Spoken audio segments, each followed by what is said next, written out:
Check.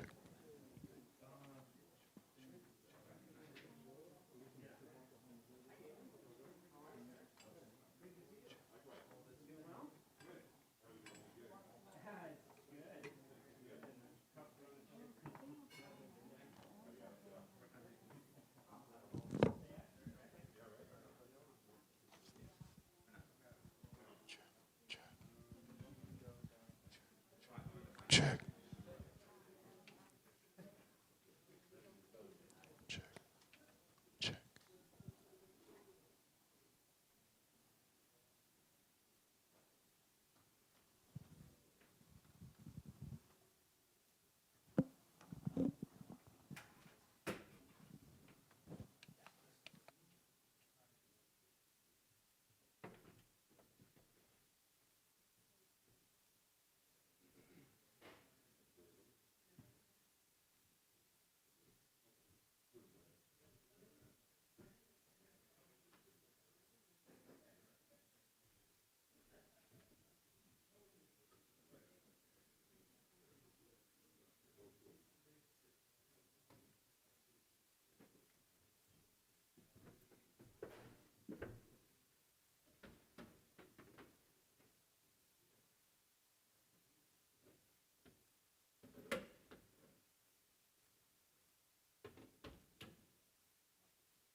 Actually, I was supposed to get there, and then I was just tired.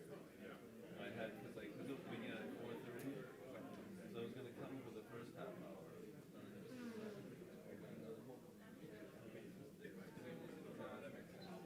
Now we're going to stay. If I have my paper and the microphone, I think I think not maybe, and then maybe the two of us sit down, something like that. I wasn't sure what I was supposed to do, but I will look at this show and then but interpret it off the cuff. Yeah. I basically have three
So, ladies and gentlemen, let me welcome you to the United States Institute of Peace. My name is Bill Taylor. I'm the Executive Vice President here at the Institute.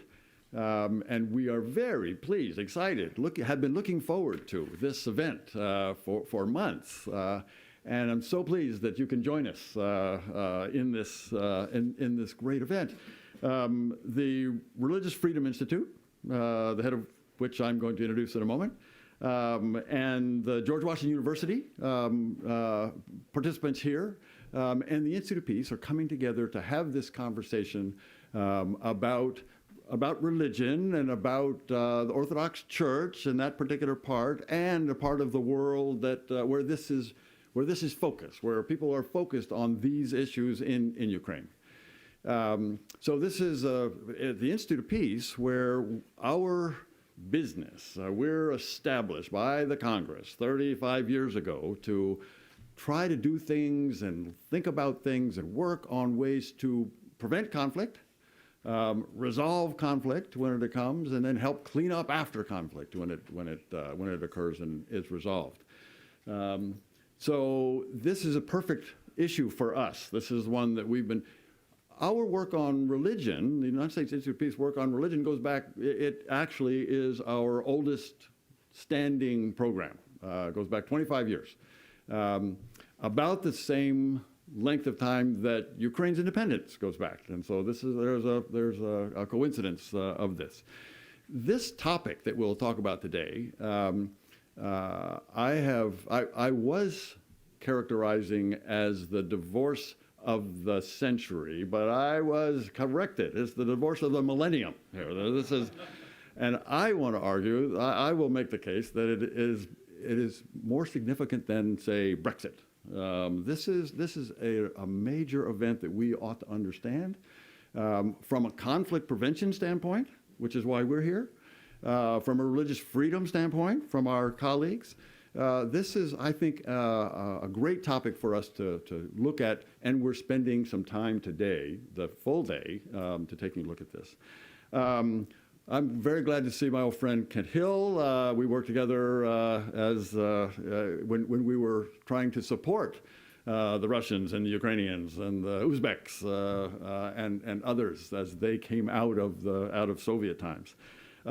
John Herbst will join us in a little bit later, and John and I were in Kyiv at the same. We overlapped for about 3 days. He on the way out, and me on the way in. This is Susie Hayward is also the head of our religious program, and she does. That's the Reverend Susie Hayward. I would be quick to point out. And Charles North, who helped organize this, and Charles is right there in the middle, right in the back, with Leslie Minnie, who also helped organize this, and you'll see them as participants later on today. But Charles knows something about Moscow, about Russia, and about Ukraine. And Charles and Leslie just got back from Kyiv a couple of weeks ago. This is a great opportunity for us. I'm so pleased to be co-sponsoring here with the Religious Freedom Institute. And the president of the Religious Freedom Institute is Tom Farr, who will give opening statements and then kick us off. Tom has a great background in both the State Department and the military. I'm glad to see we've got some military representatives here today, as well as I have some of those same connections going back there, Tom. So it's a very, very great honor for me to invite Tom to come up here. So please welcome him to the stage. Thank you so much. It really is a pleasure to be here, Bill, with you and USIP. An honor to introduce and say hello to you. My job is to kick this off, as Bill said, and then get out of the way and let's get going on this. This is one of the most important issues in the world today. And as Bill mentioned, our angle on this is religious freedom. That's what we do at the Religious Freedom Institute. It would be odd with that name if we didn't. Our job is to advance religious freedom around the world in selected areas. And I can tell you, as someone who tries to keep a broad view of what's going on in the world, there's some pretty terrible things going on in the world, as you know, in other parts of it, with respect to religious persecution. This is one of the worst. This competes for this terrible honor of being one of the places where the depredations against people because of their religious beliefs and practices is difficult to overstate. It is nuanced. There are issues that we will get into today that will help to explain and shine a light on this problem, but it is a deep problem for all defenders of religious liberty and a problem for the United States government that will be explored today. So thank you, Bill, for inviting us to co-sponsor. Let me simply say that on behalf of our colleague, Father Deacon, former Ambassador for Religious Freedom, Andrew Bennett, who was involved in conceiving this with Charles North and others, who could not be here today because, ironically, of some visa issues. Those of you who know Andrew know that he lives in Canada, and he is also a senior fellow at the Religious Freedom Institute, and one of the most valuable parts of what we do, and it's a deep disappointment to us that he's not here, and I know he's disappointed not to be here with you today, but he's here with you in spirit. He's very much concerned, as we are, with what's going on in Ukraine. So let me simply say welcome on behalf of the Religious Freedom Institute, and let's get started in this very, very important consideration of one of the most important issues on the planet. I'm going to ask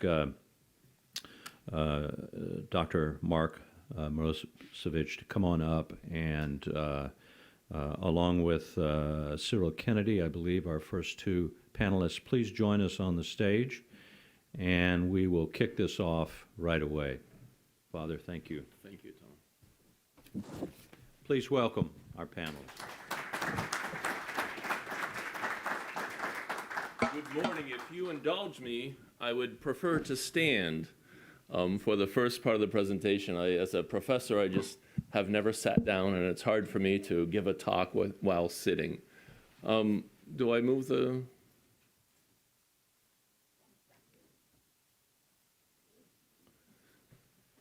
So, first of all, thank you very much for inviting me to speak here today and for your interest in these complex issues. I'm humbled to open this discussion, and according to the title given to me, the historical ecclesial context of Russia-Ukraine relations.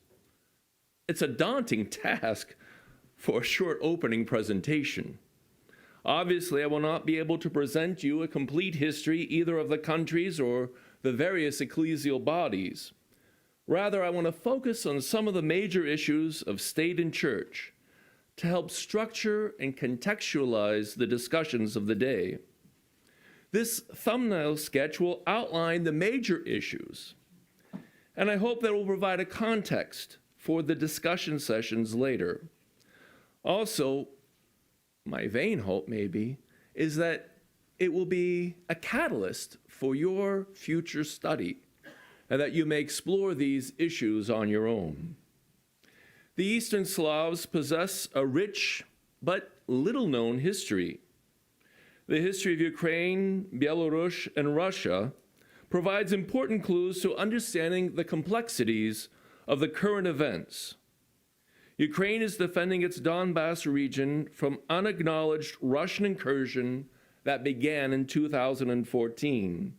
By the end of that year, Russia occupied and annexed Crimea, violating the accepted international legal norms. This situation is serious, and the Council on Foreign Relations lists more than 10,000 casualties and over 1.6 million people displaced. War is evil. I wonder why it's not reported more extensively here in the United States. At the same time as we're looking at this, there's a tumultuous period of the churches in Ukraine as issues have resulted in a dramatic alienation, a rupture of millennial proportions between the Moscow Patriarch and the Constantinopolitan Patriarch. This is really one of the biggest crises in Orthodox history. So as we begin to look at these questions in their historical setting, I ask that you indulge me by acknowledging some preconceived notions that we will need to hold in bay in order to develop a more complete understanding of this topic. The first is a very American notion of the separation of church and state. Actually, 70% of the world live in countries where there is no freedom of religion. This is the very tenet of our society and the focal point of the formation of our country.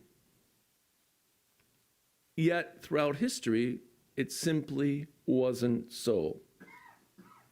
So we need to appropriate the past without our preconceived notions, without our prejudices, so that we can understand what happened. The second issue revolves around the 19th century popularization of the concept of a nation state. This concept, evolving for centuries, takes root as people identify in different groups but along linguistic, cultural, political, and economic ties. Often these groupings are generic, but at other times they are forced.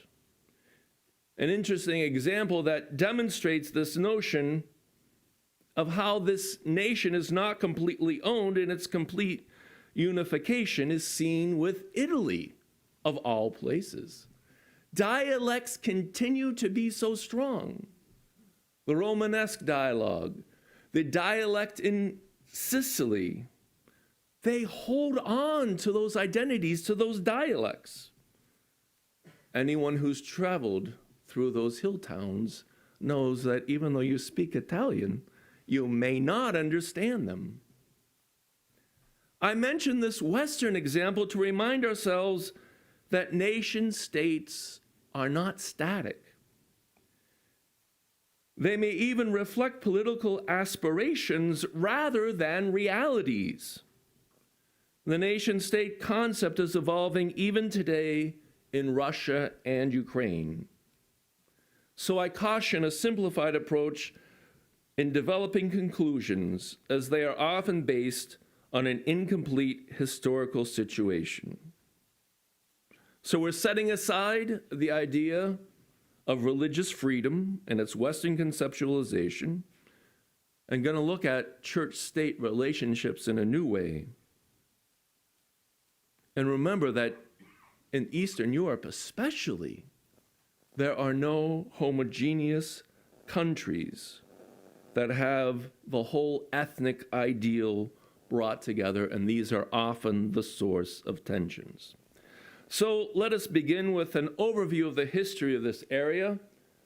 If you haven't read this article from the Washington Post, I suggest that you do. It has some great maps, and I will be using these maps throughout, but I just wanted to share with you a quick view, the 18th to 13th century, a view of the whole of Vladimir's reign, and then back to the 1650s to the 1812s, the freedom of Ukraine, the Soviet system, the freedom of Ukraine in the 1989, and then finally to today, where we have the annexation of Crimea and the occupation of the Donbass area. We're going to see these maps a lot today, but I just wanted to give you an idea of these markers. So the ancient people of Rus, the ancient term for this area, often identified as Varangians from a Norwegian influence, were actually a combination of various peoples stemming from a several thousand-year-old indigenous Trypillian tribes.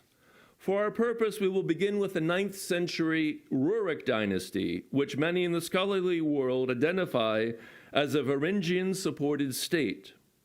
Rurik's son Ihor establishes a nation-state in Kiev, and the entire state was known as Rus. His son Sviatoslav becomes the ruler during his minority upon the untimely death of his father. Ihor's wife, Olha, reigns as the regent, giving her great influence. She is the first widely known Christian in the court. It is Sviatoslav's son, Volodymyr, who accepts Christianity from the Constantinopolitan emperor in 988 as he marries Emperor Basil II's sister Anna. This simple diagram, as a liturgist, mind you, I have to get a little bit of this understanding in here, gives you some sense of the various realities and where we find the Byzantine tradition. It's a tradition rooted in Antioch and has all of these various followers, as you see there. That's not all of them, but just to give you a taste. But so this was what Volodymyr had chosen, the church in Constantinople, as the place of baptism for his people in 988. This formal introduction of Christianity to the people of Rus creates not just a spiritual link, but also a political link, sealed in marriage, as many people did in those days. Volodymyr's first conversion of his people matched other such rulers' actions as the period dictated. Remember, Caesaropapism, evident in Christianity from the very beginning of freedom, as witnessed by the pagan Constantine convoking the First Council of Nicaea in 325. something that we don't always think about. So this fledgling Kievan state found a military ally in Constantinople, as well as a dependency upon the Patriarch of Constantinople for naming its bishops. The Christianization of Kiev likewise involved massive building programs of churches, most notably the Church of Saint Sophia in Kiev. And it's interesting as well, if you travel there, as I just had the opportunity 2 weeks ago, you can see 11th century icons. How many places in the world do you have these preserved?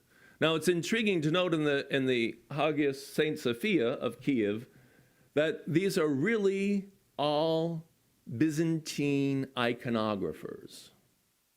Everything's in Greek. You go to St. Michael's, which was destroyed, but some of the frescoes and the mosaics were preserved. They actually have the iconography with the Slavonic titles. So a sign already of that appropriation, as well as a differentiation of art form. So this building program with Hagia Sophia, as well St. Michael's Parish, and the famous Church of the Tithes, which no longer exists, it was a church dedicated to Mary, form a spiritual center of Kiev. And as well, I have to mention St. Panteleimon near Halich, and as well the Caves Monastery along the Dnipro River. And they provided a fitting that it was wonderful for this group of Rus, this Kievan people, to exist, to declare, to own that sense of their Christianity. It is important to note as well that the Constantinopolitan Patriarch continued to nominate the metropolitans of this area for centuries. We'll get back to that fact. So the Kievan state included a vast amount of territory. You can see it here pictured. Beyond Novgorod, and Volodymyr continued to conquer and acquire territories, solidifying his reign.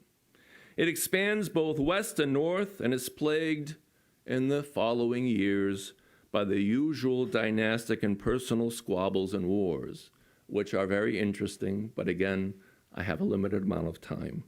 While it's instructive to understand these successive battles and the competing dynasties following the death of Volodymyr, the Mongol invasions of the 13th century determined much of the next course of history. Between 1223 and 1240, the Mongols, often referred to as Tartars, invade the Kievan state and cripple it by finally seizing Kiev in 1240. As the center of Rus shifts west and north, Kiev is eventually incorporated into the Polish-Lithuanian kingdom. Meanwhile, ancient Novgorod and Moscow, founded in 1147, find a modus vivendi with the Mongols and prosper by controlling the trade routes, a little-known fact. Prince Ivan I of Moscow joins the Mongols in a battle of 1327, and this connection continues into the 15th century. Vasily II, the Prince of Moscow, even uses the Tartar language in his court. By the end of the 15th century, his successor, Ivan III of Moscow, reverses the relationship, subjugating the Tartars. By the end of the next century, Moscow gains control of much of the area around Kiev and the Grand Duchy of Lithuania. While all of this is happening in these Slavic lands, the Ottoman Turks conquer Constantinople in 1453, and the local Greeks are expelled, and it severely curtails the activities of the Constantinopolitan Patriarch, sending it into turmoil. The destruction of the empire affected the Orthodox Church that viewed the emperor as a divinely elected ruler. An important thing that we don't always think about that impact. The 16th century marks a further consolidation of power by the 1569 Union of Lublin, which brought about the Polish-Lithuanian Commonwealth, which lasted until late into the 18th century, with its final collapse in 1795 with the Third Partition of Poland. Around the same time of the Union of Lublin, we see the rise of Ivan IV, or better known as Ivan the Terrible. He ruled Moscow from 1533 to 1547. He expanded his reign, taking the title Tsar until his death in 1584.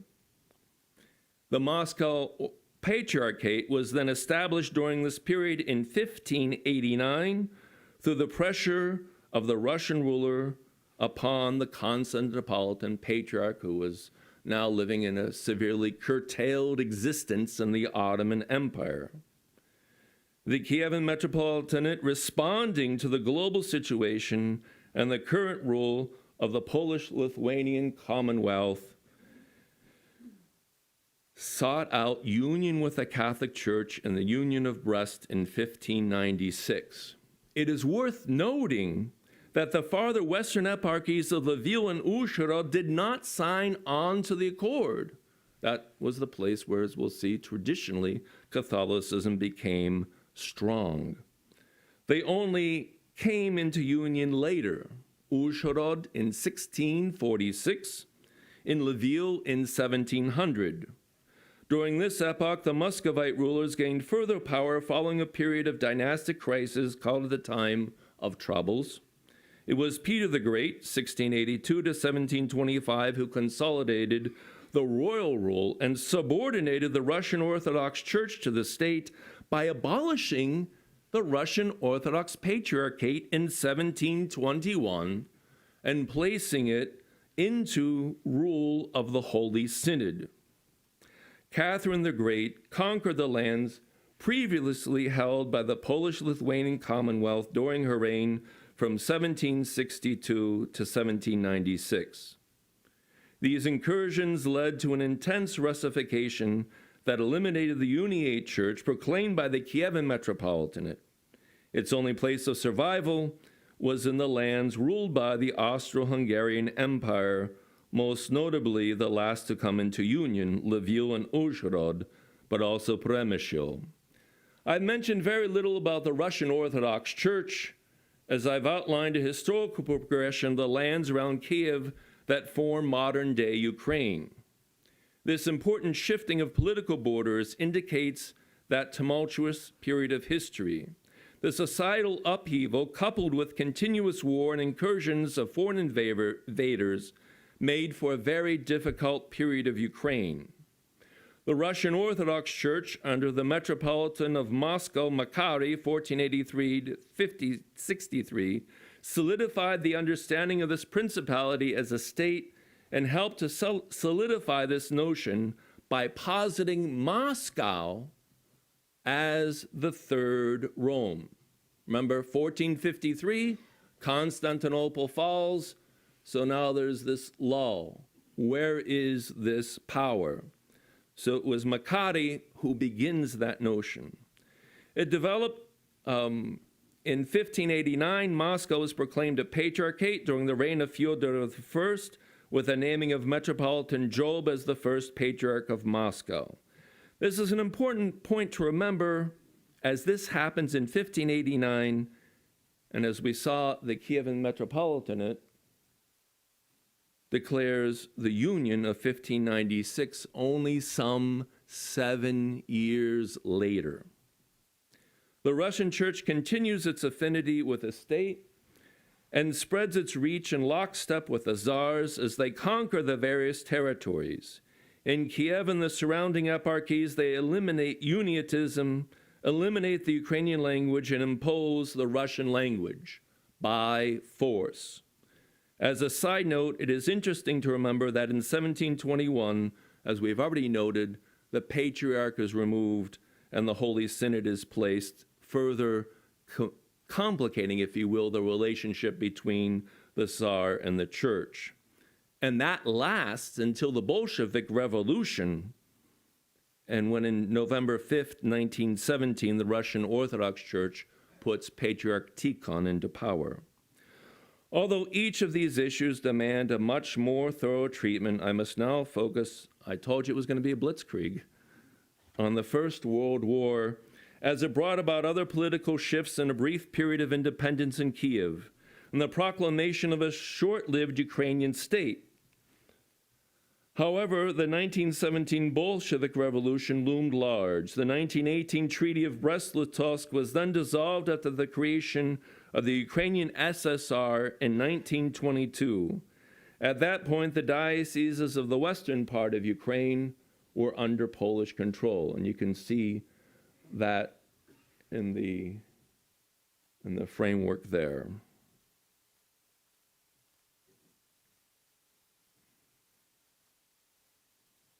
The final conquering of the lands following the Second World War led to the creation of the current borders of Ukraine with the annexation of Crimea in 1954.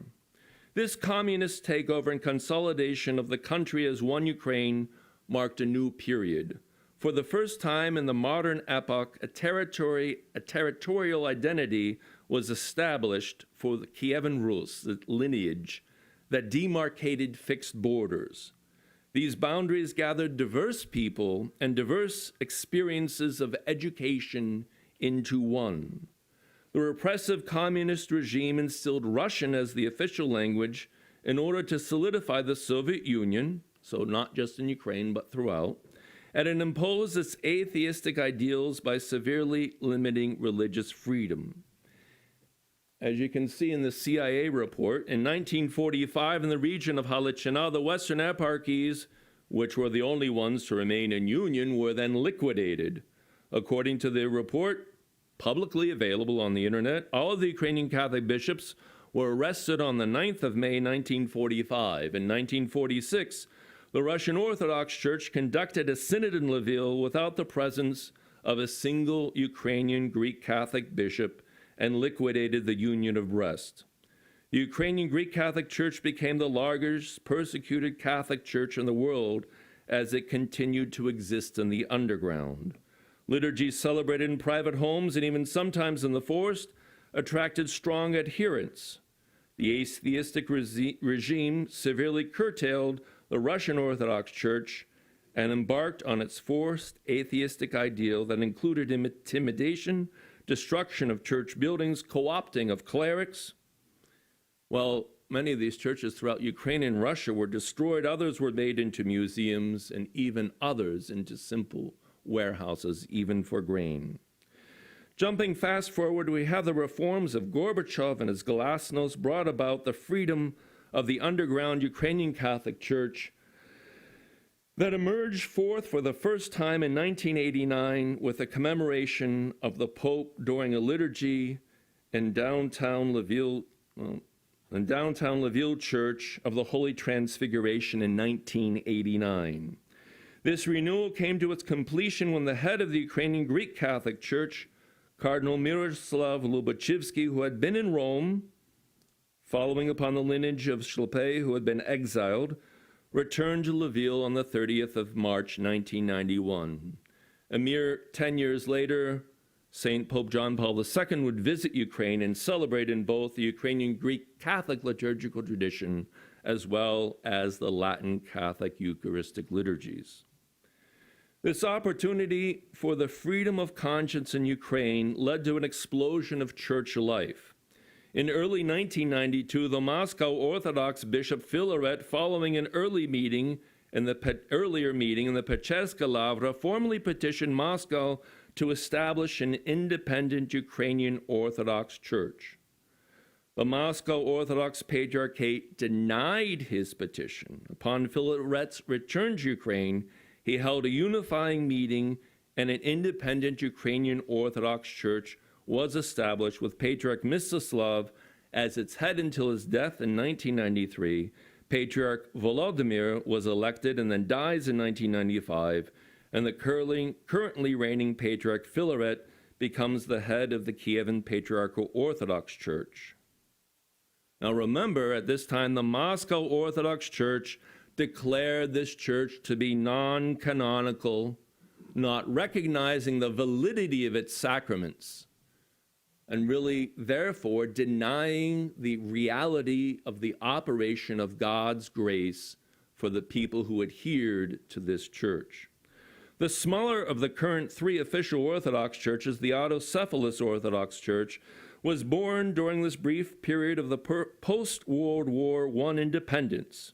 In the free Ukrainian capital of Kiev in 1921, all Ukrainian Sobor was called and an independent Ukrainian Orthodox Church was created. The church was officially liquidated and absorbed into the Russian Orthodox Church under the Soviet control that was solidified in 1945. In 1991, the church is reestablished under the governance of Patriarch Mstislav from the States, and following upon his 1993 death by Patriarch Volodymyr, so a current sort of connection with what we saw with the Kievan Patriarchate, Volodymyr, then working with Filaret, led to a dissension, and those unwilling to be under that organization created a new entity and elected a new head of the Ukrainian Orthodox Church, Patriarch Dmitry Yerema. Currently, Metropolitan Makary heads the Ukrainian Autocephalous Orthodox Church. I would be remiss not to mention the Roman Catholic Church in Ukraine, with its head as Archbishop Mieczyslaw Mokrzycki as the Archbishop of Lviv. The church began to exist in the 14th century with the influence of the Polish kingdom. Its activity during the Soviet period was curtailed, although it did continue to hold religious services on a restricted basis. The hierarchy, which had been exiled, returned to Ukraine and resumed normal life in 1990-91 as well.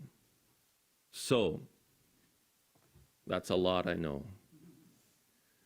We have the historical facts and coupled with the ecclesial realities of today.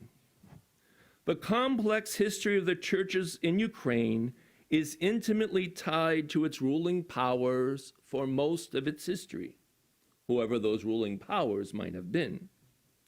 A situation that is indeed the same in Russia even today. You need to be registered, and they have a curtailment of religious freedom in Russia, and the Ukrainian Catholic Church, for one, who has hundreds of thousands of adherents in Russia, is illegal.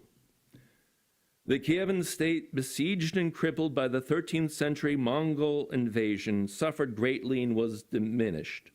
The rise of the Muscovite Principality and the new political power gained as it engaged in trade agreements with the Golden Horde led to a new level of prosperity. It succeeded in developing a nation state that proceeded to acquire territory and conquer others. As it gained territory in keeping with the ethos of the time, it imposed its religious standard on the people it conquered. In fact, it dominated as well by the imposition of its language on others. This, coupled with a Bolshevik revolution and the atheistic regime, limits the free development of religious life. The period of independence, officially recognized in 1991, saw the establishment of a new form of government in Ukraine, a government that leans westward in its ideology and favors religious freedom. Actually, it is the freedom of individuals to follow their own consciences. The Council of the Churches in Ukraine exists and enjoys a good fraternal working relationship even with non-Christians, the Crimean Tatars, who are now being persecuted following the Russian occupation of Crimea. This dramatic shift from atheistic domination to freedom of conscience, to freedom of religion, is a remarkable step that is still being brought into existence in Ukraine today. It's a dramatic shift. It's monumental. And it's something that we see playing out as we try to understand the relationship between Moscow and Constantinople, the relationship that brings about the occupation of Crimea and the war in Donbass. So it's a nation-state idea about who is Rus and who is Ukraine today. Thank you very much.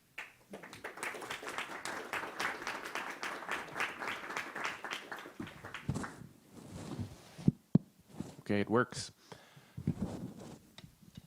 You summed up in your last two sentences what I was thinking about as soon as I saw the picture of the baptism of Kievan Rus. So as a child, I went to Ukrainian Catholic Church, and images like that are very prevalent. And, you know, in the parish office or some other part of the church, usually not in the worship space itself, but sometimes even there. And that was a very seminally Ukrainian portrayal. Vladimir has the drooping mustache of a Cossack. I don't know what he looked like. But if I contrast that with the images I've seen in the Russian Orthodox churches I've visited, where Vladimir has the long beard of, I don't know of what, but certainly not the drooping mustache of the Cossack. The other Ukrainian images that were present there, I don't know if they're historically accurate, but they don't appear in the images I've seen in a more Russian context portraying the same event. Yet, both groups see this as part of their heritage. If you want, you could ask the question, would the real metropolitan of Kiev please stand up? Or would the real heir of Kievan Rus please stand up? And in Ukraine right now, 4 people would potentially stand up. Or perhaps, I'll back up a little bit. I don't know who would stand up right now at this moment, but several months ago, 4 people would have stood up. And maybe more, some people in the background who are perhaps sectarian or something, but they also would claim to this. So this is a question, you used the term of spiritual center. I kept on thinking about the situation of the Serbian Orthodox Church, which in its in the long history of Kosovo and Kosovo's independence in the 1990s and into this century, the Serbian Orthodox Church has repeatedly said Kosovo is our spiritual center.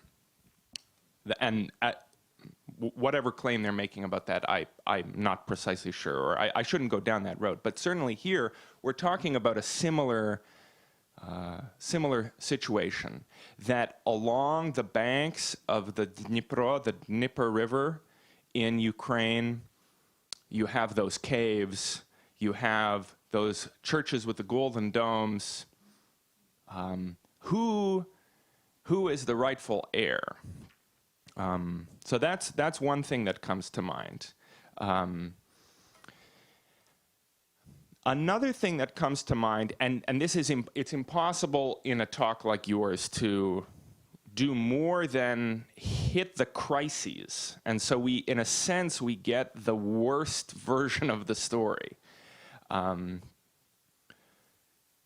For a 200-year period, there was extremely turbulent, at times, coexistence between Orthodox, Eastern Catholic, to use the pejorative old term Uniates, but these sort of the people who came into union at the Union of Brest, Roman Catholics, Protestants, extreme Protestants, Unitarians, people, Jews, in the Polish-Lithuanian Commonwealth. Now, obviously, at times, this boiled over into real violence. And yet, at other times,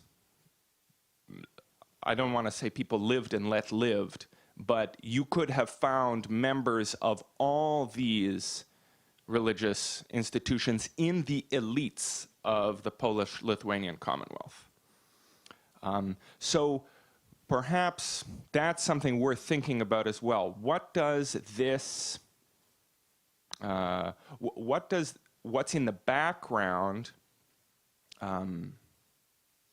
for 17 or 18 years, there's been real religious tension in Ukraine between different Orthodox groups and between other religious groups, and yet there's also been moments of cooperation and friendship, and we're seeing some of that today, right now, in the midst of this crisis. So, what can we learn from these less dramatic moments of coexistence? And perhaps a last thought before I ask you a first question is that as I was thinking, who does this history belong to? And that will be my first question. But I couldn't help but think how much this is a shared history. The Union of Brest, if you look at a map of Ukraine today, I don't think you'll find Brest because it's in Belarus, correct? So it's actually outside the borders of the country we're talking about. And you rightly pointed out how what is today the Greek Catholic heartland, Galicia, was a latecomer to this union. And in many ways, Belarus was really the heartland of the Union for the first 150 or so years. And so it's impossible, in a certain way, for us to get away from the shared history that today there are Belarusian Catholics and Belarusian Orthodox, very small groups, who want they want neither to be subsumed by the Russian experience nor by the Ukrainian experience. And yet, at least those Belarusian Catholics would look to the Union of Brest the same way that you and I would look to the Union of Brest. So with that, those thoughts, I will try to sum up my first question. And first of all, I should also thank you for your cogent summary. It's impossible. How would you, you could teach a whole course on that. You could actually teach several courses on that. So good job getting through it in 25 minutes. So understanding these issues in their historical context, what do we do with them now? What do we do what do we learn from the inchoate situation of the past, in which religious identities are more often local and then sometimes imperial, and only very gradually and hesitatingly are they national? And perhaps to give a specific example to play on Would the Real Metropolitan of Kyiv Please Stand Up? The issue of Moscow as the Third Rome, which I saw in the media in the last few months regularly mentioned, the BBC's, wherever you find your news, I found that being mentioned. To what extent do we see Moscow really taking that claim seriously? And to what extent should we treat it as newsworthy whether Moscow does or not? In other words, can our conversation about religious freedom in Ukraine move away from questions of historical and cultural legitimacy, or at least not be bound only by those questions of the legitimacy that the past grants the present, and instead go in a direction that takes principles into account at least as much as historical precedent?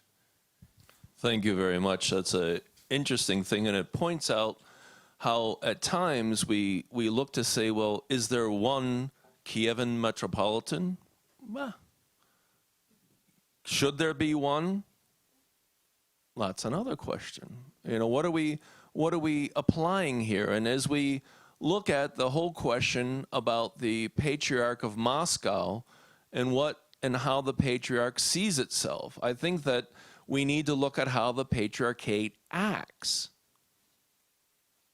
you have Hilarion making clear statements to the West, condemning the West, condemning our ideals, and really seeing itself as, in some ways, the savior of Christianity, of their version of Christianity. And so when we see that, we have a different interpretation, because you see, sometimes, again, as I said, we want to think about religious freedom in our terms, and well, they're not thinking that way. They're still in this mode of thinking about that, if you will, Caesaropapism. And this is something that's been engendered as well by the politic of Putin, the whole Russian world. So, so as we look at these questions, I mean, the fact of the matter, it's very simple, is today there are different geopolitical organizations of these people. The fact of the matter is today, even in Ukraine, as I mentioned about Italy, there are differences of language in different parts of the country. Even in Uzhhorod, it's a separate ecclesial jurisdiction than the Ukrainian Greek Catholic Church. So these are signs of how the interaction between the local culture, the ecclesial identity, and as well then political identities all overlap one on the other. One of the interesting things I think that's fascinating about this is the imposition that happened with the Soviet Union, and of course with the Tsars, on the Russification. I mean, this was the polity. You come in, you conquer, you bring your people, you establish your reign, you establish your language. Now, it was only in the Tomos of 1686 that Moscow was granted the ability to ordain the Metropolitan of Kiev. Not saying, and I haven't read the Tomos, I confess, and I should, but not saying that this territory gets transferred to Moscow.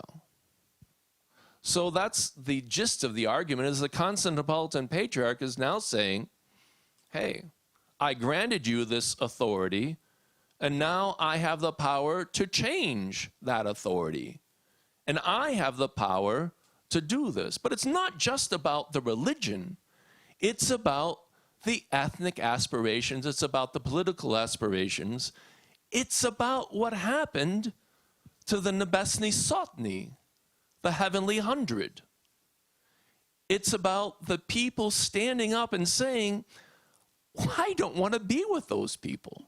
I want to be with these people. I have the aspirations of the freedom of conscience, freedom of religion, which Ukraine is Orthodox primarily.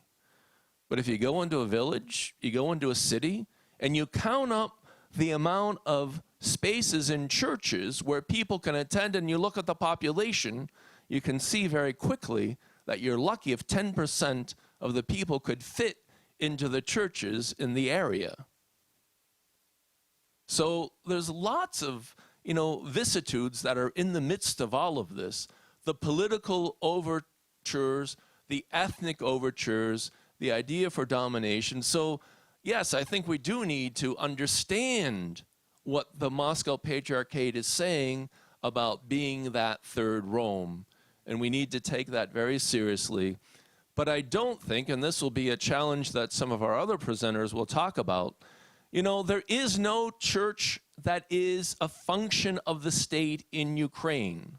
President Poroshenko has said very clearly, I asked Constantinople for this recognition so that people would know that their church is valid. I don't remember the young boy's name, but about 2 years ago, maybe you would remember, there was a young boy who was baptized as a Ukrainian Kievan Orthodox Patriarchate child. He then dies. The Moscow Orthodox Patriarchate looked upon him as a non-baptized Christian because they did not recognize the validity of his baptism. They would not pray for him. How could this be? that's a big question that needs to loom in our minds as we try to understand how this Moscow Orthodox Patriarchate is functioning, how it's understanding its role, and where it's defining these lines. Okay, thank you. My second question, and I wouldn't be surprised if other people are curious about this as well. When we look at the Soviet legacy, we know that many important people in the current Russian government, and I don't know, but I would be curious if many important people in the current Ukrainian government were important people in the Soviet government. Certainly we know that about the Russian government, and I wouldn't be terribly shocked if that was the case with the Ukrainian government, but this is not precisely my area of expertise. So with that Soviet background, nonetheless, so it seems to me we have three models. We have the terrible persecution that the Russian Orthodox Church experienced in the first 2 decades of Soviet rule, where it goes from 150 eparchies to 4, and almost every bishop is dead or in Siberia. There's hardly 5% of the churches are still left open, and then a half-hearted about-face in 1943, where Stalin allows the church to have enough activity to support the war effort, and then the next 40-odd years of Soviet history are filled with vicissitudes of some period of relative freedom, followed by the crackdown under Khrushchev, and et cetera, back and forth. But in this whole period, the Russian Orthodox Church being very closely supervised by the Soviet state apparatus, and in many cases effectively controlled. On the other hand, so then the second model we have, thinking about Ukraine now specifically, and I'm sorry, I wish I could talk about Jews and Muslims and Buddhists, but I'll have to limit myself to Christians. The Ukrainian Orthodox Church actually tacitly supported in its emergence in the 1920s, and relatively prosperous for 5 or 10 years before Soviet policy becomes hostile to Ukrainian nationalism in the 1930s, and that church is totally decimated as well, either completely destroyed or just absorbed into the Russian Orthodox Church. And then the third model is the violent liquidation of the Ukrainian Greek Catholic Church immediately after the Second World War, followed by an eventual status quo which changed from time to time, but in which the Soviet authorities were willing to tolerate these midnight liturgies and people gathering in the woods, and in some cases even people using remote church buildings for clandestine Ukrainian Catholic church services, in order to give people a small outlet for their opposition to Soviet power, and then to put the lid back on. So in light of these different approaches, we have toleration, support, suppression, manipulation, and we could even wonder to the extent to which the Tsarist prehistory informs these situations. What do these different approaches, what light do they shed on the current modes of religious freedom in Ukraine, including Crimea and Donbass? And how might parallels between Soviet policy and contemporary realities actually help us with a direction forward, so that we don't simply, and maybe eventually people in the audience might have some thoughts about this too, but that history might teach us something about our future. So I really don't know how to answer the question about the Soviet possibilities and how that might shed light on the current. The suppression, the manipulation, the arrests, the killing, the total striving, to put doubt into people's minds. I recently said that I was in Kiev. I was visiting with a nun from the Holy Family Ukrainian Catholic order there, and she was recounting to some guests that were non-Ukrainians that had never heard about Ukraine until I took them on this trip. And she said, I can remember in second grade when the teacher asked us about religion. Do you have icons in the home? Do you pray? And she said, she, as a second grader, answered. So that night, the teacher comes and knocks on the door of her parents and says, Pani, you have to teach your daughter how to lie.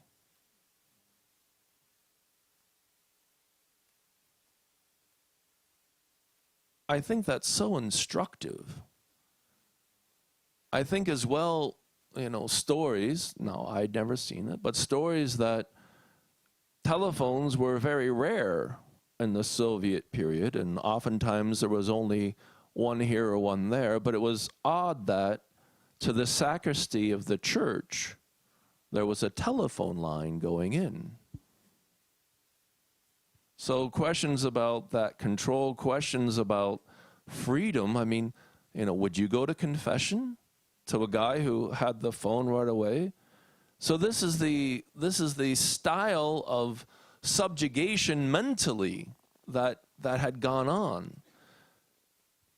And so some of these places in Western Ukraine, it was a shorter period, only from 1945, but in Eastern Ukraine, I mean, I didn't mention the 1932-33 Holocaust, the Holodomor in Ukraine, the genocide where over 7 million people died, were starved, in a forced collectivization, forced by whom? Stalin.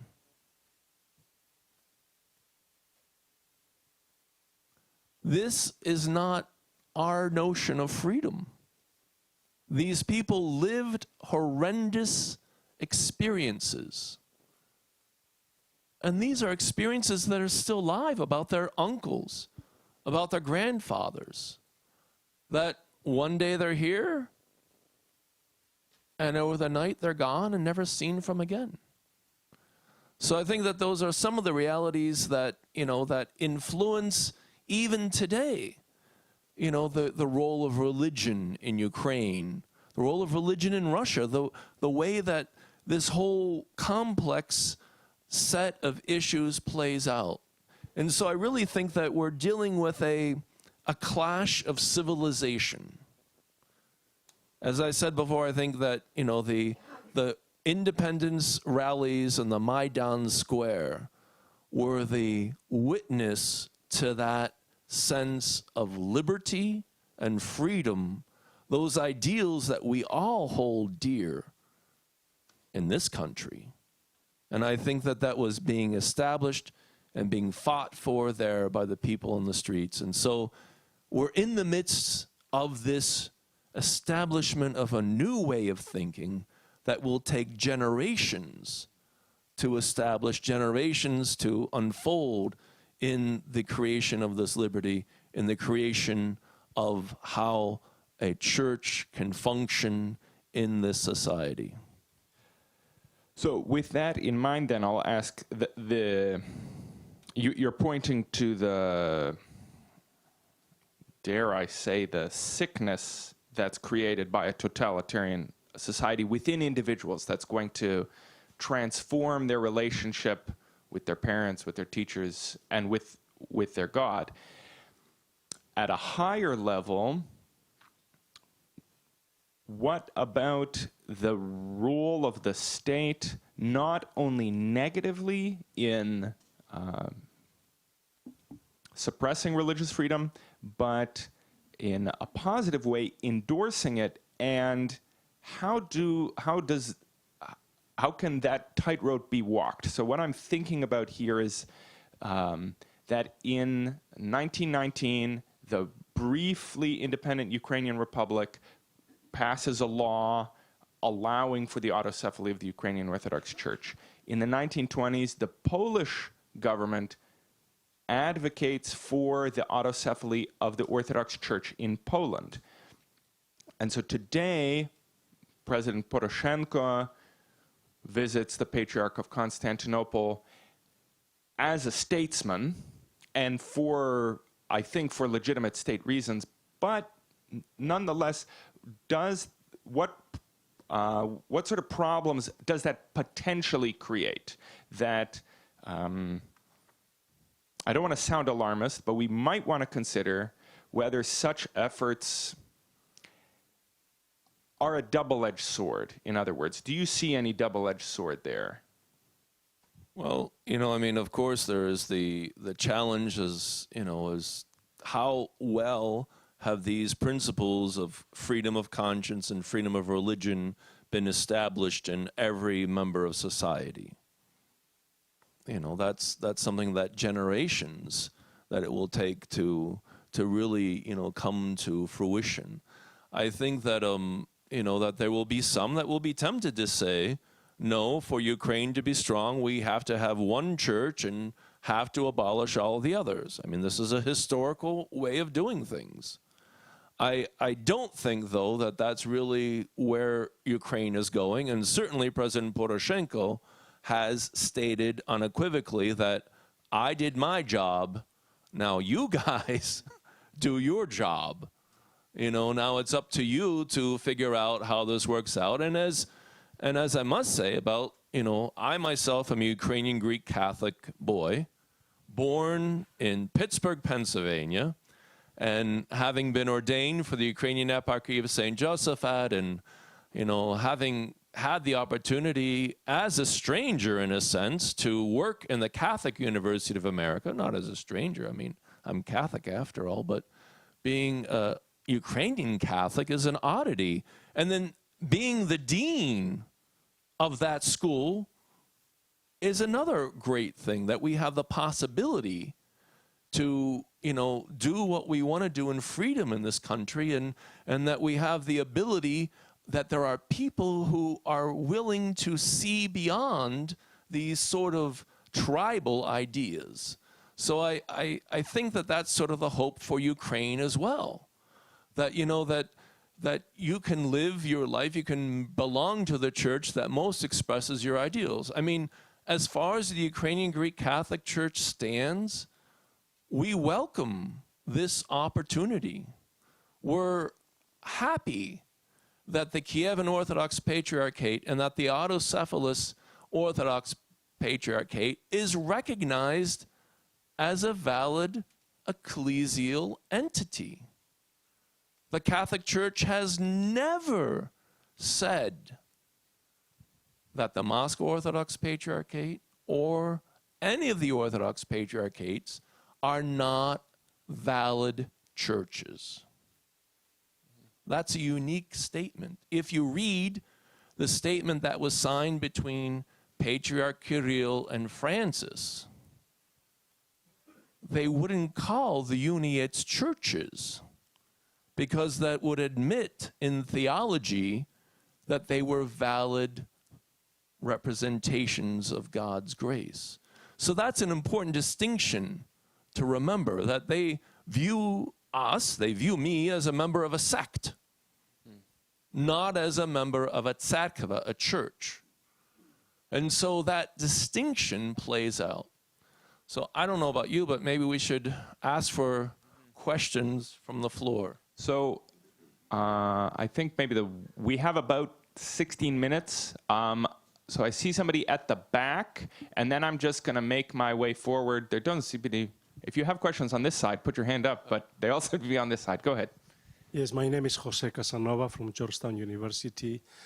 I'm very glad that you mentioned the experience of the Polish-Lithuanian Commonwealth, because I think it is the model to a certain extent, it influenced Ukraine at the time very much. This was a time of a reformation within Ukrainian Orthodoxy, which had a big impact with Metropolitan Petro Mochela.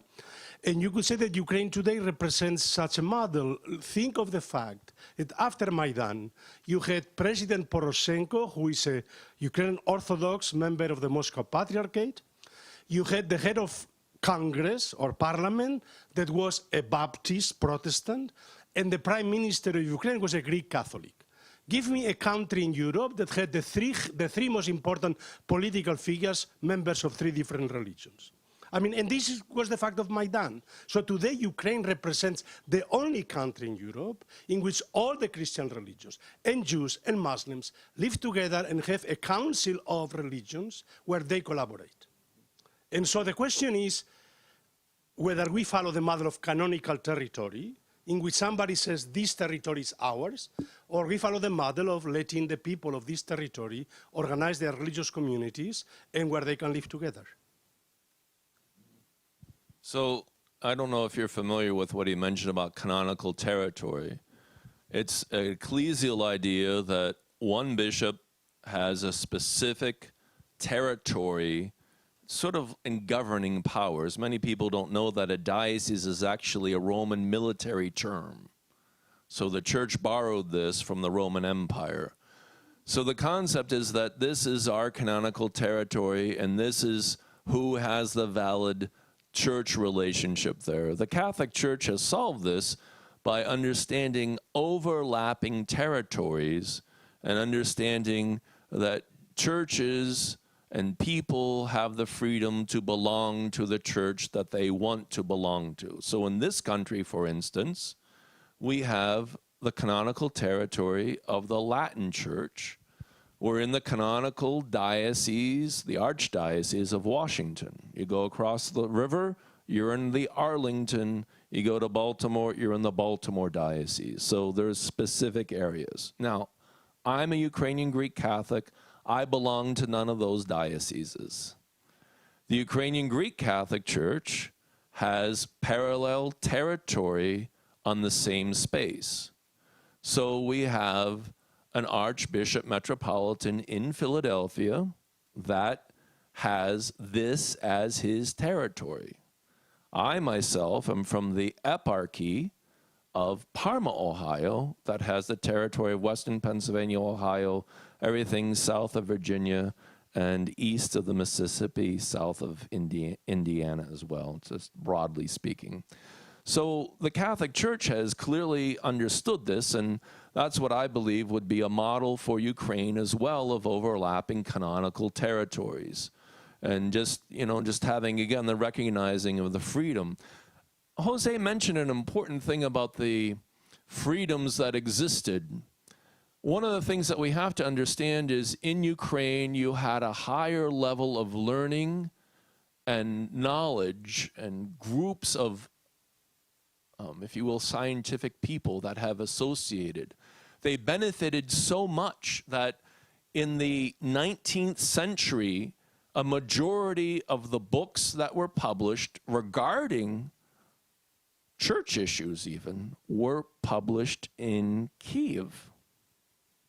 So I want to make a real pitch that we understand that education is critical, because the establishment of these thought processes, the opening of the world by learning makes a huge difference. These people in Western Ukraine, these people in Kiev, they had these possibilities. And he mentioned about Petro Mochila, an Orthodox archbishop who was educated by Jesuits. So we have to always keep in mind how important education is. Okay, I've gotten a note asking me to take 3 or 4 questions at a time. So 1, 2, 3. Go ahead. Martha Wojciechowski-Chomiak, a Russian historian. I'd like to comment on the excellent presentation of Dr. Morozevich, but argue that it was incomplete historically. We overlooked Western Europe, or all of Europe, and perhaps it would help us to remember that Western Europe went through the similar problems of trying to figure out who they are and where they are. If I ask you today, who was Karl der Grosse, you might think twice. But if I ask you who was Charlemagne, you'll know. This is the question of Rus and of Kiev and of where Russia fits in. Thank you. Andrew Surikowski. The question was raised how the Soviet experience might have influenced the church situation today and what problems that would pose for the future. I think or actually two aspects of that experience were that the bishops were taught to be compliant to government demands, to be, in effect, servants of the state. And of course, a lot of those people still are around. And on the other side, the laity were taught, as we saw from the example given, to keep religion as a strictly private matter and a secret matter even, not to go outside the confines of their apartments.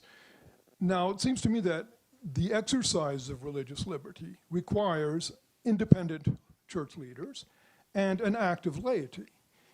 And therefore, those habits of mind and conduct would tend to retard the exercise of church liberty. Could you maybe, perhaps someone could comment on that?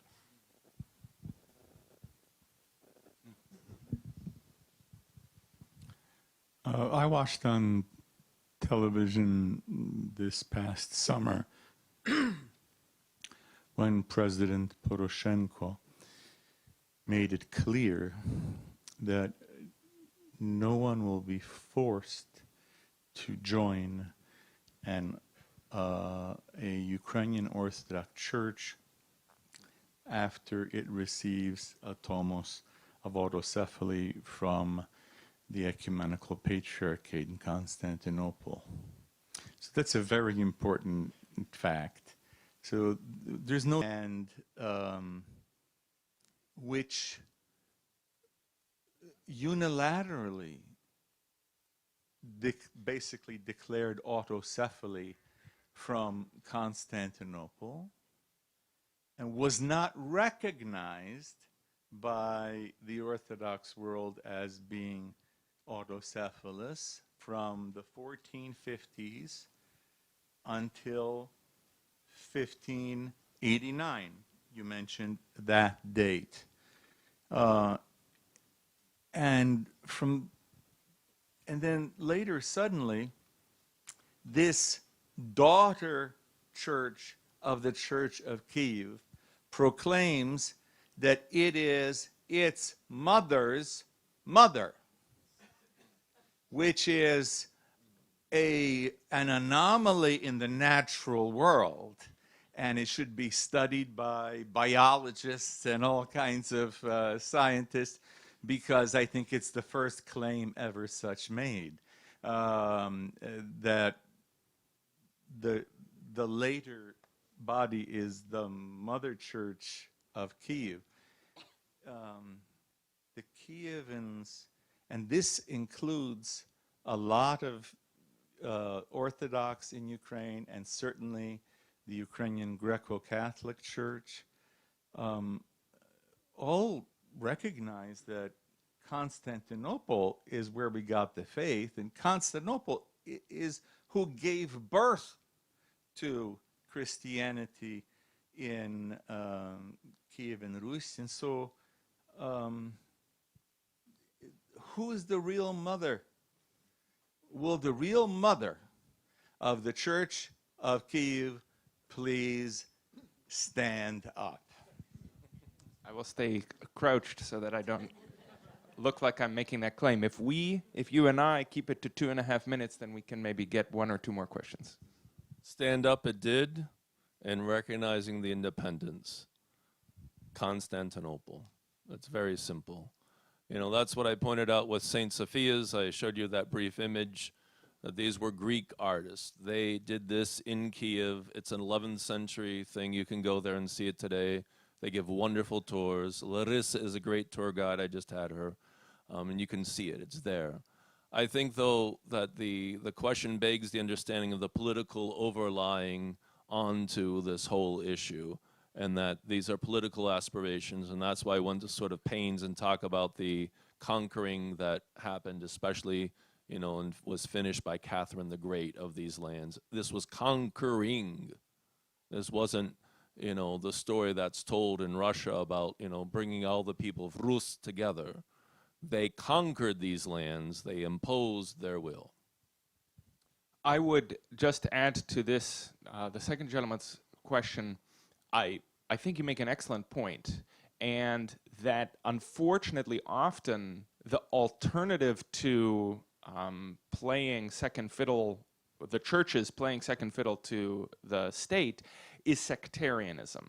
So we see either the Russian Orthodox Church effectively subordinate to the Tsar or the Old Believers. And the Russian Orthodox Church outside of Russia, which for 70 or 80 odd years was outside the realm of the Moscow Patriarchate, in many ways was a vibrant, dynamic ecclesial reality, but in many ways was isolated, and at its worst could be sectarian. So I think the struggle that Ukraine has going forward, and the whole that whole part of the world has going forward, is finding the middle ground between those two extremes. So now one or two more questions. I don't need to. Do I need to identify myself or not? Okay. Okay. A question in the West, the rifts and schisms we've had in churches in West have been driven by, you know, issues such as you know, acceptance of LGBT or women's roles, or birth control, abortion issue, or level of outreach and ecumenical outreach to other religions, that kind of thing.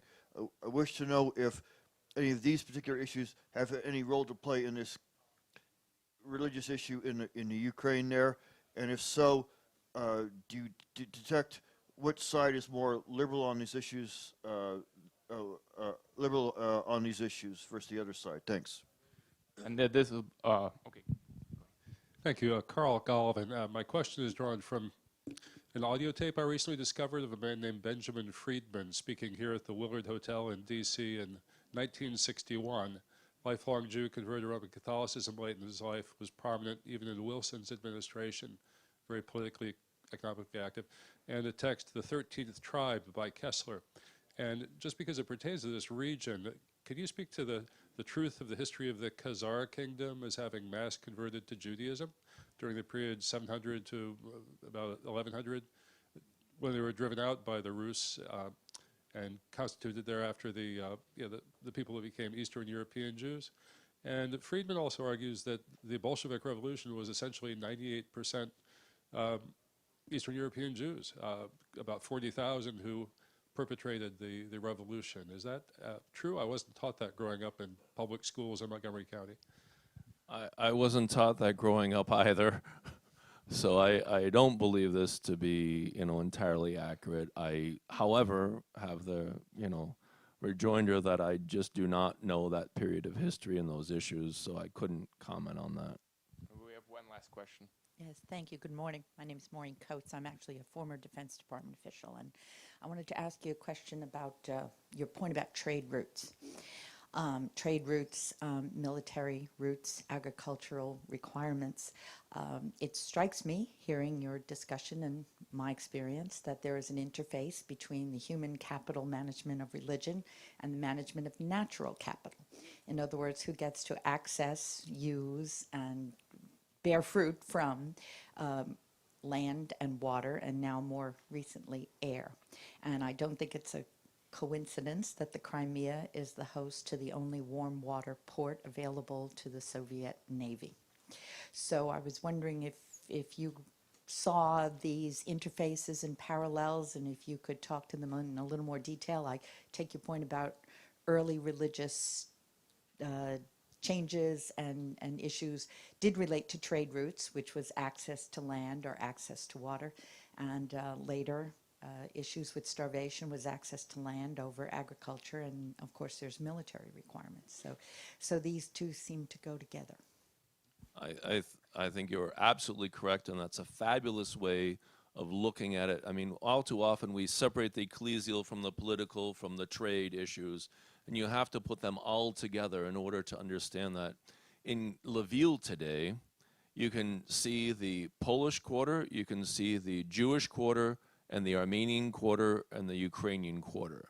And it was very clearly pointed out to us that, you know, this was all an artifact of the trade routes from east to west, north and south. And this is a very profitable place as well, but as well where profit is conflict, and all those things need to be, you know, brought into understanding. So I think, though, expanding, you know, the idea that in LaVille, for instance, there was that multiplicity. You had the Jewish synagogue, you had the Armenian church. The Jewish synagogue was destroyed by the Nazis. The Armenian church still exists, and the Polish church you can still see, and of course the Ukrainian churches of those areas are there. The idea that Ukraine is a Ukrainian-only place was something that was really pushed by the Soviets. They liquidated all the Polish people. They liquidated, well, of course, the Nazis as well with the Jewish liquidation. You know, but it was a creation of an unreal situation. And yes, you're right. The trade is so literally important. I do want to get to your point, sir, about these various issues. I don't think that these are issues that any of the churches are really appropriating, and certainly they do not play a role in the divisions today. The only qualification I would add is that they do play a role in the negative propaganda, so that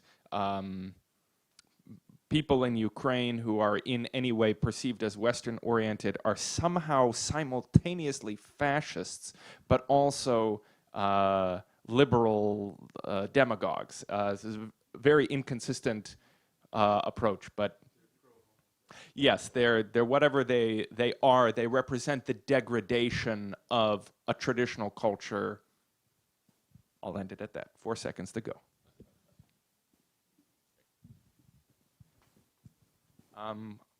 Maybe somebody else with a microphone could tell us what's happening now. Can everyone hear me on this microphone? So now we'll just break for a short coffee break and networking, and we'll rejoin at 11 for the next panel.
Yes.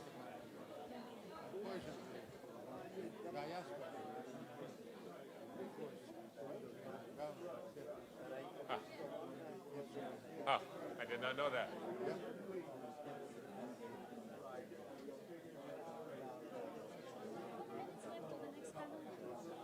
What time is it? How many minutes until the next panel, or how many minutes? 1 minute. Until it starts at 11. You're welcome. Are you? Okay, nice to meet you. Yeah, I wasn't sure if they were doing interviews, but I'll go ahead and. If everyone could please begin to take their seats, we'll begin with our next panel.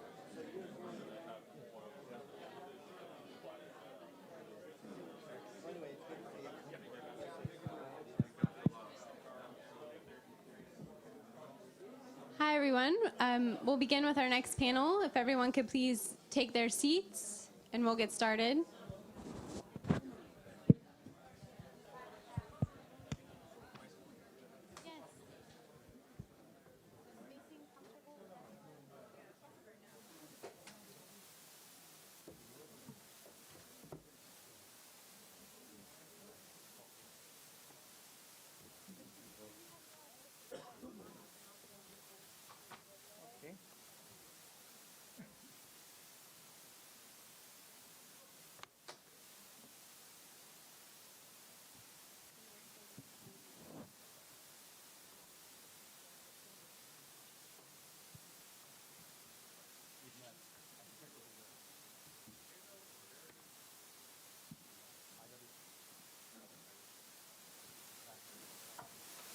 Welcome, everyone. I know people are still taking their seats here, but we'll go ahead and get started on our second panel today. My name is Leslie Minnie. I am a research coordinator here at United States Institute of Peace working on Ukraine. We've recently launched a religious landscape mapping looking at the role of religious figures, institutions, and other faith organizations in the role of the conflict. And so this couldn't come at a more timely time. It's a pleasure to introduce everyone today on our panel entitled The Maidan Revolution and the Role of Religious Communities in Ukraine. The 2013 Maidan Revolution in Ukraine are also known as the Revolution of Dignity, which first sparked from protests against President Yanukovych's rejected deal of a greater integration into the EU, killed over 130 people, and injured more than 1,100. When we look at pictures of the Revolution of Dignity, we often see religious figures present, bishops, priests, and others, sometimes seen blessing protesters, and sometimes seen serving as a physical barrier between police and protesters. During the revolution, prayers took place regularly in Independence Square, and cathedrals served as an important place of refuge during the violence. At the same time, those opposed to the protesters, far-right groups among others, use religious ideology and references to express their vision, demonstrating the real reach of the Russian worldview. During this panel, we will explore the role of religious communities during the Revolution of Dignity, the impact of the revolution on faith communities, and how the revolution led to the recent decision on autocephaly. I'm eager and honored to introduce a deeply experienced panel today. I'll start with Right Reverend Dr. Andriy Chervosky, who is founding director of the Metropolitan Andriy Sheptytsky Institute of Eastern Christian Studies at the University of St. Michael's College in the University of Toronto. Father Chervosky was born into a family of Ukrainian World War II refugees in New Jersey. He studied for the priesthood in Rome and Toronto with doctoral studies at the Notre Dame in Mundelein and was ordained in 1980 by Patriarch Joseph Slipsky, and elevated to the rank of Mitroid Archpriest in August 2005. He's seen as a writer and popular lecturer, and he has spoke throughout North America, Europe, and Australia. Next, we have Ambassador John Herbst. He's the current director of the Atlantic Council's Eurasia Center and former U.S. ambassador to Ukraine from 2003 to 2006. He has over 30 years of experience as a Foreign Service officer at the U.S. Department of State, holding the rank of career minister. He has served as ambassador to Uzbekistan and Ukraine, where he supported the Orange Revolution and helped prevent violence and guide Ukraine to a more effective government. He has written many book chapters, articles, and op-eds on stability and operations in Central Asia, Ukraine, and Russia. And his writings have appeared in the Washington Post, New York Times, The Atlantic, among others. And Dr. Paul Collier, who is a research professor at the Institute of World Politics. He is also a professeur associé à l'École spéciale militaire de Sanskrit. Sire. Okay. In France, which I'm told is the French version of West Point. He focuses on foreign policy, including the geopolitics of Eurasia, the activities of major Eurasian powers and the globe, and how religion and faith communities shape international affairs today. He is a member of the International Institute of Strategic Studies, and he's a contributor to Forbes, Providence, Azure Today, and the Kyiv Post. And welcome, everyone. I would like to start off with Reverend Dr. Andriy Chervosky today to discuss the role of the churches at the forefront of the revolution, the full depth of a religiosity in Ukraine, and what role religion plays and plays still in the life of Ukrainians. Thank you. Your PowerPoint should be coming up soon. You're welcome. Good morning, everyone. I'm honored to be here. You're going to see a PowerPoint. It's not the traditional kind of PowerPoint that follows my presentation. It's going to be a photo remembrance of the Maidan, to bring us back to those days, to see those images. Now, I realize it's risky business for me to try to talk about one thing and you're trying to watch another thing, but you know, I'm very willing to lose that contest, okay, because the images are very powerful and they express what I'm going to be talking about in another way. So consumers of news media in today's 24-hour news cycle often display a sort of attention deficit disorder. Since news programs today often function as entertainment as much as they do to inform citizens of vitally important events, this is not entirely surprising. And yet, for several months, the situation in Ukraine grabbed world headlines. Alas, it should still be in the headlines, but it is, in the words of Patriarch Sviatoslav, the head of the Ukrainian Greco-Catholic Church, Europe's forgotten war. Of course, the news outlets almost universally focus on the sensational, the confrontational, and the violent, regularly failing to report on positive developments beyond brief statements that these may have occurred. More importantly, what's most often omitted is any deeper analysis of such positive events. That's why it's imperative at this point to offer at least a preliminary glance beyond the headlines at what has been going on in Ukraine since November 2013, and especially at what the religious implications might be. The phenomenon of the Euromaidan is a complex one.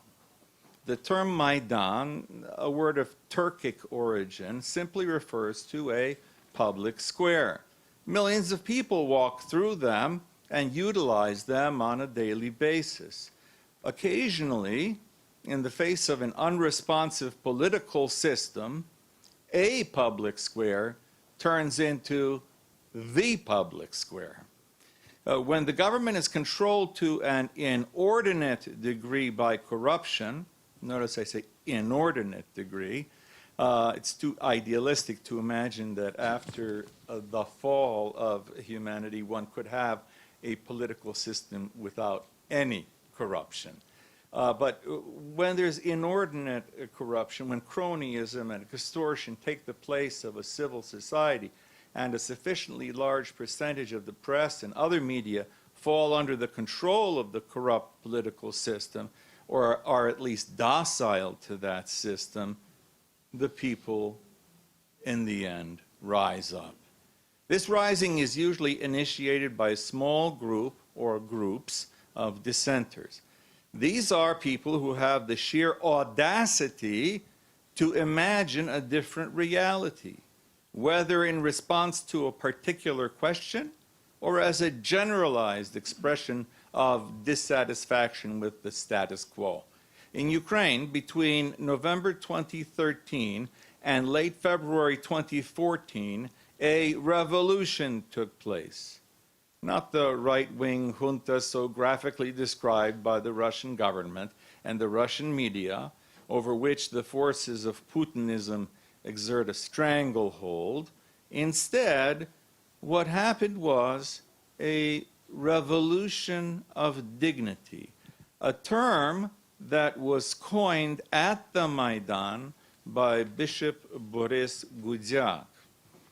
What started as the protest of a certain number of university students and supporters against a president who betrayed the expectations for closer ties with Europe turned into a national movement to resist the thugs who had seized hold of the political process in the country and to carve out for the citizenry of Ukraine a life worth living again, in which citizens would take responsibility for their country and pay the price for such civic involvement.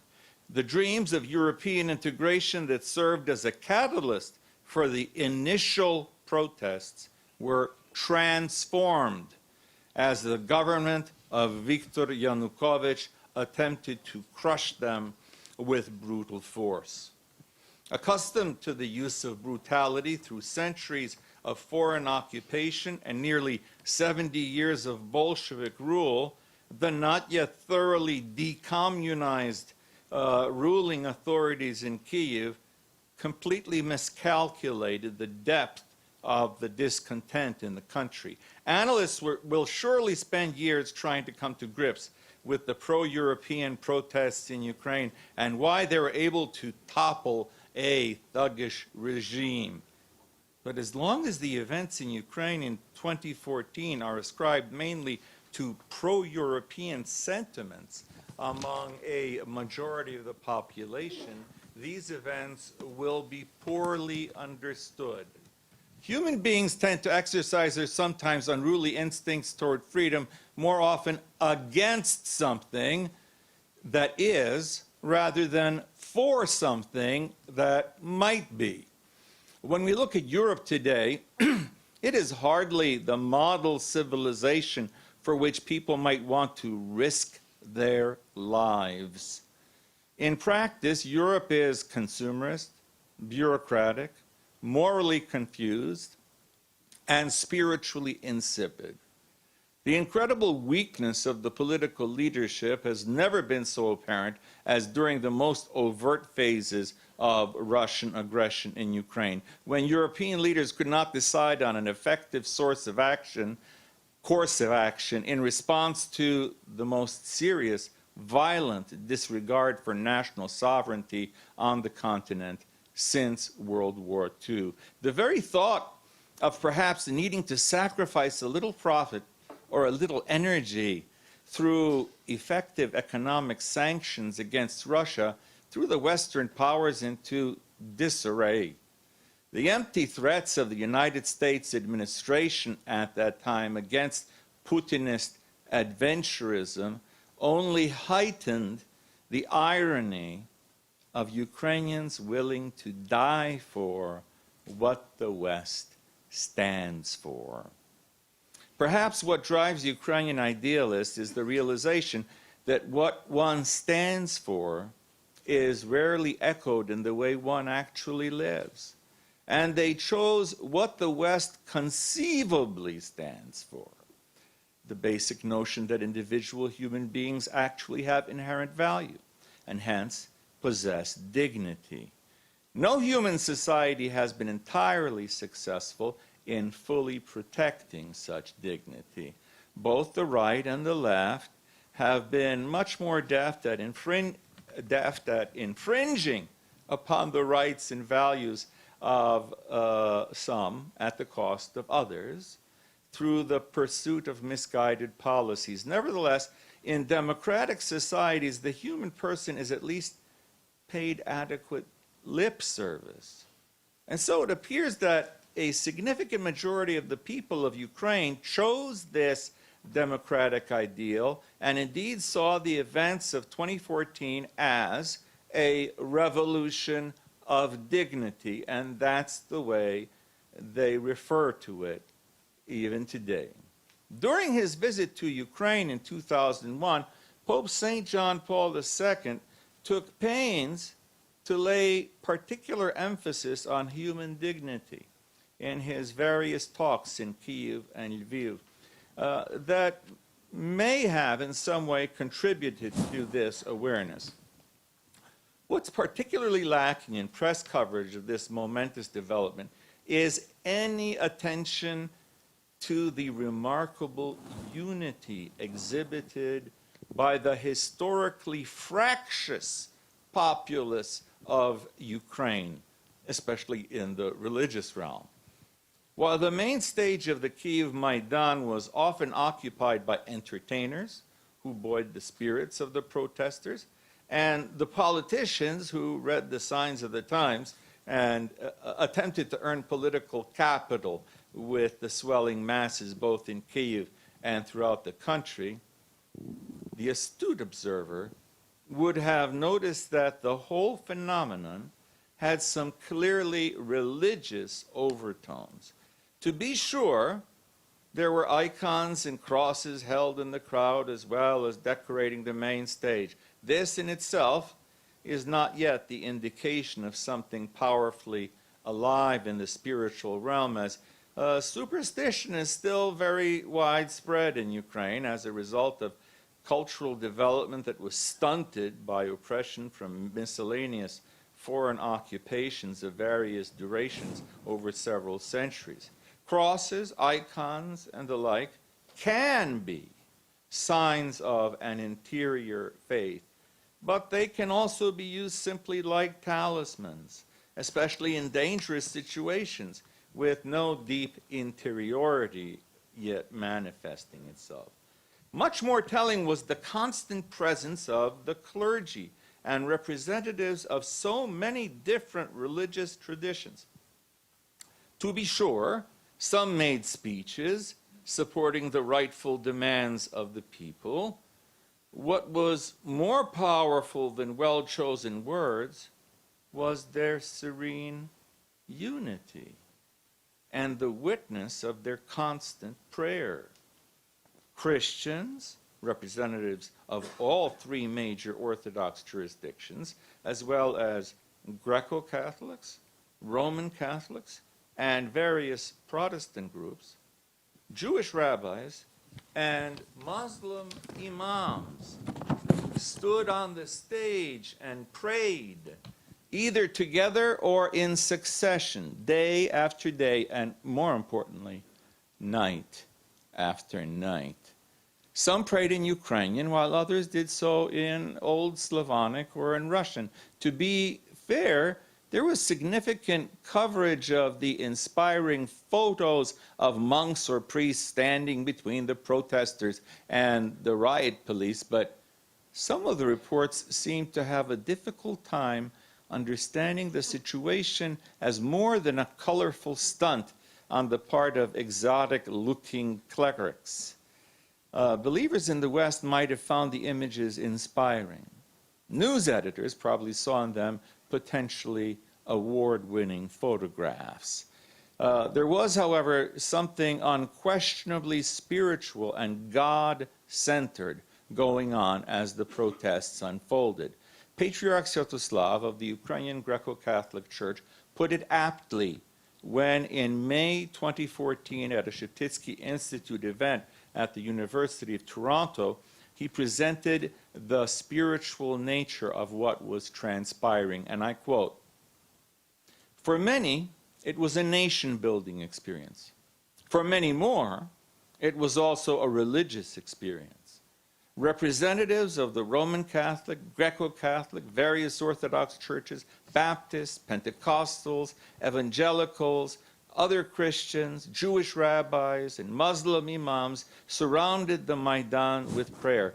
Our people have been praying, praying, praying in their homes, their parishes, in their workplaces, and at their computer screens, engaged in social media. They have prayed personally and communally.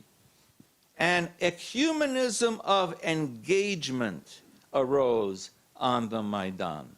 As we prayed together in various languages and in various faith traditions, we felt the presence of God. This is not just the naive persuasion that God is on our side, therefore we will prevail. No, this experience of God's presence was much more nuanced. Many felt in those critical last days before the snipers started massacring the protesters that this night, this hour, might be the last hour of our lives. And yet we saw with some of the clearest vision of our lives that God indeed was with us. It so happened that what became the favorite prayer of the Maidan was the passage from Isaiah, "God is with us. Understand, all you nations, and submit, for God is with us." That was repeated on an hourly basis during the nights, especially those last several weeks. It was sung, of course. This is the kind of statement, so that's the end of the quote from Patriarch Sviatoslav. This is the kind of statement that one will almost never see in the secular press. But without it, any analysis of what was happening in Ukraine and what is continuing to happen in Ukraine would be woefully incomplete and perhaps even distortive. Since 1996, there exists in Ukraine a body called the All-Ukrainian Council of Churches and Religious Organizations. That does not mean that it's all Ukrainians, okay? All Ukrainian means a nationwide council. It includes representatives at the national level of some 95% of religious bodies operating in Ukraine. Interestingly, there's no such body that brings together religious believers of all stripes in most Western democracies. We don't have it in the United States or Canada, but it exists in Ukraine. A pluralistic organization that brings together various religions. In this council, Christians, Jews, and Muslims have the opportunity to discuss issues of mutual concern. It is through this organization that these various religious groups presented a united front regarding the Yanukovych government's violent attempts to repress protesters in Kyiv. In fact, in their statement of February 19, 2014, the council beseeched both the protesters and the government to refrain from violence. On February 22nd, the council issued a statement condemning any talk of separatism or division of the country as dangerous given the delicate situation. This same organization met with the government on February 26, 2014, soon after the election of an interim president following the flight of Yanukovych to Russia, issuing a statement condemning corruption and supporting the legitimacy of the new governing bodies. When Russia's Council of the Federation authorized Putin to invade Ukraine on March 1st, the All-Ukrainian Council of Churches and Religious Organizations swiftly responded in the negative. In this statement, the Council emphasizes the following, and I quote, "The people of Ukraine have friendly, brotherly feelings toward the Russian people. The citizens of Ukraine do not desire any inflaming of enmity. We want to continue to build fraternal relations with Russia as a sovereign, independent country." Now, this is all the more astounding because at the time, the rotating chair of this organization was held by the Ukrainian Orthodox Church of the Moscow Patriarchate. Now, what's important to note is that at the time, Metropolitan Volodymyr Slobodan was still alive, very ill, but still alive. Things would change a bit once he passed away.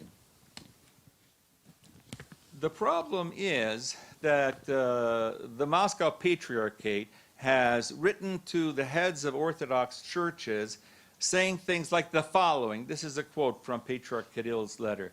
"We cannot ignore the fact that the conflict in Ukraine has unambiguous religious overtones. The Uniates and the schismatics are trying to overpower the canonical Orthodox Church, which continues to minister with patience and courage to its suffering faithful in a harsh environment." Then the Patriarch Filaret of the Ukrainian Orthodox Church Kievan Patriarchate responded that, and he defended both the Ukrainian Greco-Catholics and his own church, and said, you know, this is really a war of Russia against Ukraine. This is all based on the ideology of the Ruski Mir, the Russian world, and its theological incarnation, Holy Rus. So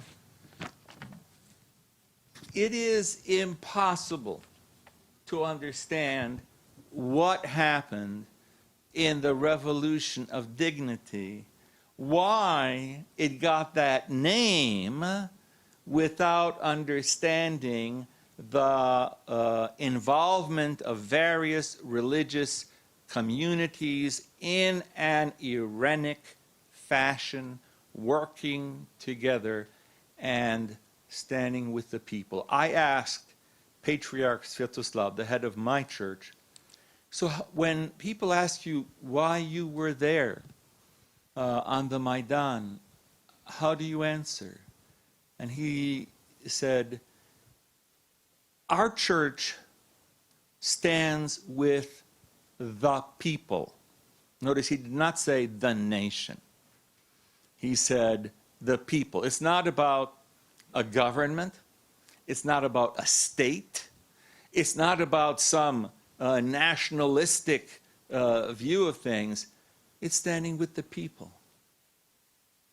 of everybody on earth. People in the United States should be able to understand that, because the U.S. Constitution begins with the words, we the people.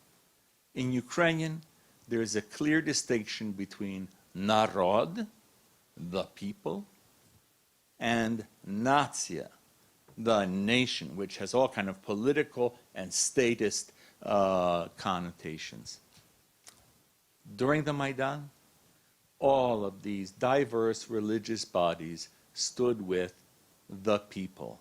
And that is perhaps the best guarantee that what the Moscow Patriarchate predicts, if the Tomos of autocephaly is delivered to the Orthodox in Ukraine, is just fantasy. Because Ukraine is a multilingual, multi-ethnic, religiously pluralistic society that will be able to handle all the challenges that are presented to it. Thank you. Thank you very much, Dr. Chervosky. That was a really touching presentation on how religion played a role in the revolution, but perhaps also remained a force of stability for those in the protest. Now I'd like to turn to Ambassador John Herbst.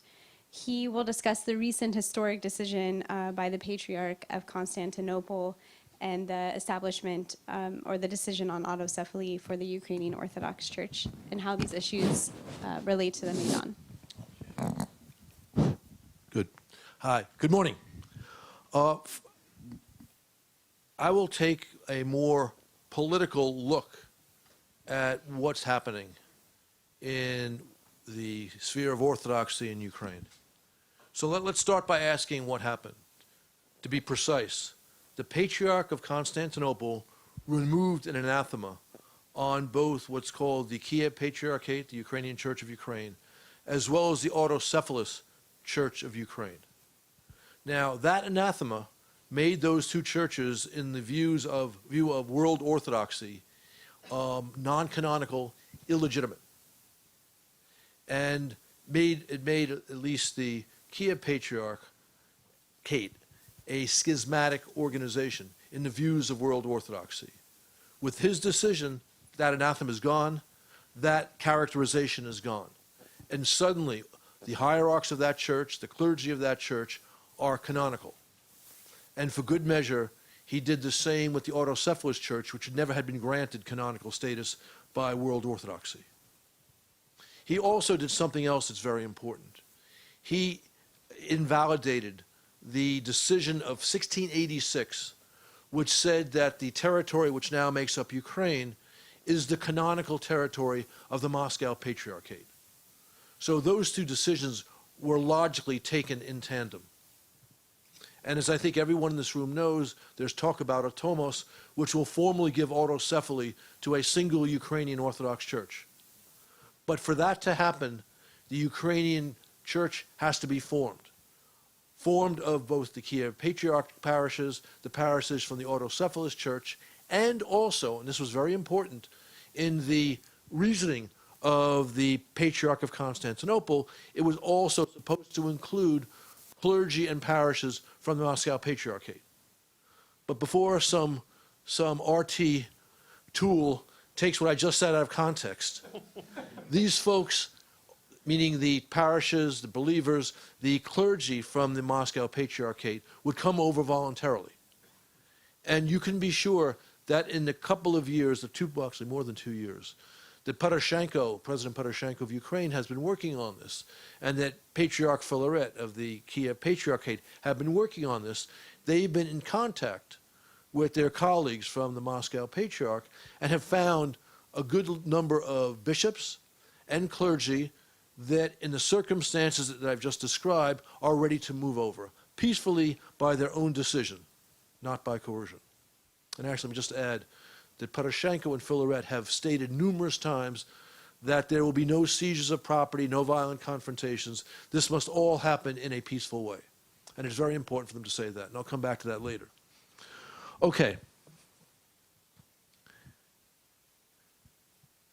This is a almost direct line consequence of what happened on the Maidan beginning almost 5 years ago. When the demonstration led to a crackdown, which led to even larger demonstrations, which led to other crackdowns culminating in the week of the sniper in which over 100 Ukrainian demonstrators were murdered by snipers. So intentionally murdered. And then the flight of Yanukovych. The Kremlin seized Crimea. And the Kremlin then, after that, because they felt good seizing Crimea, but after they felt good, they realized, well, gee, now the balance of power or the balance of forces within Ukraine in terms of those who look east and those who look west had tilted decisively in the western direction. They launched their covert war in Donbass.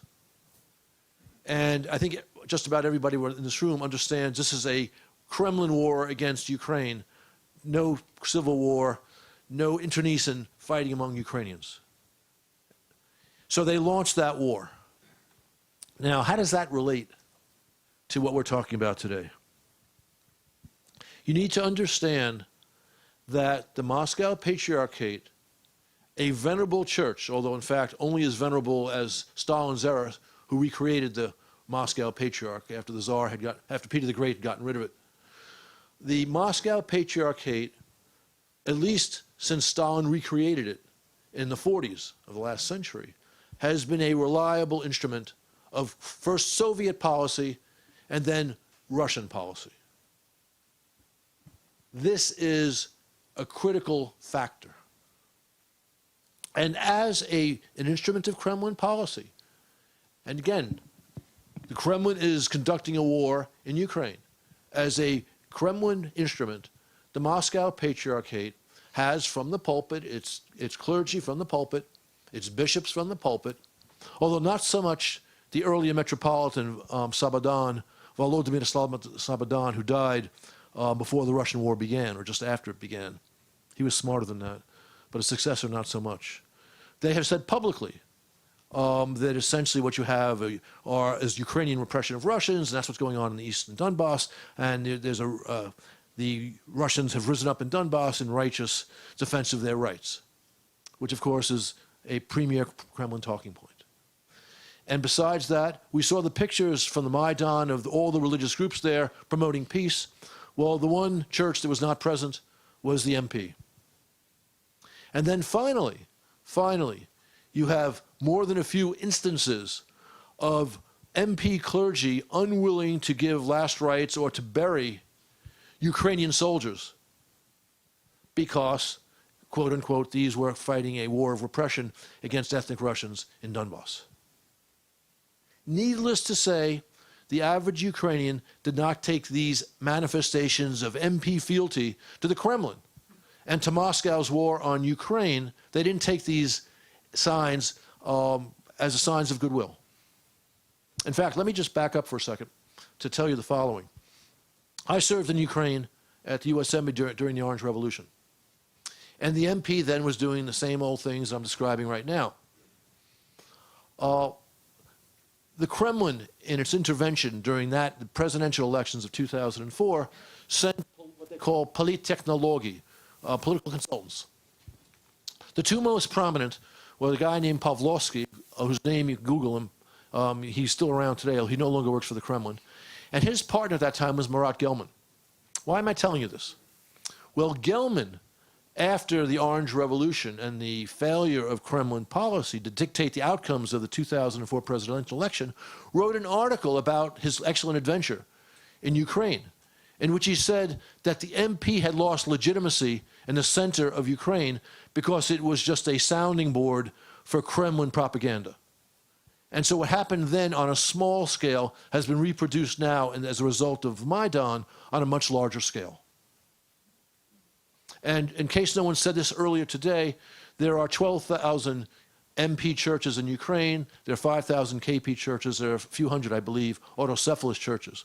Although, while the Kremlin Moscow Patriarchate has more than two-thirds of the churches, around two-thirds of the churches, in fact, the number of believers among the KP and the MP are comparable.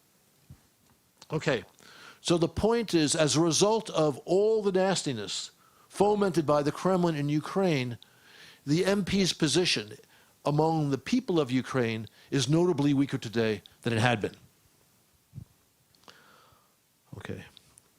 This all set the stage for the decision made by the Patriarch of Constantinople. He wanted to be sure that if a decision of the type that he took was taken, then there would be movement towards a single Orthodox Church in Ukraine. And for there to be movement, that would have to include members and clergy from the MP. So one of the tasks of those in Kiev who were pushing for this was to reach out and to be able to go report back to Constantinople that, yes, a growing number of folks, clergy and believers, parishioners, were ready to move. And that happened. All right. So that's setting the stage for the big events that we saw a few weeks ago. But there are other factors too. One is the complicated relationship between the Patriarchate of Constantinople and the Patriarchate of Moscow. Constantinople is one of the 5 historic sees of ancient Orthodoxy, the others being Alexandria, Antioch, Jerusalem, and Rome. Now, of course, there was an issue between the Orthodox and Roman Catholics, which led to a schism in 1054, or splitting in 1054 AD. So there are 4, you might say, remaining ancient sees. And Constantinople is primus inter pares, the first among equals, among those 4 sees. So that is one reason why they have the authority to take the decision they took. The other reason is, of course, that this part of the world, Eastern Europe, was once all the canonical territory of Constantinople.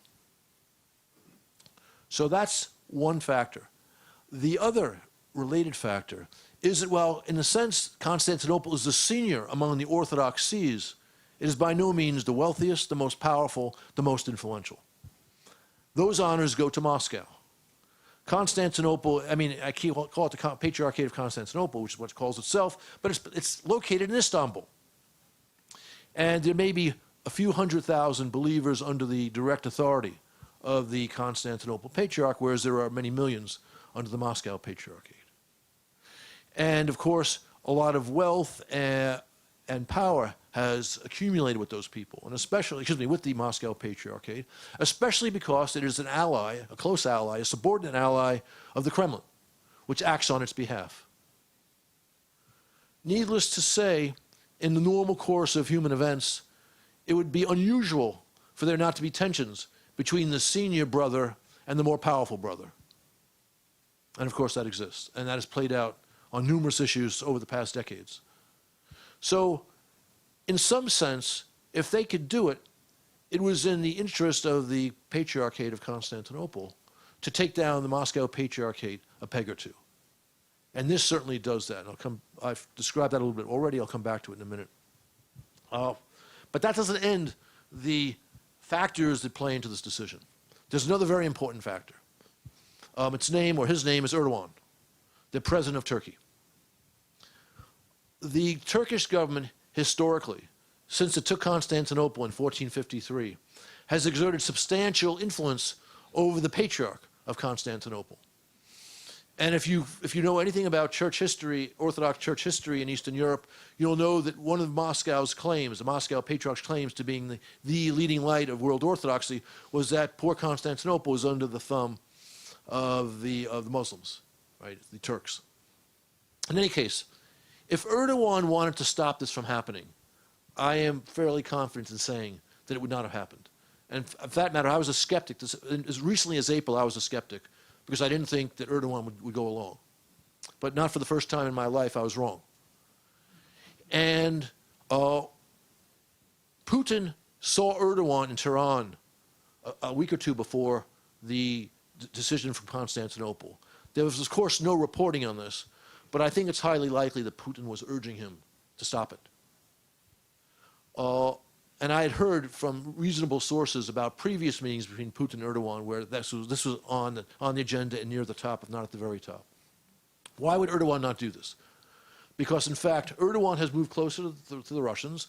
Putin has assiduously courted the Turks since within a few years of him becoming president in 2000. But even while he's courted them, he has not been averse to rubbing their faces in it when it suits his purpose, especially relating to Syria. whether it's when he kept sending his jets into Turkish airspace in the fall of 2015, or more recently, because the Turks and the Russians are on different sides in Syria. In any case, Erdogan let it happen. And so it's happened. All right. Impact of the decision. Amazing. I'm going to use up my 20 minutes. One, it's a major blow to the MP in Ukraine.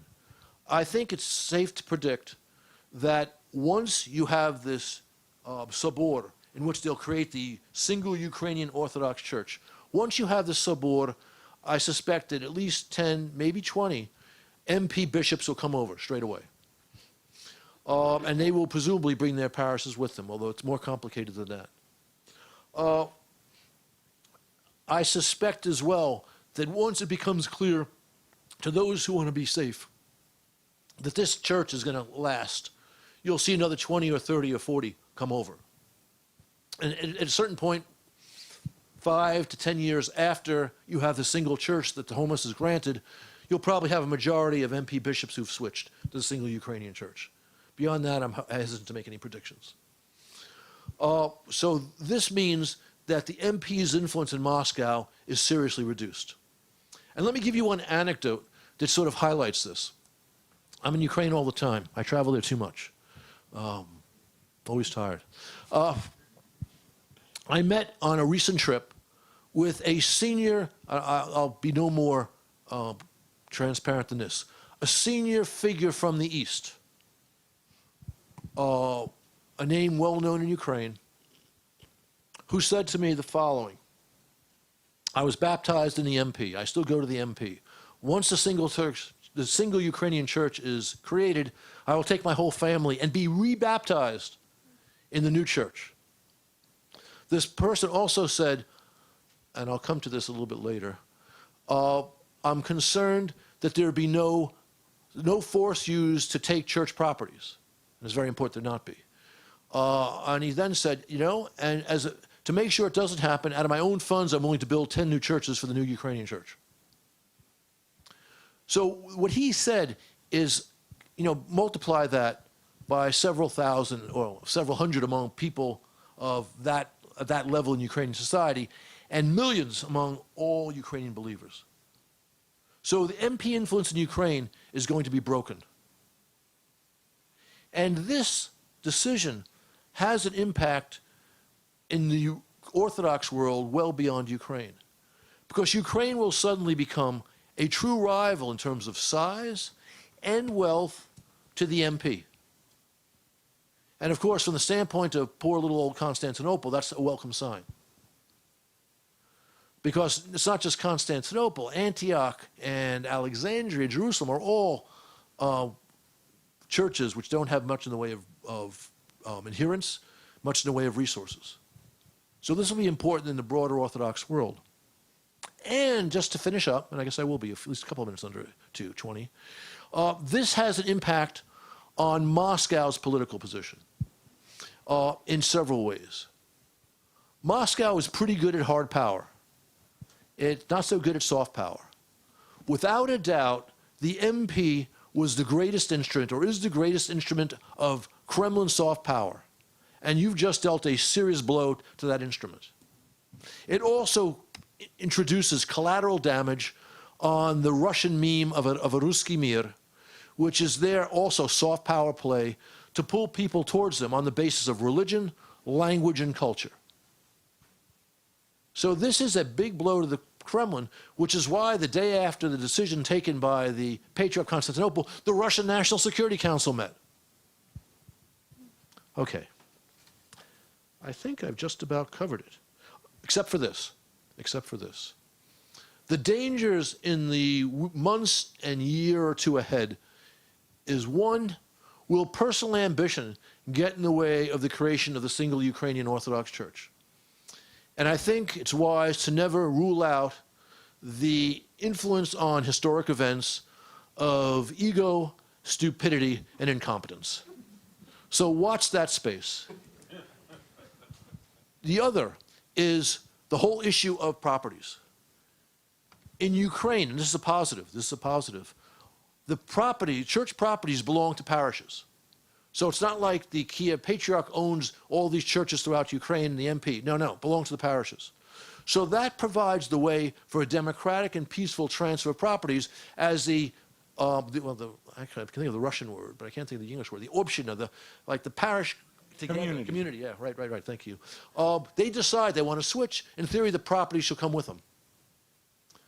But even though that's how it should play, and even though the president of Ukraine and the first hierarch of Ukraine are calling for a peaceful transfer, there are some extremists in Ukraine who might try to seize it, although let's not overstate that. Ukraine is a very moderate country, and I can go into that at great length, but not here. So that's one danger. I'm pretty confident that the authorities will crack down hard on it, on such adventurism. The other thing, which is much more likely, is Kremlin games. They will send people who are quote-unquote Ukrainian nationalists to seize properties to get photo ops of nastiness at churches. So that's something that needs to be watched, but there will be some of us in the West who will be watching for Kremlin games. So thank you very much. Thank you so much, Ambassador Herbst. That was an excellent sort of political analysis, if you will, of how the decision of autocephaly for Constantinople relates to or responds from the Maidan, but also helps us to understand the significance of the decision for Ukraine and Orthodoxy as is. But I hope that, Dr. Collier, you can help sort of shed some additional light and help us to analyze the situation of how the religious communities are responding to the decision, how to approach the threats that Ambassador Herbst mentioned, and any additional thoughts. So over to you, Dr. Collier. Thank you. My presentation overlaps with some of what they've said, and I agree with the presentations. They're wonderful. I have a brief joke that I thought of when the ambassador was speaking about Russian hard and soft power that I tell. It always gets a laugh because there's a bit of truth to it. The Russian hard power is when they have invaded you. Russian soft power is when they're threatening to invade you. However, it is clearly true that the Russian Orthodox Church is and has been the branch of the Russian state's, its soft power. So, national identity and religion are many times closely interrelated. One major and obvious reason for this is that religion is one of the most important shapers and definers of culture. And culture of a given nation is one of the things that defines a people as a nation. A shared culture that defines the values that society shares in common, with those values being more often than not religiously informed. Yet and interestingly, I should say too, that these four different branches, the Ukrainian Orthodoxy, the Metropolitan, the Moscow Patriarchate, the Kievan Patriarchate, the Autocephalous, and the Greco-Catholics, all share a common understanding of their origins and history, the 988 baptism of the Rus, etc., and numerous other things, but they also diverge in their interpretations of that history in important points, which complicates matters. And that's an important point, I think, to make, that history is a complicated thing. I'm a historian. It's rarely, if ever, cut and dried, even though some historians and Hollywood tend to paint it that way. As much as religion plays a major role in national identity, and therefore, given the contested historical and cultural linkages between Russia and Ukraine, religion is almost inevitably part of the Ukrainian-Russian confrontation. And again, as Ambassador Herbst said, this is a Ukrainian-Russian confrontation. That needs to be underlined. On the issue of autocephaly, in addition to being an obvious issue in the national identity and a statement of national cultural sovereignty, Moscow is, of course, concerned about this transfer of property issue that the ambassador raised. According to the Jamestown Foundation, the Moscow Patriarchate has been bleeding adherents and clergy for quite some time. It, of course, accelerated with Maidan. But between 2000 and Maidan, the proportion of Ukrainians who were members of the Kievan Patriarchate approximately doubled. So that shows that the trend was pre-existing. Patriarch Filaret was here in D.C. about a month ago where the ambassador hosted him, the Atlantic Council. One of the things he said there was that he expected that the Moscow Patriarchate, within a relatively short period of time after a grant of the Tomos, would lose about half of its adherents and clergy. The ROC, Russian Orthodox Church's position within Ukraine, in terms of its moral authority among Ukrainians, has steadily, of course, lessened since 2014 for obvious reasons, particularly with a flood of credible reports following the Russian annexation of Crimea, of the closing of Kievan Patriarchate churches, of Uniate churches, Greco-Catholic churches, and of the widespread persecution of Jews, Tatar Muslims, evangelicals, and other Protestant groups, etc. The ROC's statement of support of the Kremlin and its persecution of all others who are not ROC has made it, for obvious reasons, into a pariah in Ukraine.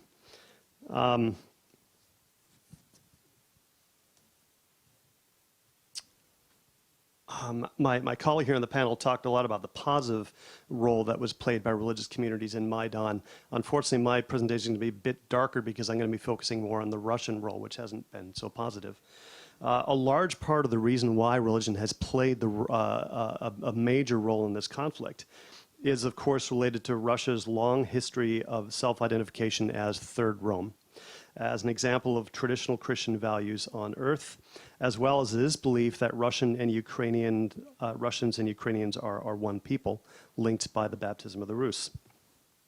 The sacralized vision of Russian national identity that sees Russia having a global mission in defense of traditional Christianity, and the dispute about the distinctiveness of Russian and Ukrainian national identities has meant that a religious component has basically been baked into the conflict.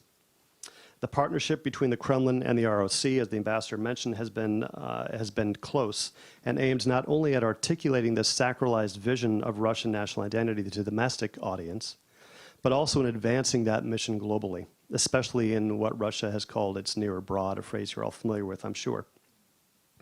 And in the manner in which the Russian state and the church have been cooperating, however, which is obviously quite heavy-handed, has been undermining their jointly stated goal of building a Russian world defined by the centrality of Russian culture, at the foundation of which lies Russian orthodoxy.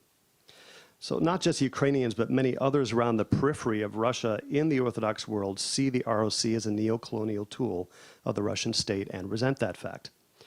Because the ROC has significant influence within the former Soviet states around Russia's periphery through its branches in those neighbors, this fact of ecclesiology gives the Russian state political leverage over its neighbors, in which the ROC plays a major role. This is why the Belarusian Orthodox Church, for instance, which currently answers also to Patriarch Kirill in Moscow, has appealed to Moscow for greater autonomy in terms of church governance. This isn't because Alexander Lukashenko cares about piety, for obvious, that should be obvious to everybody, but rather because he cares about having greater autonomy for Moscow. So that just underlines the political linkages to Moscow Patriarchate's influence. The ROC also provides a vast network throughout the post-Soviet space that allows for intelligence work aimed at advancing the Kremlin's geopolitical goals through the conduct of influence operations, the collection of information, and the spread of misinformation, as has taken place in relation to its campaign against Ecumenical Patriarch Bartholomew, which I'll discuss again a little bit more in a minute. As another example, just one example of how this has taken place, in the run-up to the Dutch referendum a year or so ago at the Ukrainian-EU Association Agreement, ROC representatives from both the ROC proper and the Moscow Patriarchate in Ukraine arrived in the Netherlands and undertook for several weeks a misinformation campaign aimed at undermining Dutch public support for Ukraine by advancing the story that there was widespread, violent, and systematic religious persecution within Ukraine of course, Russian Orthodox. An ironic claim given the record that the Russian Orthodox Church has in Ukraine. Turning to the overlapping Russian Orthodox and Kremlin interests abroad, Putin, noting the interrelation of the strength of the ROC's moral and canonical authority abroad with his own goals in the post-Soviet space, has argued that the revival of the ROC church unity is a crucial condition for revival of the lost unity of the whole Russian world, which has always had the Orthodox faith as one of its foundations. Putin justified his annexation of Crimea in predominantly spiritual language as well, asserting that Crimea has, quote, sacred meaning for Russia, like the Temple Mount for Jews in Jerusalem. And that Crimea was, quote, the spiritual source of the formation of the multifaceted but monolithic Russian nation, It was on this spiritual soil that our ancestors first and forever recognized their nationhood. Again, very contested views, obviously, of national identity here. Because of the way in which Moscow has portrayed the conflict in these sorts of religious terms, religious allegiances has been as important as and closely correlated with political allegiances. This has resulted in the Russian authorities in Crimea and the pro-Russian and their allies in eastern Ukraine conducting a holy war, basically is what it is, against all non-Russian Orthodox, seeing them as enemies of Mother Russia. In Crimea, under Russian rule beginning in the spring of 2014, severe restrictions on religious practice were quickly imposed on all non-ROC religionists. Many religious leaders reported surveillance from the security services and questioning from the FSB. Jewish synagogues, numerous Muslim mosques, and Christian groups seen as Western or pro-Ukrainian all experienced police raids and other forms of not-so-subtle pressure. One thing the Russians are not usually good at is being subtle, and you could see this here. The leader of the Salvation Army in Crimea fled after reported harassment by security officers, and the home of the bishop of the Greco-Catholic Church was burned down. Of the 1,546 religious organizations that were registered in Crimea prior to the Russian takeover, under the new rules, they all had to re-register, and as of about a year or so later, only 1% had been allowed registration status, and that has not been hasn't improved a lot since then, the position. Muslim Tartars, similar things have happened with them. They make up about a little over 10% of Crimea's population, but they had their last television station in Crimea closed down at the beginning of April 2015. The approximately 24 Turkish imams who'd been working in Crimea before the annexation were all expelled within about a year of that as well. Jews, too, have experienced persecution, with synagogues being defaced with Nazi swastikas, the prominent Reform Rabbi Mikhail Kapustin being expelled from Crimea after his outspoken opposition to the annexation. In rebel-held parts of eastern Ukraine, or Russian-occupied, more accurately to state, ROC priests use apocalyptic language to describe the struggle and bless Russian soldiers fighting, as they see it, for the very soul of humanity. As one priest articulated shortly after visiting Russian troops in Donetsk, Ukrainian forces and their Western supporters are fighting for, quote, the establishment of planetary satanic rule. He went on to explain that, quote, what's occurring here is the very beginning of a global war, not for resources or territory, that's secondary. This is a war for the destruction of true Christianity, orthodoxy. Speaking of those who control policy in the West, the priest, known as Father Victor, went on to explain that, quote, they are intentionally hastening the reign of Antichrist. With apocalyptic views such as this dominant among pro-Russian combatants and spread by the ROC, it's perhaps not surprising there are widespread rumors of non-ROC religionists being targeted by pro-Russian militias and Russian troops themselves, kidnapped, tortured, and killed. I can go on for a long time talking about this. I think we've heard enough where you get the point.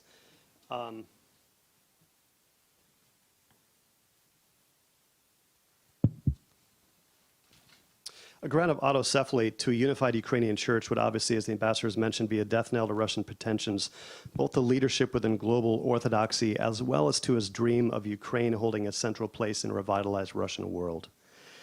Under Moscow's leadership, 12,000 parishes, again, as the ambassador said, or approximately a third of the ROC's about 35,000 parishes are in Ukraine. There are about 30 million Ukrainian Orthodox believers, so autocephaly clearly would make Ukraine a rival of the Russian Orthodox Church within global orthodoxy. I want to talk for a minute about the ROC's relationship with both the ecumenical Patriarch Bartholomew as well as Pope Francis, as the way in which the Russian Church has managed both these relationships reveals quite a bit about its alliance with the Kremlin. The ROC has used this position as the largest Orthodox church in order to lay claim to a unique position within Orthodoxy. Viewing Bartholomew as its primary rival for leadership within the Orthodox world, Russia has undertaken a widespread misinformation campaign, with the ROC and Russian intelligence services apparently cooperating in an effort to undermine Bartholomew's moral authority. The February 2016 meeting in Havana between Pope Francis and Patriarch Kirill, I'm sure you all remember that, a little over 2.5 years ago, was treated by the Russian media and government as if it were the meeting, for instance, between the head of Orthodoxy and the Pope. with dismissive references made to Bartholomew. Russian nationalist Igor Kolmogorov, a former politician, now a journalist with close ties to the Kremlin, provided an important insight into Kremlin thinking in an online article he wrote at about the time of the meeting.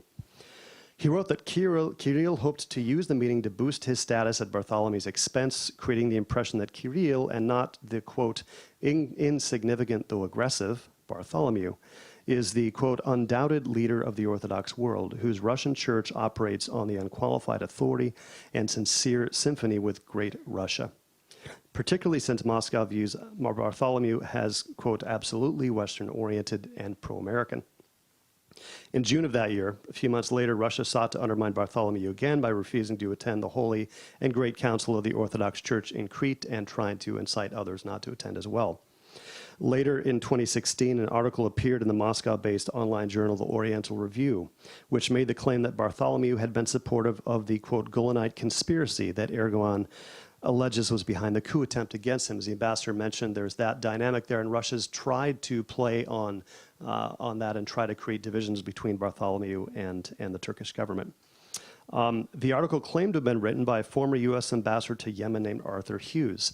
When Ambassador Hughes heard about it, he said, I have no idea what you're talking about. I didn't write this. It got taken down, but of course the damage was done, and that's all they need to do. They need to plant the thought, and then, you know, we all know the internet, it's full 99% of true things, right? And so as soon as something gets posted, it goes viral, it gets spread, and that's all the Russians cared about. They knew as long as they planted that poison seed, it didn't matter if it was debunked afterward. At the same time, the Russian Orthodox Church has attempted to build a relationship with Francis and to use that relationship to get the Vatican to tap down on the Greco-Catholic support for Ukrainian autocephaly and opposition for Russia's activities in Ukraine.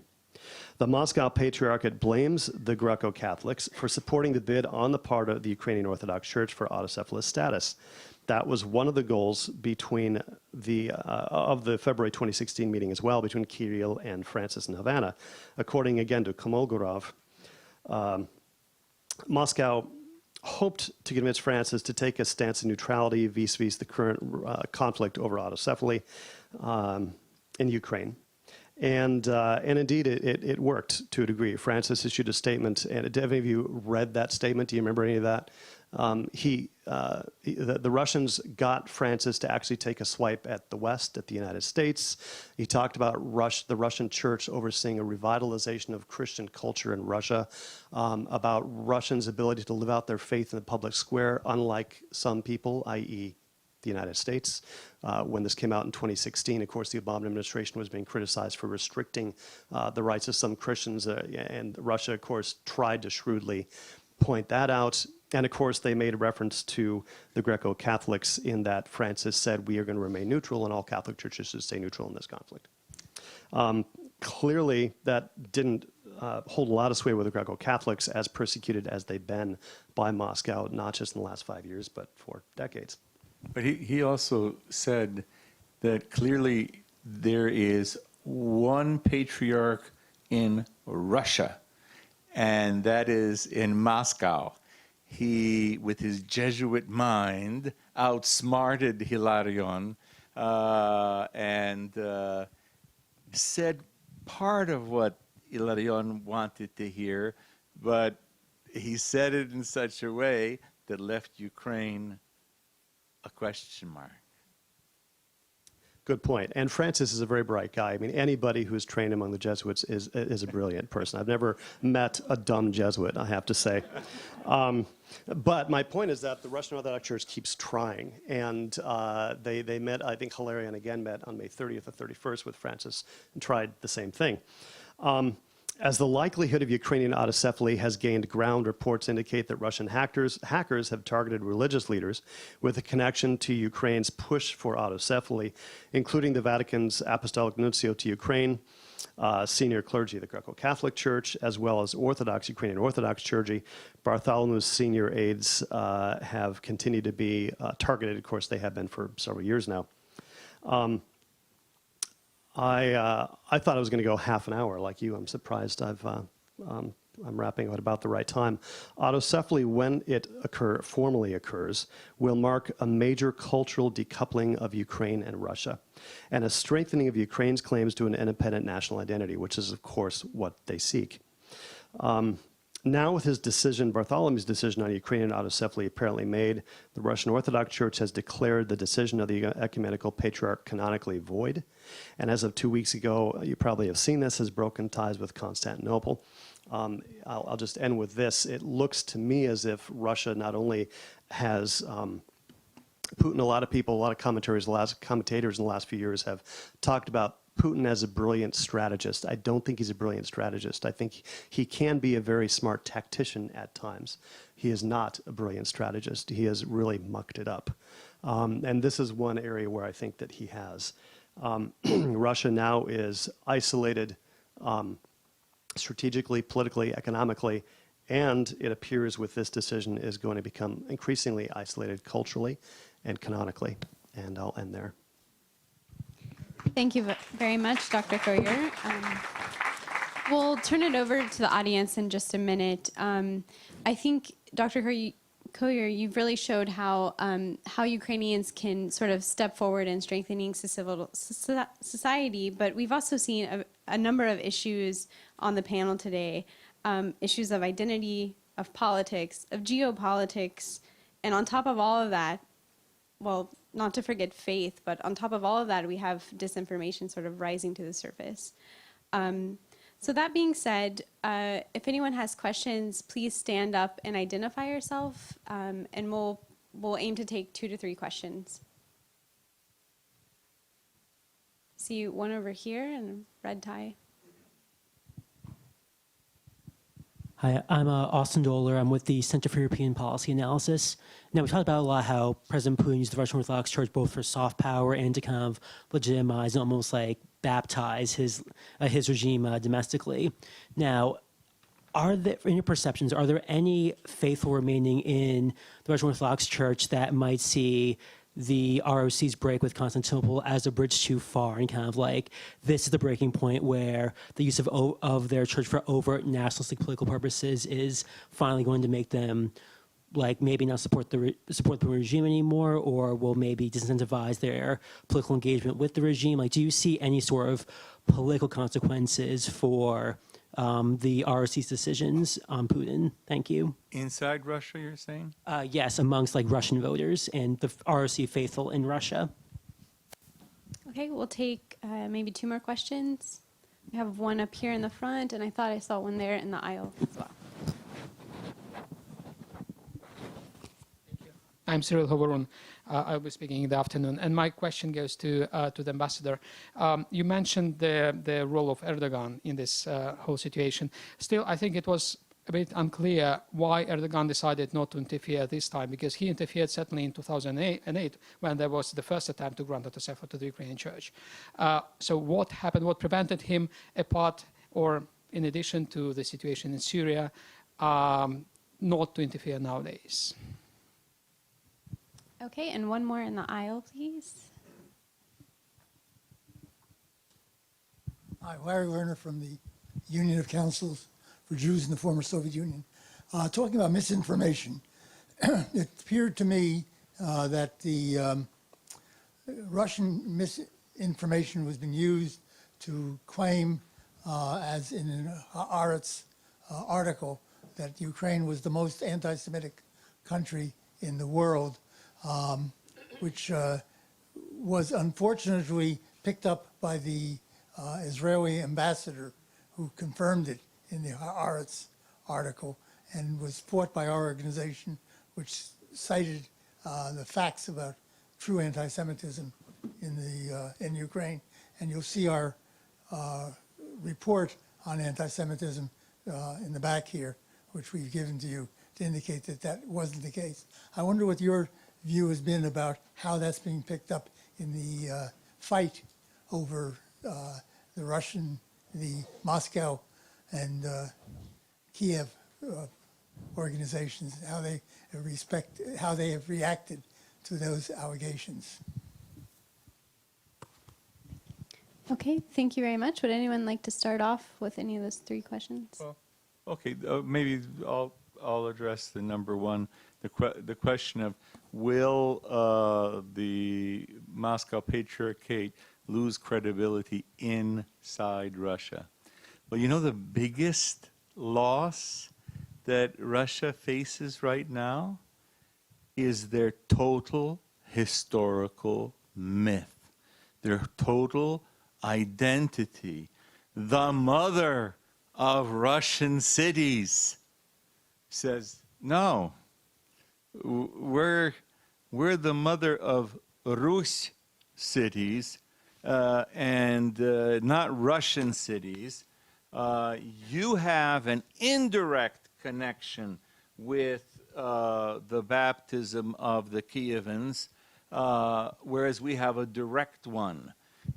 Well, the myth has always been that that's Moscow's, it belongs to Moscow. That's Moscow's property. That history, that there's a continuity from Kiev to Moscow. And suddenly, this posits a major discontinuity.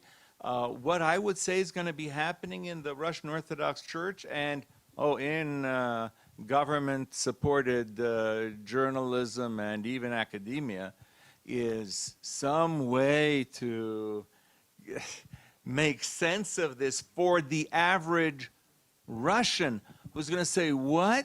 So, wait a minute, I thought that they were part of us, and now who are we, actually? Where do we come from? And I think it's going to be a big shock to people, and maybe not at first, but as this continues, if it survives, my greatest fear is that Putin will just go nuts when the Tomos is delivered and launch a full-scale invasion of Ukraine. That's my darkest fear. But I think the average Russian is going to say, well, what do you mean? So all that stuff that you taught us, that's not the way it really is? We're not the mother church to Kiev. It's the other way around. Wow. What's going on? Now, church attendance in Russia is about half of what it is in Ukraine. So that might take a further decline when people say, we don't know what you're talking about, because I bet the rhetoric of the ROC and the government is going to heat up enormously, but then people will look at the reality and say, and start thinking. I think people are going to start thinking. Okay, first I'll address the question that came straight to me. To be honest, I don't know precisely why Erdogan decided what he decided.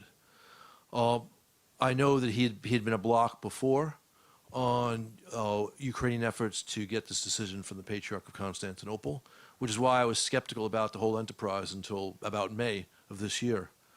The only thing that I am aware of that has been a real point of difference between Erdogan and Putin in the last year or so has been Syria.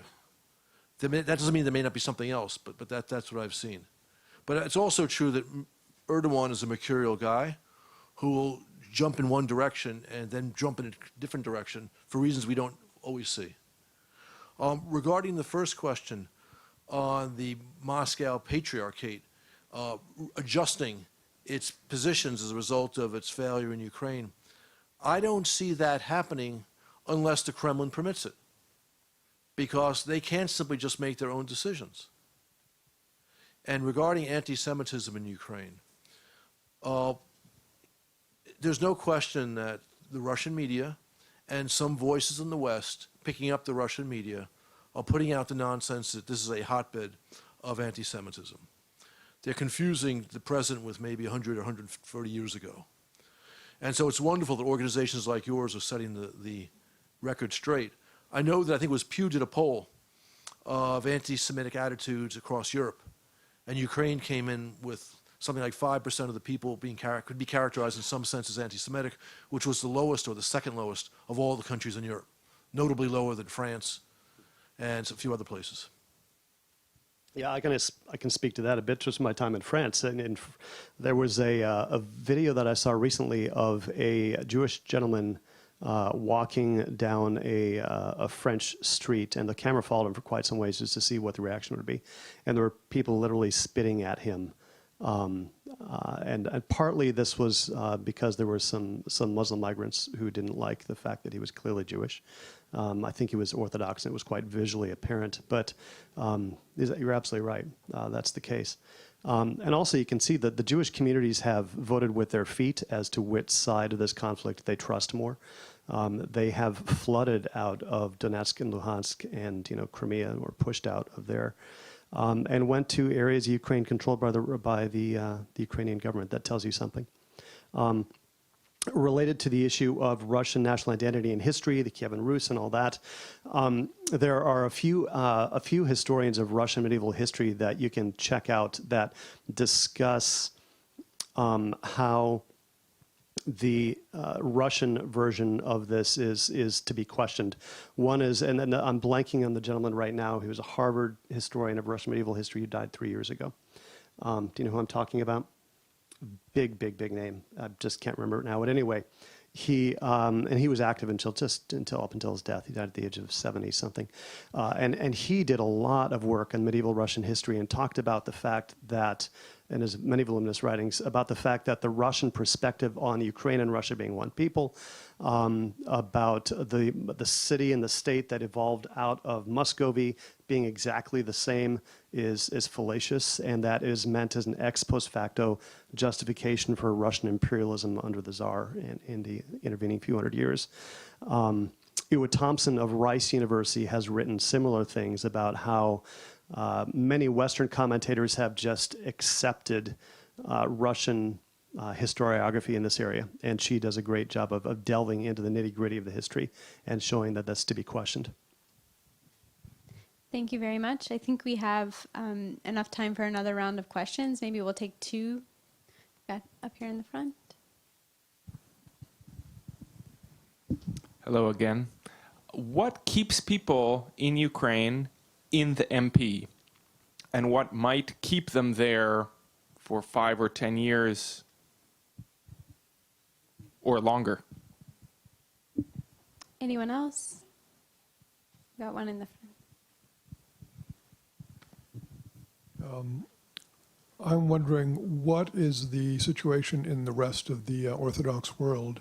The Serbs, the Bulgarians, the Greeks in Greece, how are they looking at this situation, and what side are they taking? Okay. Well, look, if I can address that second question, we don't yet fully know what's going to happen in some of the churches that have traditionally been influenced by Moscow, especially those that did not attend the Holy and Great Synod in Crete a couple of years ago under pressure from Moscow.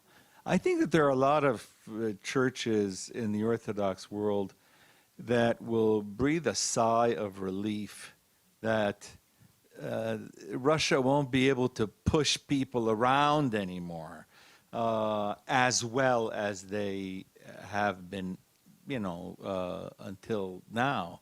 And then that they can just settle down, and the ecumenical patriarch of Constantinople can try to lead consensus building without this 300-pound gorilla in the room. So that weakening, I think a lot of people will sigh a sigh of relief. But we don't know yet, because right now I am sure, I'm positive that Putin is spending money left and right on trying to convince these other Orthodox churches to side with the Moscow Patriarchate and against the ecumenical patriarch. I just think that a lot of them will say, you know what, it's not worth it. No, we're not going to do it this time. this is our chance to be free of that giant. I'll just say something really quick adding onto that. The Serbian head of the Serbian church has been aligning with Moscow. And of course, the reason why, as you know, is because he's worried about Autocephaly and Macedonia and Montenegro. So he's got a vested interest. On this question, my understanding is, with the exception, I guess, of the Serbian church, no other church has spoken out on the issue at all. Yes, the MP and the Kremlin, too, are working overtime. And statements coming out of the MP have said this is just the Patriarch of Constantinople who cannot legitimately act by himself, which is not true, but it's still a controversial issue within the Orthodox world. And Antioch just traditionally has depended upon the MP for resources, but they still have not come out in favor of the MP position. And it's interesting, the MP is clearly not so confident of its position because it has not urged the other Orthodox churches to not commemorate and be in communion with the Patriarch of Constantinople. If they were confident that the response would come, they'd be pushing on that door. Regarding the first question, why do people stay in the MP churches in Ukraine? Well, one, certainly historically, there have been a large swath of the population of Ukraine which looks culturally and other ways towards Moscow rather than towards the West.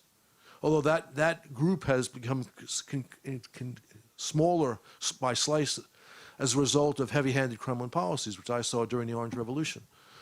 But also the canonical issue is very important. So that issue just disappeared with the decision by the Patriarch. And again, over time, we will see a steady and maybe even a spectacular move of people from one church to the other. And there'll be, I think it's safe to say, almost no counterflow. Well, but excuse me for differing on the idea that the canonical issue has been resolved. As long as Moscow says that Constantinople acted uncanonically, you're going to hear a lot of rhetoric in the Moscow Patriarchate in Russia and especially in Ukraine, saying, no, they're still uncanonical. And as a matter of fact, Constantinople has become uncanonical, and they acted unilaterally. And everybody knows that only Moscow is allowed to act unilaterally. You're right that the Kremlin and the MP will continue to make this point. And it's also true that there'll be some in Ukraine for whom that will make sense, but there are others for whom the canonical issue has been lifted. And I think that number will grow. I think it's interesting to note, too, that the Russians now are saying that it's not a canonical act, but they were more than happy to accept the 1686 decree on the part of the Ecumenical Patriarch. Yeah.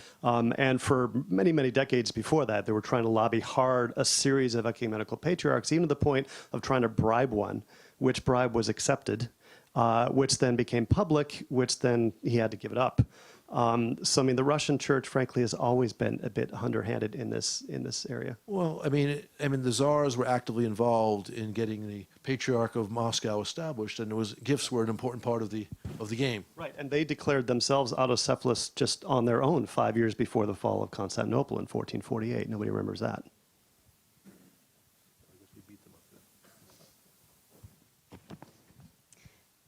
We've got maybe 2 minutes if we want to take a last question here, and then I'll close out for us. I know this is a difficult question in light of the midterm elections that are coming next Tuesday, but does the United States government have any involvement in these issues? What do we expect our government to do and to interface to some of these issues? Or are we going to be completely silent on this subject and act like it doesn't exist? According to the Kremlin narrative, this was a CIA operation from start to finish. And in fact, someone sent me just this week a really pathetic piece written by the former head of the Russian Orthodox Church of America, Metropolitan Jonah, which said what I just said and a lot more, which was just completely nonsense. By and large, the U.S. government has stayed out of it, consistent with we don't do church-state stuff, we stay away. Though it is true that Ambassador Brownback, who's who's our ambassador for religious affairs, was in Kiev and said things which I would call very, very, very mildly encouraging. But all those adverbs are important to put in there. But where the United States, the people, not the government, the people of the United States could play a role is if the National Council of Churches of Christ reached out to the new autocephalous Orthodox Church of Ukraine and said, we want to have relationships with you. I'm sure that in the international Orthodox Catholic dialogue, this is going to be like a nuclear explosion because Russia's always thrown its weight around there. Suddenly, the Ukrainian Orthodox will be admitted to the table, and there's going to be different discussion. And the Ukrainian Greco-Catholics have been waiting a long time to be able to have an open and serious ecumenical dialogue with their Ukrainian Orthodox counterparts. But the question of the canonical question and the question of Moscow's interference always got in the way of that. And my great hope is that it will end, and a very interesting ecumenical dialogue within Ukraine could take place, and various organizations in the United States that are interested in those kind of things should invite these churches and assist them and help them. That would be great. I think these last few questions and remarks have really helped us to an opening for panel 3 and 4 in the afternoon today on religious freedom, conflict, and international actors. Thank you all. Thank you to the panelists. We do have 1 hour for lunch. Our next panel will start in this room at 1:30. Lunch will be served on the 2nd floor, so 1 floor down. Please come with an appetite. There's plenty to eat. To those on the live stream, we'll pick up here at 1:30. Thank you all.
All right, we'll get started in about 1 minute. If you can begin to take your seats, we'll get started here in about 1 minute.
All right, welcome back from lunch, and look forward to an afternoon where we will begin to turn the table, turn the corner to the implications for this on religious communities, and then our concluding panel for the day on what to do.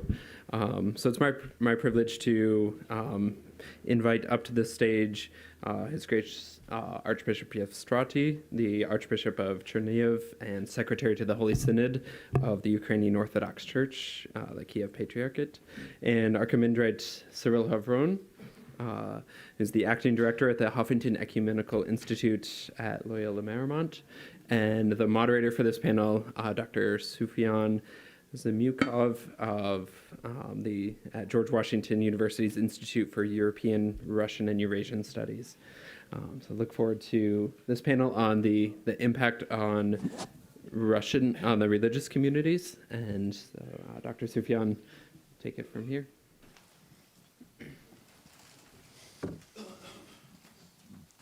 Well, it's a pleasure to see you all here, and we had two great panels, one of which covered the history of the question, and the other one focused on the Maidan and the Ukrainian revolution developments and the impact on religious community. And now at this panel, we will talk about impact of Russia-Ukraine conflict on religious communities. And our two panelists, actually, they also, besides this question that they will cover, they also teach at Archbishop Yevstrati teaches at the academy, and Archimandrite Cyril Havron teaches at Loyola University. And maybe if you have broader questions, they will be able to talk about them as well. Archbishop Yevstrati focuses on dogmatic theology, and Archimandrite Cyril focuses on political orthodoxy. So maybe they will also kind of help us to look at these implications of the Ukrainian-Russian conflict from their research and from their activities. So let's go in the order which is in the program, and His Grace Archbishop Yevstrati, the floor is yours. Thank you very much. And first of all, I would like to thank Institute of Peace and all organizers who prepare such wonderful and important event. I remember I was here 2 or 3 years ago, and we discussed about possibility of such conference, and at that time it was just idea, and now we all see how it's important, and how many people have a special interest to this topic. And I'm sorry, I never live in the West, and never be a student of Western University, and sorry for my poor English. If you have some questions, I'd like to clarify after my presentation.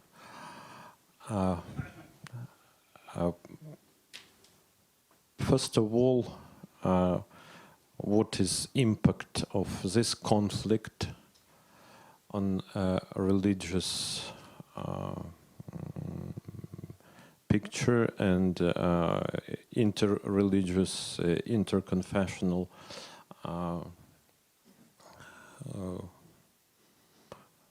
situation in Ukraine?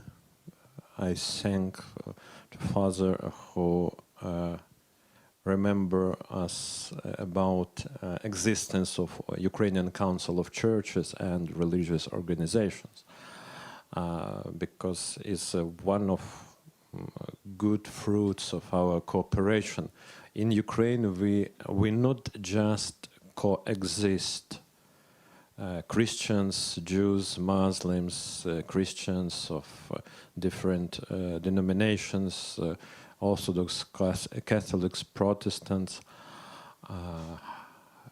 but we fruitfully cooperate, and we try to be an example for all our society, that we are different. We have different faiths, we have different views, we are different by nation, even by nationality. Current chair of our council is chief rabbi of Ukraine, Yakov Dovblaich, who was born here in States, and as he described himself, I am Brooklyn guy. But he is one of most respected religious person in Ukraine, and he is one of founders of All Ukrainian Council at the time, more than 20 years ago.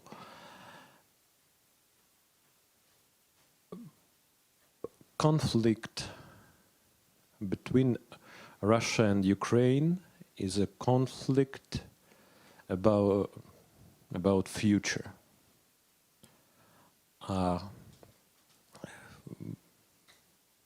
Russia, through all their history, with exception of very few moments, tried to grow as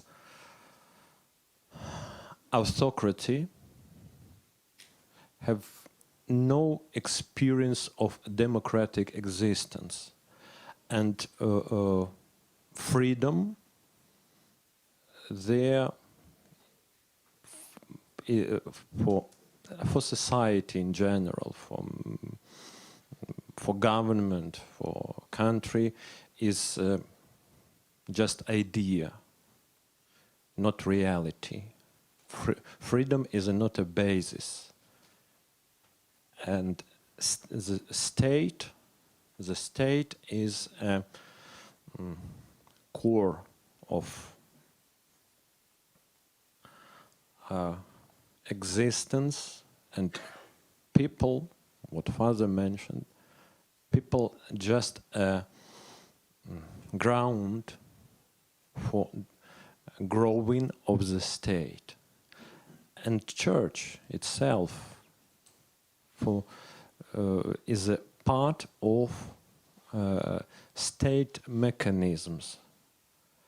And unfortunately, Russian Orthodox Church have no real experience of free existence without control by the state, especially now. Ukraine and Ukrainian nation, Ukrainian people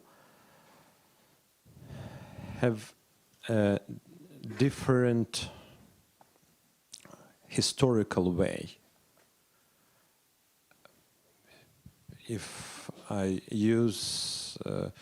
may use this definition, Ukrainian tradition of society, political tradition, religious tradition is more European, is a part of great European heritage. And in Russia,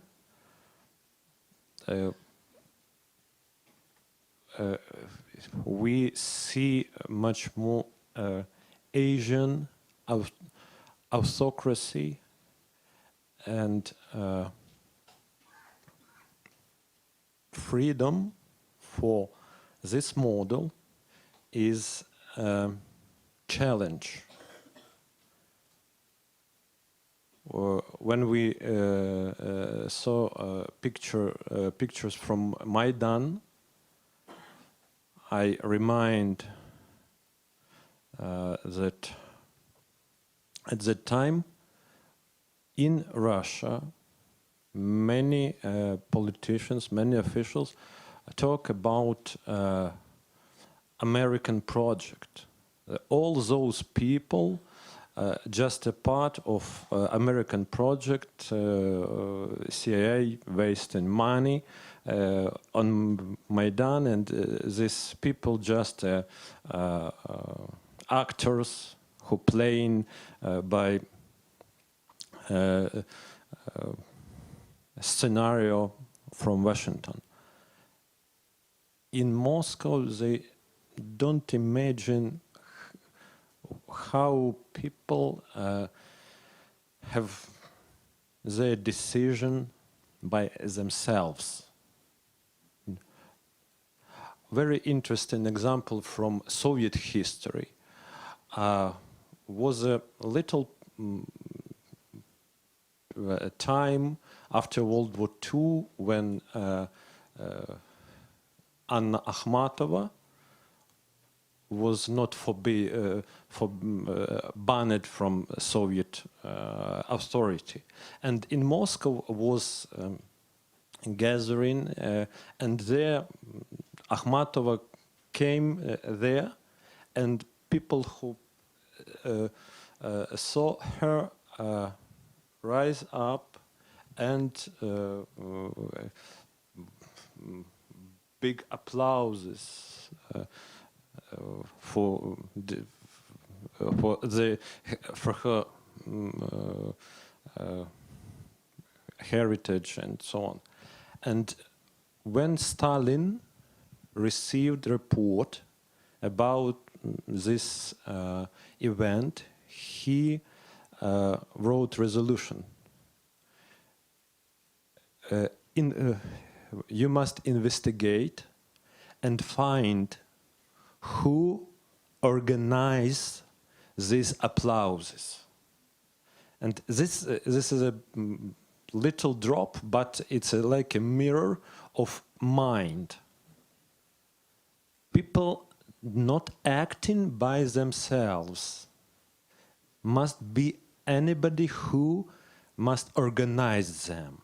And this is a difference between Moscow, Russia, Kremlin tradition and Ukraine. Especially if we talk about religious life. In Russia, they try to have organized space, religious space, organized and controlled by government.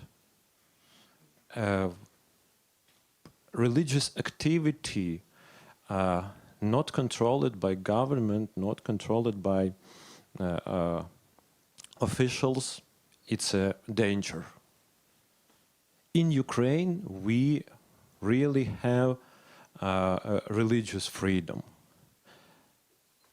And if we compare with all our history, now we have wonderful time for any kind of religious activity uncomparable with all previous centuries of Ukrainian history. And our freedom is a challenge for Russia, is a challenge for Kremlin. If we will if we will have success in our development,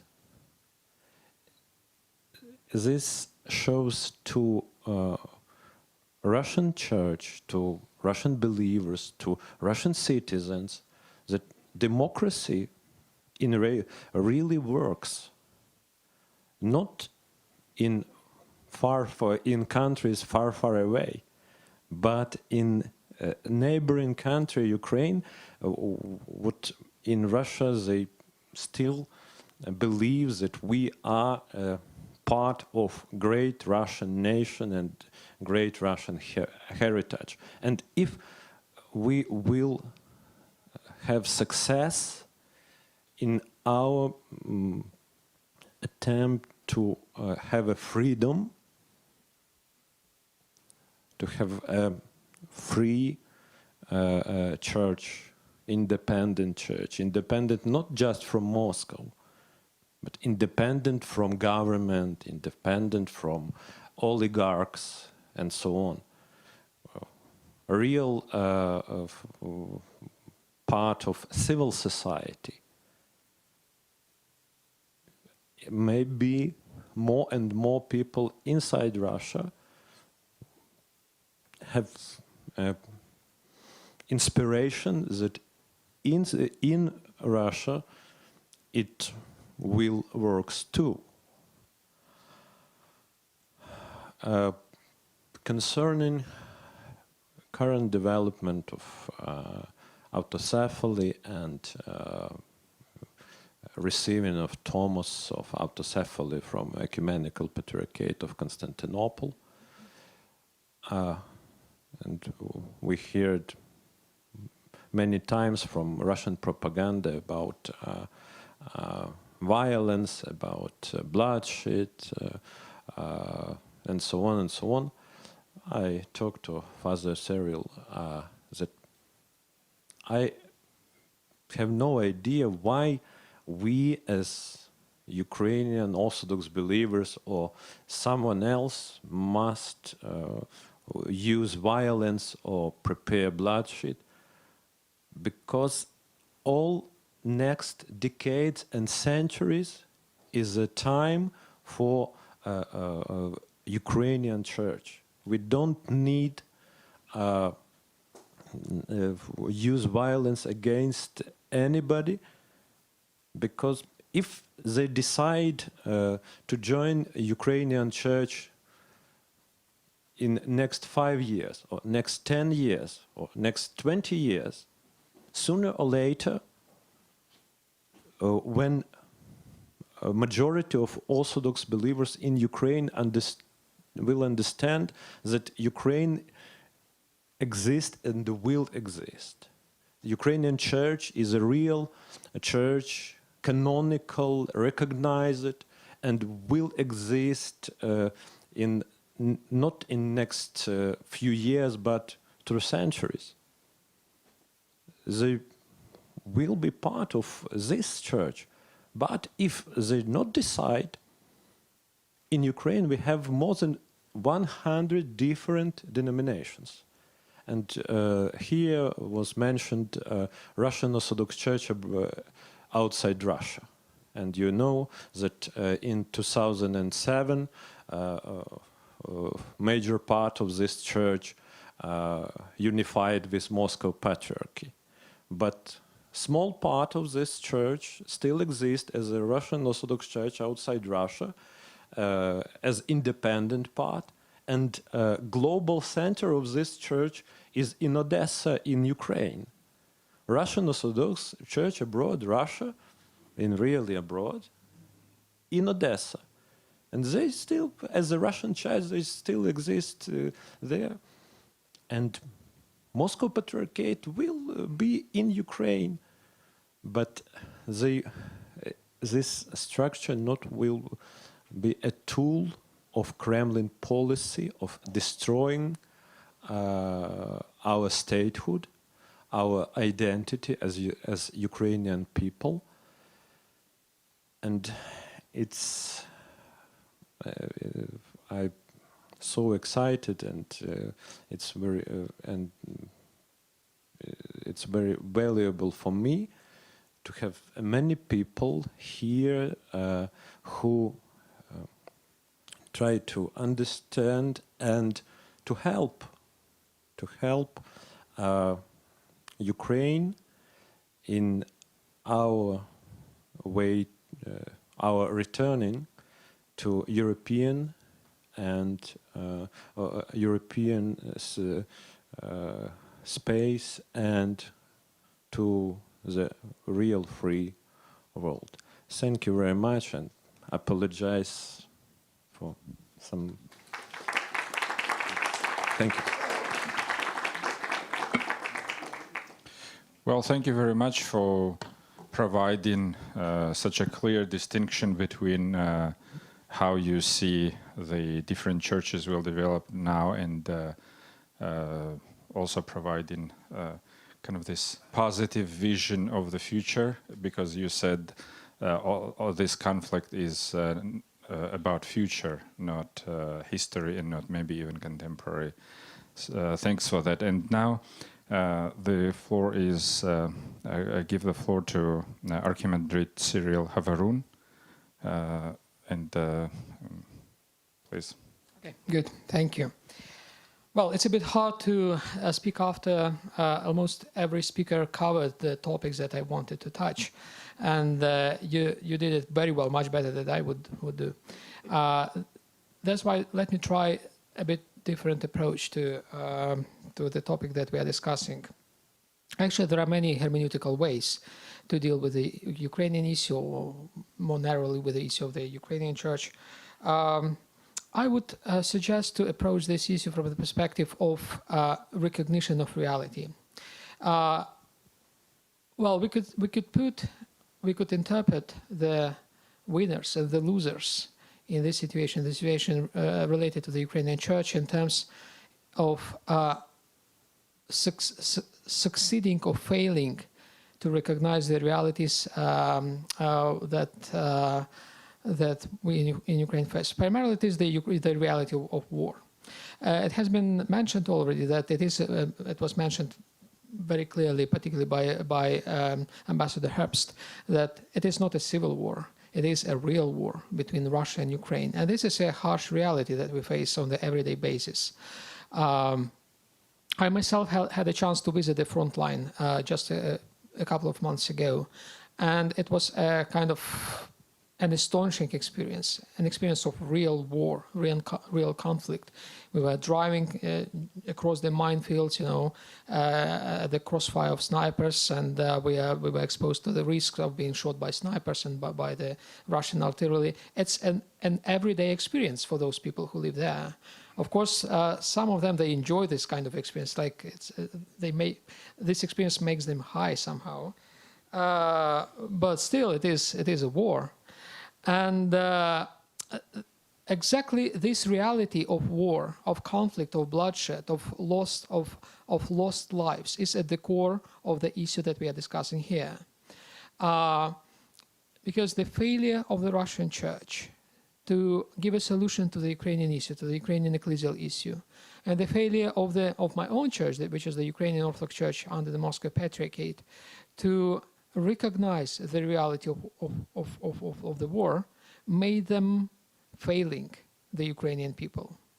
That's exactly why they are not heard anymore, why they are not respected anymore, as they used to be respected. They're either silence or endorsement to the war contributed to a dramatic fall of their reputation in the Ukrainian society among the Ukrainian people. Even among their own flocks, the people who belong to those churches, they were diverted from those churches eventually as a result of this silence, of this corroboration and collaboration, sometimes very open collaboration with the aggressor. I would explain the decrease of popularity of the Moscow Patriarchate in Ukraine by this failure to recognize the reality of the war. And the only church in the Orthodox ecumene that has recognized this reality, that has faced this reality, and has consoled the Ukrainian people about this reality is the Ecumenical Patriarchate.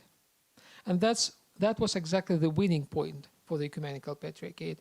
It received a tremendous support among the Ukrainian people, even though who in Ukraine knew about the Ecumenical Patriarchate before that?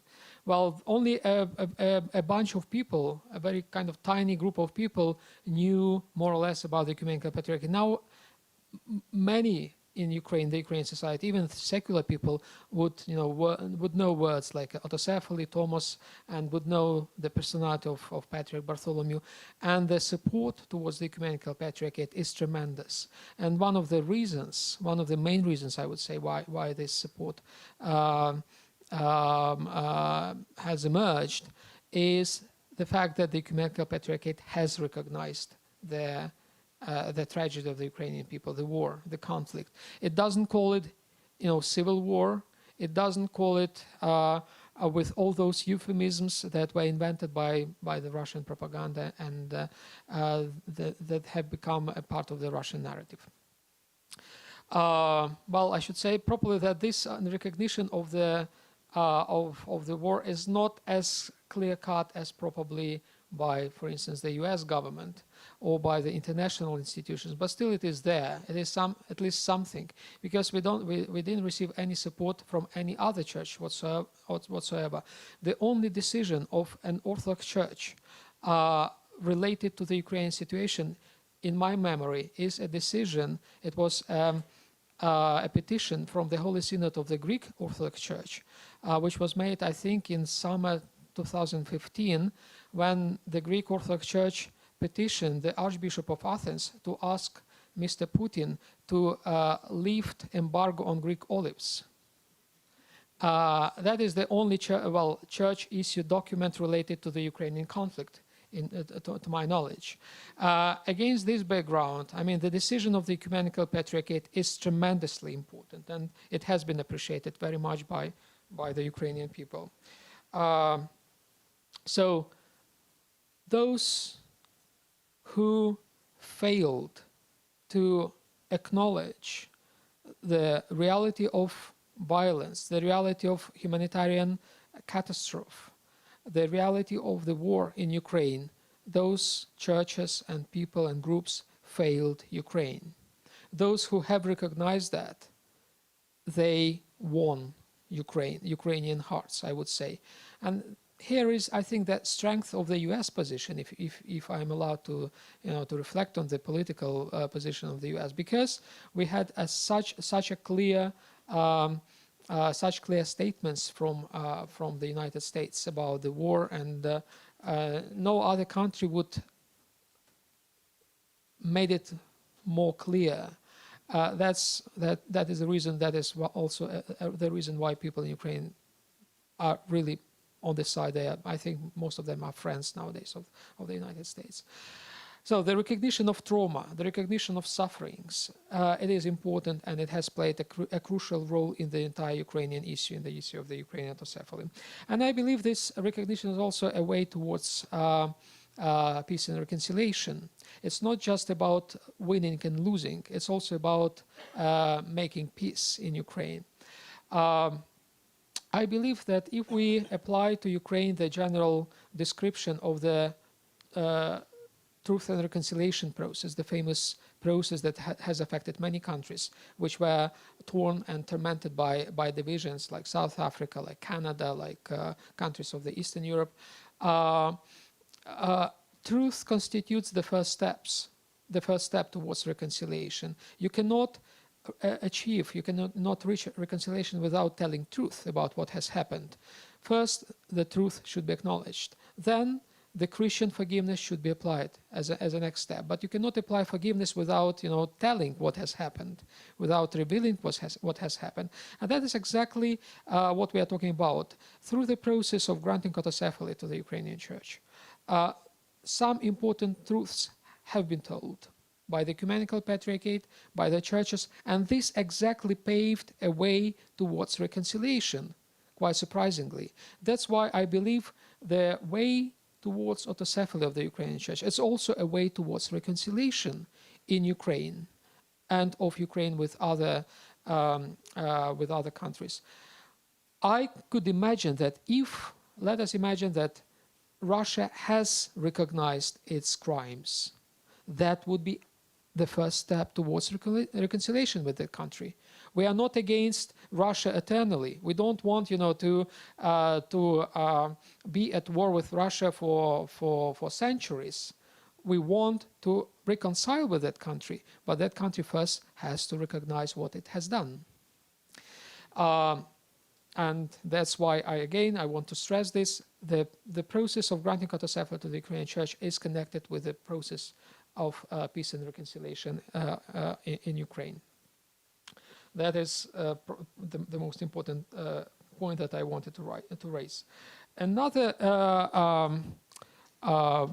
point, which is a bit different from what I've said, is about the way how this process affects the religious communities. It has been said in many discussions that this is a political process, and indeed it is a political process.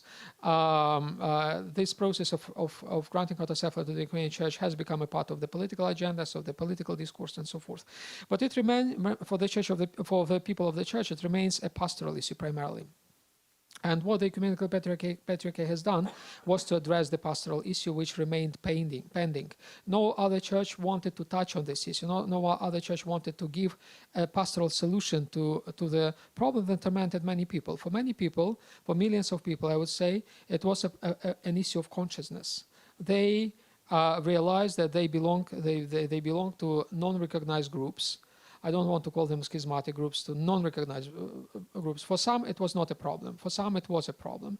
And they didn't have any other alternative where to go, any other canonical alternative where to go, or legitimate alternative. And this was an issue, a pastoral and an issue of consciousness, an issue of freedom of consciousness, if you want. The very issue of the schism in the Ukrainian Church is an issue of freedom of consciousness, because people were not free to go to a church which would be canonical on the one hand, and on the other hand would be free from the influence from Russia. Therefore, I believe establishing a parallel jurisdiction, parallel canonical jurisdiction in Ukraine, is a solution to the issue of freedom of consciousness, which was given by the Ecumenical Patriarchate. It has solved the issue effectively. The issue has been solved. That is very important. It has been solved also for those people, thousands of people who had to leave the Moscow Patriarchate after 2014 because they could not stand, they could not digest, either silence or words promulgated and uttered by the Russian Church or the Ukrainian Church of the Moscow Patriarchate in Ukraine. And they had either to leave altogether the church or to join other jurisdictions. And still they were tormented. still it was a huge pastoral issue for them. Again, this issue has been solved.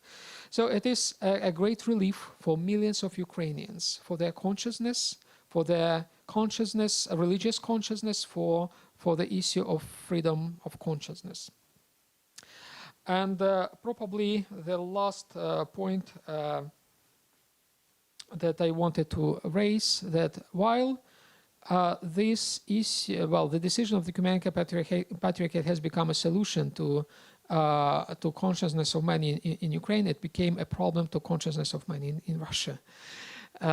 So they are like corresponding vessels somehow. And indeed, many people in Russia perceived this decision of the Ecumenical Patriarchate as an insult against Russia. Well, it was not, I believe it was not an intention of the Ecumenical Patriarchate to insult anyone, but rather to give a solution to the existing problems.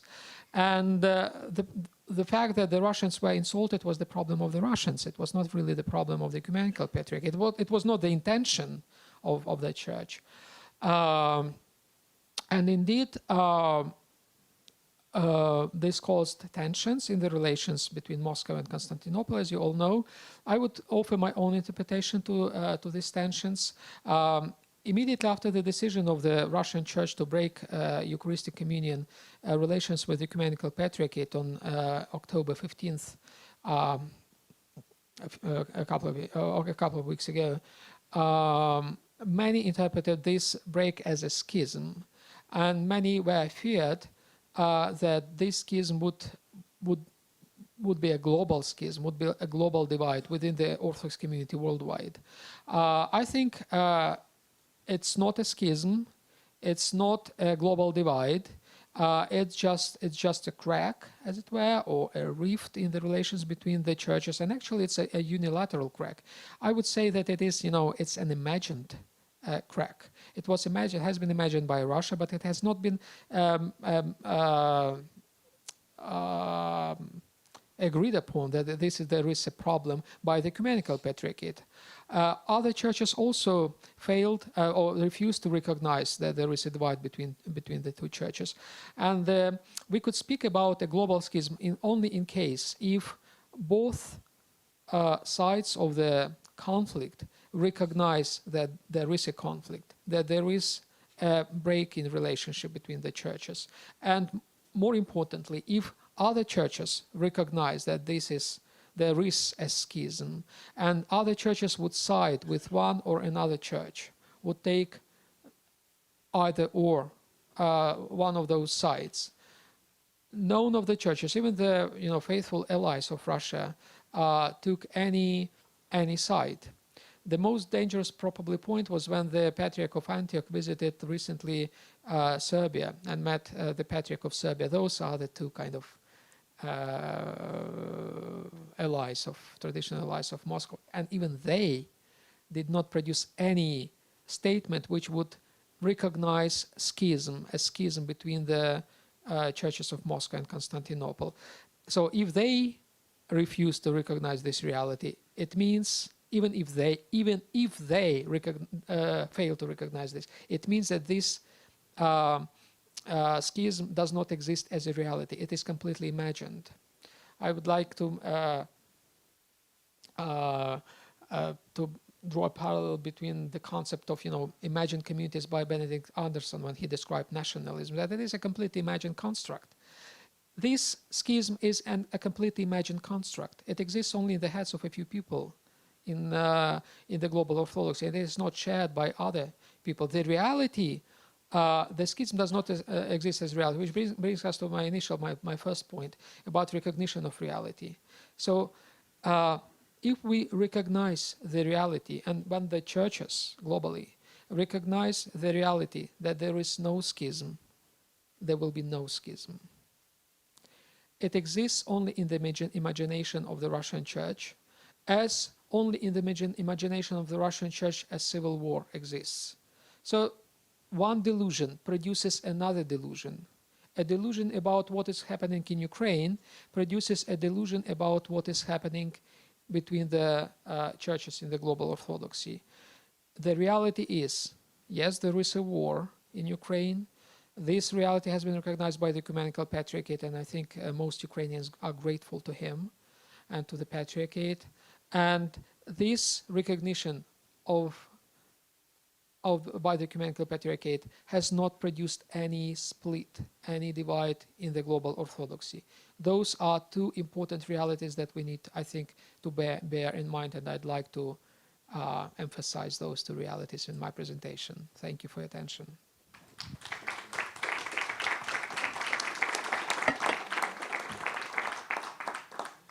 Well, thank you very much for talking about the political aspect of it, and especially taking us into the depth of the questions of consciousness and the implications of this split between Moscow Patriarchate and now Kievan Patriarchate and the Ecumenical Church. And I wanted to kind of build on the last part of your presentation and ask Archbishop Evstrati. So all these processes that we have been observing after the fall of Soviet Union, they indicated this kind of split in the Orthodox Church in Baltic states, when part of the religious community were oriented toward Moscow Patriarchate, and part was independent. In Moldova, we have the same split when part of Moldovan Church is oriented toward Romania. The same situation in Georgia.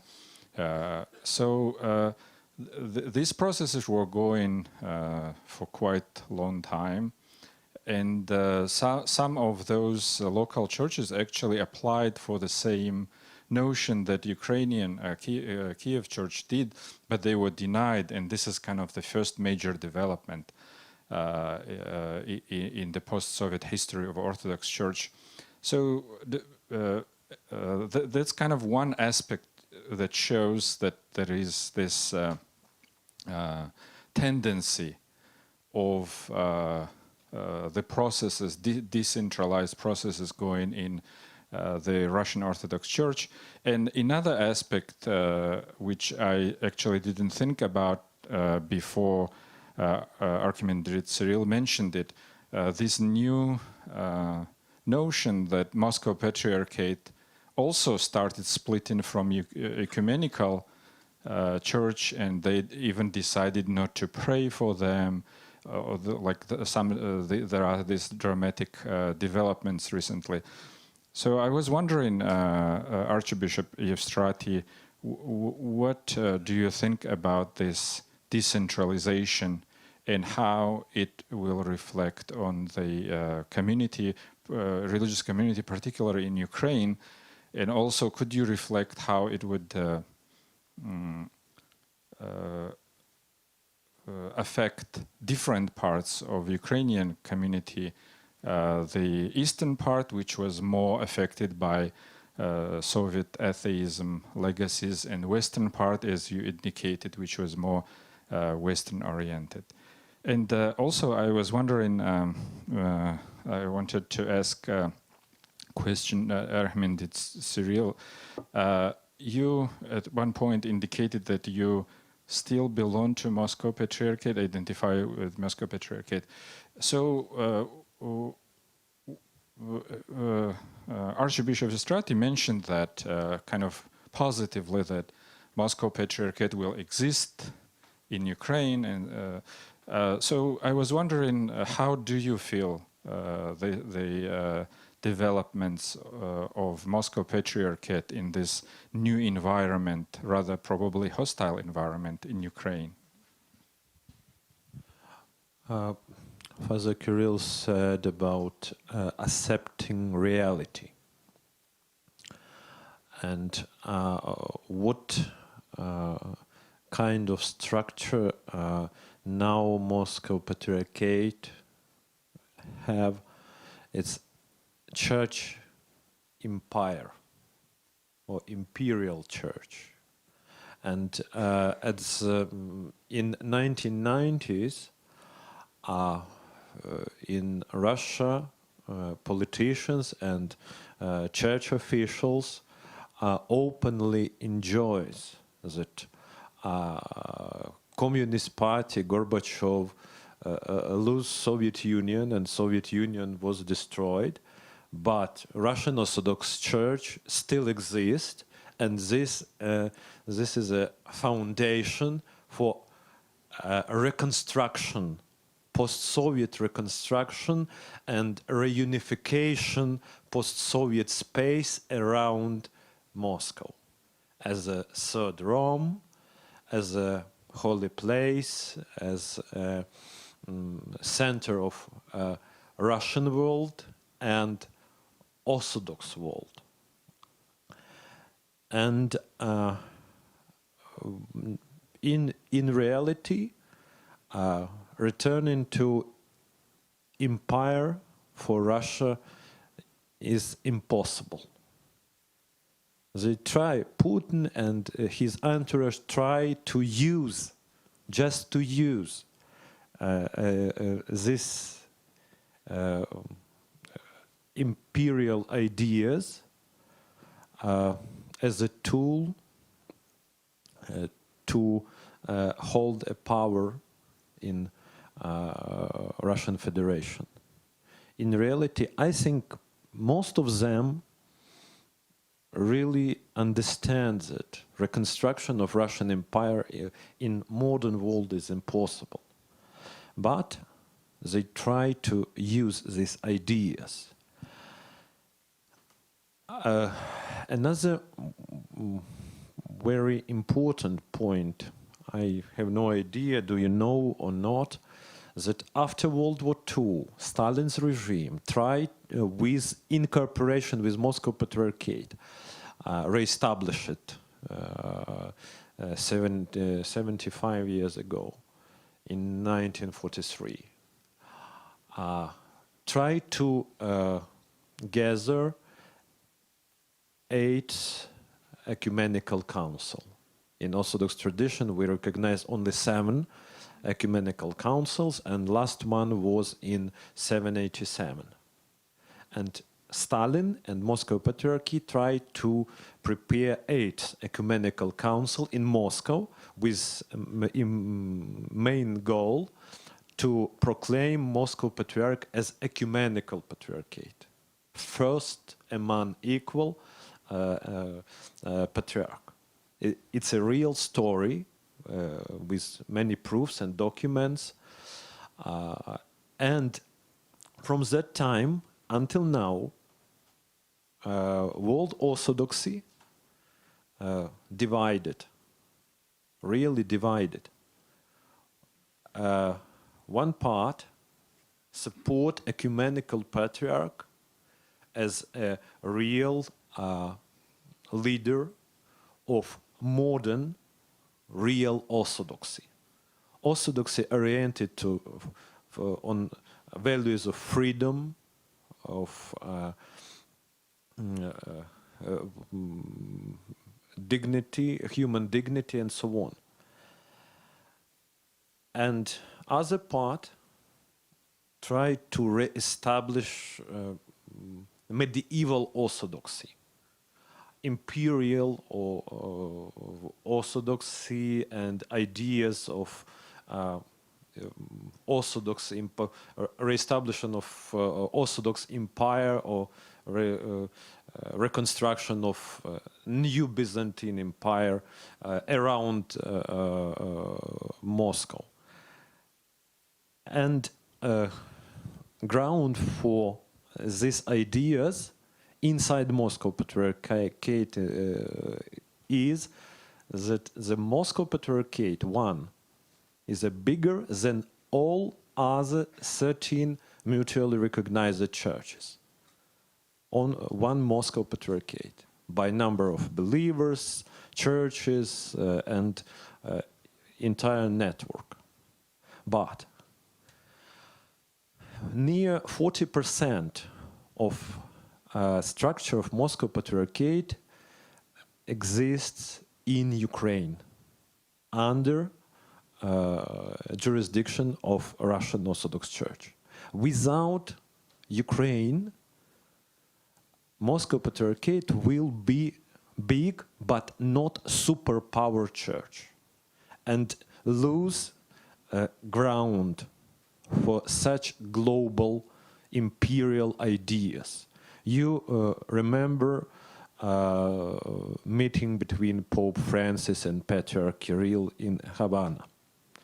And Patriarch Kirill, just one of primates of local Orthodox churches, he tried to play a role, someone comparable with Pope of Rome, like a leader of global orthodoxy, and said, we, Pope of Rome and me, we have global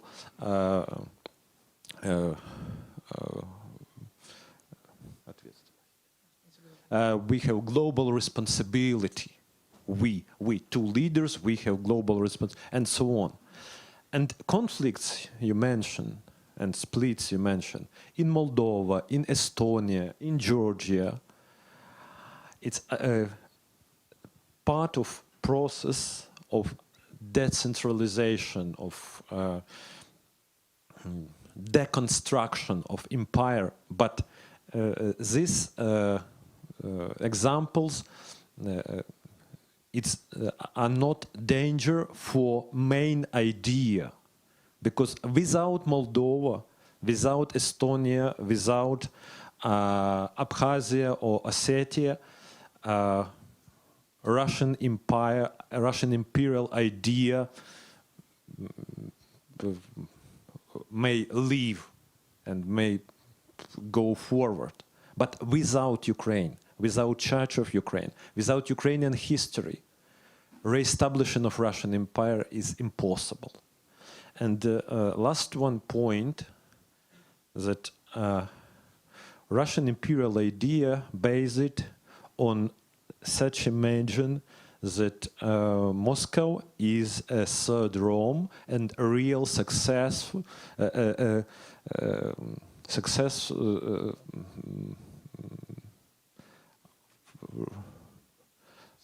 successor of Byzantine heritage, successor of Byzantine heritage. But Kievan history, Kievan church is only one link, real link between Byzantine heritage, Byzantine tradition, Byzantine history and Moscow history. Without this link, Moscow statehood history starts from Ivan Kalita and Metropolitan Peter, from first years of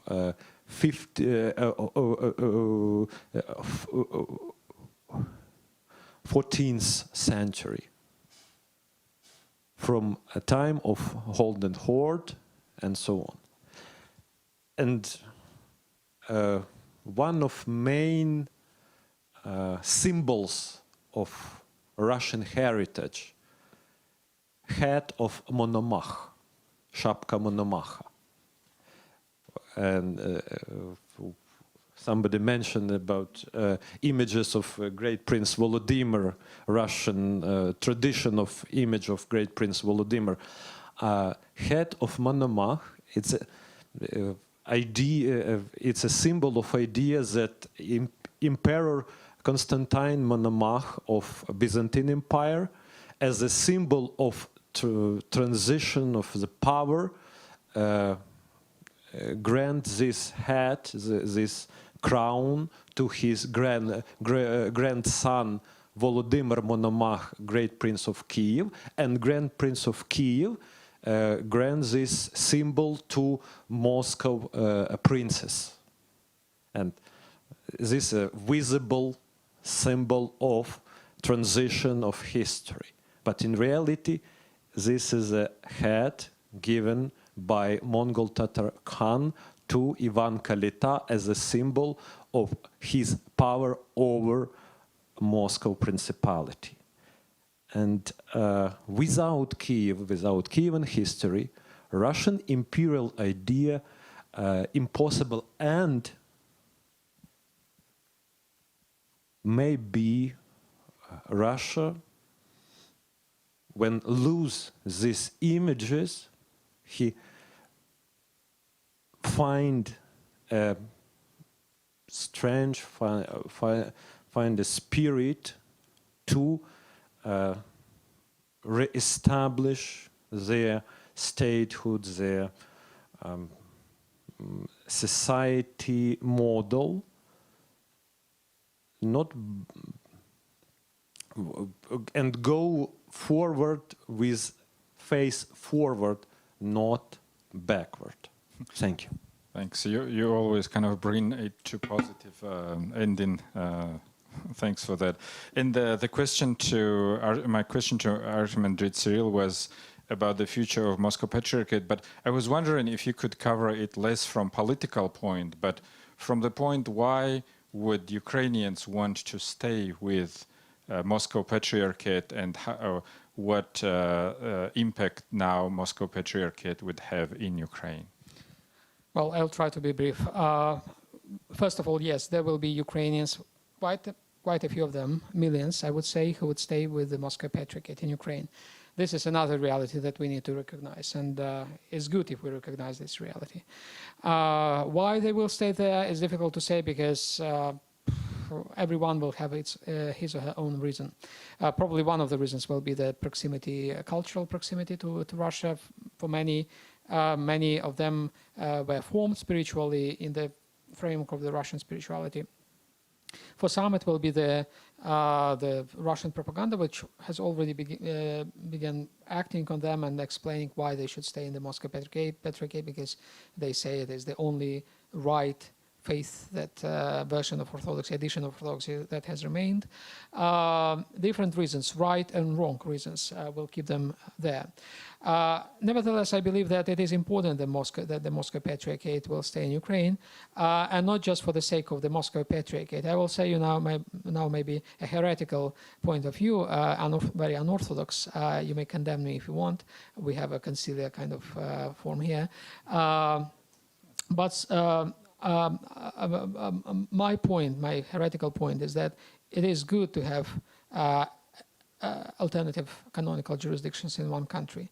We have a custom in the Orthodox Church that one country should have only one church, and it is. We believe that it is an ancient, almost sacrosanct, divine apostolic tradition, which is wrong, because in the period of Christian antiquity there was only one state, the Roman Empire, and there were several churches which existed within the same Roman milieu. And with the emergence of the modern states, they adopted this idea that one state should have one church. It is a modern idea. It's not actually traditional apostolic whatsoever. It is an idea which was inspired by the modernity. And now we are challenged by this idea. Many people in Ukraine still believe that Ukraine should have only one church. Probably should, but it will not have it. Let us be realistic. Let us face this reality. There will be at least two churches. And I think instead of just humbly accepting this, we should celebrate this idea of having two parallel jurisdictions, because it will contribute to diversity in Ukraine, and it will help both churches to be better churches, if I may say this. Well, I will say something that probably Archbishop Evstrati will not like, but I think that both churches, Moscow Patriarchate and Kiev Patriarchate, they are not very different from one another. Well, I know you will disagree with me. They are quite similar, and there is no chance that they will change by themselves. It's like this famous German fictional figure, Baron Münchhausen, who tried to draw himself out of march by his heirs. It's impossible. Only the coexistence of two churches may help those churches to be better, to improve, because there will be sort of competition between them. I hope there will be no war between them. That will be a very bad scenario. The good scenario will be a coexistence of two parallel jurisdictions which will compete one another, which will in this way help one another to be in shape and to not to become authoritarian structures. Because if you have competition, you cannot become authoritarian, because then otherwise priests and parishes would switch to another jurisdiction, and this will keep those churches in good shape. Therefore, I believe it will contribute to the diversity of Ukraine, general diversity of Ukraine. It will contribute certainly to the general tolerance, religious tolerance in Ukraine. It will help when the Orthodox eventually will learn to respect one another, other Orthodox. They will also learn how to respect other Christians. Therefore, I believe this configuration, even though it is not probably the optimal configuration, but eventually it may contribute to a better tolerance, to a better freedom of religion in Ukraine, if I may say this. So it's a win-win situation. Well, thank you very much. Both of our presenters kind of painted very optimistic picture, but maybe our audience will bring some negative sides on it. So please identify yourself and keep your comment or question under 1 minute. And I also will ask our panelists to keep your answer to 2 minutes. And then we will have 2 rounds of questions, please.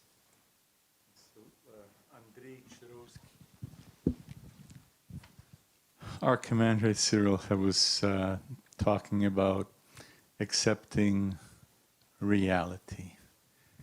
Well, the Ukrainian Orthodox Church, Kievan Patriarchate, did not accept reality for the last 20 years. And today they stand on the threshold of what they dreamed of. It wasn't reality for 20 years, it was a dream. I doubt that Moscow will just accept the reality of their loss. And I think they're going to spend a lot of energy and waste a lot of money and spend a lot of energy on trying to recover and somehow change this situation, because there's so much stake. I would like to hear your comment on that. Okay. Let's collect several questions, please. Austin Doler, Center for European Policy Analysis. Now, earlier you both touched on the idea of freedom for an Austrophilic Ukrainian church wouldn't just mean freedom from Moscow, but also freedom from the Ukrainian government as well. Now, what concrete steps would an Austrophilic Ukrainian church have to do in order to not become wedded to the Ukrainian government and become just an arm of soft power like we're seeing the Moscow church acts for Putin's regime? Thank you. Okay, and question. Thank you. My name is Nicholas Soy, Director of the Orthodox Peace Fellowship. I really appreciated your comment, Father Cyril, about the imagined schism. I'm getting emails all the time since October 15th of people saying, what do I do now? Can I go to a Greek Orthodox church anymore?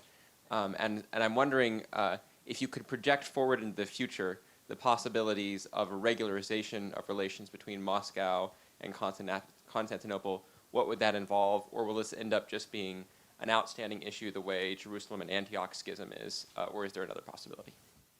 Okay, thank you. So let's this time go with well, I will start. Thank you. I will start with the last question. I don't know what needs to be done in order to normalize the relations between the two churches. It's going to be. I think it's going to be a long-lasting issue. It's going to be a long-lasting fantasy, I would say. How to dissipate this fantasy, I don't know really. But it has to do with the second question about the. With the first question about the accepting reality. I think. Well, the reality for Moscow is it's not losing anything. nothing has happened to Russia. I mean, who has interfered to the Russian soil, who has infringed on the Russian sovereignty, whatever? No, nothing happened. Nothing like that has happened. It was an insult to the imagination, to the Russian imagination, but it was a political imagination. It was not an ecclesial imagination. It was not their image about the church. It was their image about their ideological standing.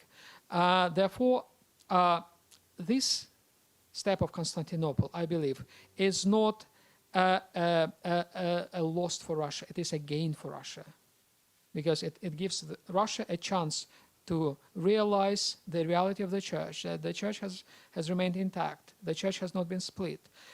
Many more people in Ukraine joined the global Orthodox Church. Everyone should be happy about that, not to be complaining all the time. It's an opportunity to celebrate, and that is the reality which should be celebrated. Therefore, it is a gain for the Russian Church, not a loss. And regarding the freedom of the Ukrainian Church from the Ukrainian state, I think the competition of the two churches, all of them are similar in the sense that they tend to collaborate with the state, because they are the churches of the Byzantine tradition, and the Byzantine symphony is pretty much in the DNA of every single Byzantine church. And this applies to the Kiev Patriarchate, to the Moscow Patriarchate, to any other patriarchate you can imagine. Only the coexistence of two churches can secure somehow that no one will have monopoly on symphony with the state, and the state will not have an established church in UK, because there will be two churches, and you cannot have two established churches. Thanks. And please. Kievan Patriarchate rise up from very beginning, stood on the ground of support from the people, not from the state. Russia and Moscow Patriarchate try to describe that creation of Kievan Patriarchate is a political project. But in reality, Ukrainian state never support Kievan Patriarchate, just maybe at the time of President Yushchenko in many words, but very few symbolic deeds. And at the time of Euromaidan and crisis in Ukraine, our church have power inside ourselves to stay with the people, not with government, because we know that people support us. And future of our church depends not to the state or government, but depends on people. When people will support us, we will exist in the future. About your question, in what time it will be finished, I would like to remind a very interesting story. After World War II, in Moscow was raised the question of attitude to ecumenical movement. And officially Moscow Patriarchate have a strong statement and attitude that ecumenical moving is just an imperial tool, is a heresy, and so on, and Russian Orthodox Church don't participate in this movement at all. It was just after World War II. At the time of Second Vatican, when Soviet government saw how important role played Roman Catholic Church in global West and ecumenical movement, Protestant churches in United States, government changed their mind and grant possibility to Russian Orthodox Church to be a part of ecumenical movement. And in 1960s, 1970s, Russian Orthodox Church started to be a main part of ecumenical movement. Just after 15 or 20 years, when they are totally denied this option. I think after change in Kremlin, change of mind or change of person, this schism in mind will end, I hope. Thanks. Maybe one more question to, well, gentleman over there. A number of times... Could you introduce yourself? Oh, Cyril Kennedy. I'm a doctoral student from Catholic University of America. A number of times, the former Metropolitan of the Ukrainian Orthodox Church Moscow Patriarchate, Vladimir Sabodan, has been mentioned and contrasted to the current Metropolitan Onufri. And so I'd ask either a question about that, the difference between those personalities and perhaps what they represent, or put somewhat differently, why was there this moral failure in the MP in Ukraine to respond to the needs of the Ukrainian people? What's the root cause of that? Thank you. Let's go in the same direction again, and please, Archimandrite Cyril. Well, I will not judge the personalities. I just deliberately avoid it. I just want to say that probably one of the reasons is a wrongly perceived spirituality. It's a sort of spirituality that distances itself from the reality. It despises political realities, and it gives way to very wrong political realities in this way. That is the explanation of the behavior of the Ukrainian church nowadays vis-a-vis the conflict in Ukraine. People pretend they try to, to live in a different world, which is completely imagined, and they perceive this world as spiritual, the world of spirits, which has nothing to do with the real life of people, and this is wrong, and that is the reason of failure, I believe. Late Metropolitan Volodymyr, as you know, took many official positions, church positions in Russian Orthodox Church with big responsibility. He was like a chancellor of Moscow Patriarchate. Before this, he was exarch of Western Europe. He was for 10 years he was rector of Moscow Academy. He was representative of Moscow Patriarchate to World Council of Churches in Geneva, and he have big experience. And he knows much clearer that real world is much complicated than a simple picture. And Metropolitan Onufri described by his supporters or those who criticize him like a monk. He is a real monk with huge obedience to his spiritual father. And it may be, I think it's very good for monks, but it's a problem and lack of his own will.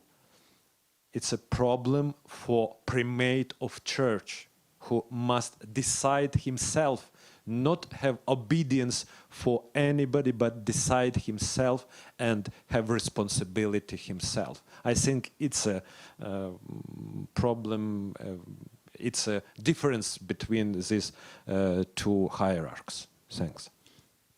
Well, this panel kind of showed that the diversity in Ukraine and these differences between different congregations, they only contribute, in the view of our panelists, to the religious freedom there, and that leaves us hope. And maybe the next panel, which is about defending religious freedom, will build on the ideas that our presenters developed. And please join me in giving them a round of applause.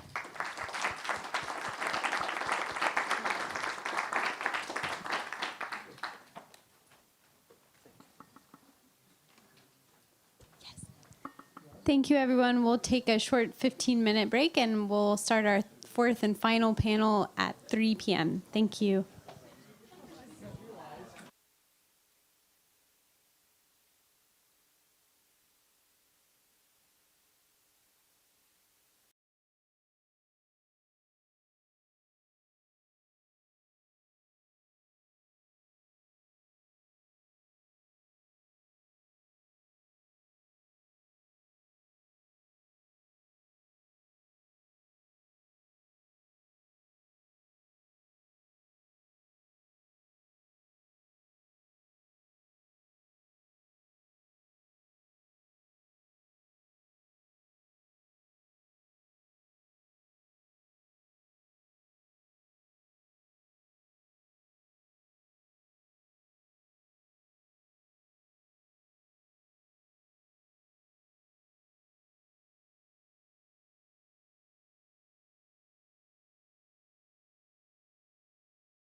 John, do you have on here? Makes me nervous. It's like my mother's sort of thing is.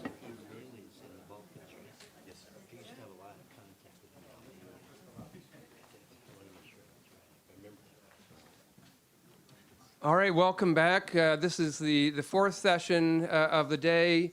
My name is Charles North. I'm a senior advisor here at the U.S. Institute of Peace, and it's wonderful to have you all here today. It's been an absolutely fascinating discussion so far. So this panel is titled Religious Freedom and the Russia-Ukraine Conflict. With me on the panel is John Pinna, who's the vice president of the Mitchell Firm, where he has worked since 2016. His prior assignments with the Mitchell Firm include serving as the Vice President of Development for the American University of Afghanistan, and while in Afghanistan, managing a business innovation hub and the International Center for Afghan Women's Economic Development. Previously, he was the Executive Director of the Organization for Societies in Transition and the Director of Government and International Relations for the American Islamic Congress. So next to him is Dr. Elizabeth Prodromou, who is a visiting associate professor of conflict resolution at the Fletcher School of Law and Diplomacy at Tufts University, where she directs the Initiative on Religion, Law, and Diplomacy. She is a non-resident senior fellow at the Hudson Institute and is also a non-resident fellow at the Hadaya International Center for Excellence for Countering Violent Extremism. She served as vice chair and commissioner on the U.S. Commission on International Religious Freedom from 2004 to 2012, and was a member of the U.S. Secretary of State's Religion and Foreign Policy Working Group from 2011 to 2015. Sitting next to me is Dr. Kent Hill. He is the executive director of the Religious Freedom Institute and the director of the Middle East Action Team. Before joining the Religious Freedom Institute in 2016, he was the senior vice president at World Vision US for 6 years. Before that, he was vice president of the John Templeton Foundation, and for 8 years, he was assistant administrator in the U.S. Agency for International Development, where he oversaw U.S. assistance to Eastern Europe and the former Soviet Union, and subsequently, all USAID health programs worldwide. Welcome, all of you. Thank you for being here. So by this point in the day, much has been said on the things that we thought we were all going to talk about. But bear with us. I think there's actually more to be said. There's an opportunity to have the last word, as well as to dig in more on some of the issues that people have been raising. So as we see this panel, is the conflict between Russia and Ukraine and the religious dimensions of that conflict cannot be fully understood without understanding the geopolitics of the competition between Russia and the West, and between the Moscow Patriarch and the Ecumenical Patriarch of Constantinople. So this afternoon, this panel will be looking at these complex dynamics, and we really trying to get to what is at stake. We will also explore whether autocephaly will actually lead to greater religious freedom. How will autocephaly affect international financial flows and property ownership? How will Russia respond? We've already heard at least one suggestion that there's possibility of military intervention, or the possibility that Russia will adapt its already ongoing hybrid war to take advantage of autocephaly to continue to drive wedges in society in Ukraine and elsewhere around the world. And finally, the question, where do we go from here, and how should the international community respond? So with that, why don't we begin? John, why don't you start? Thank you. Thank you. Is this on? Can everybody hear me all right? Yeah.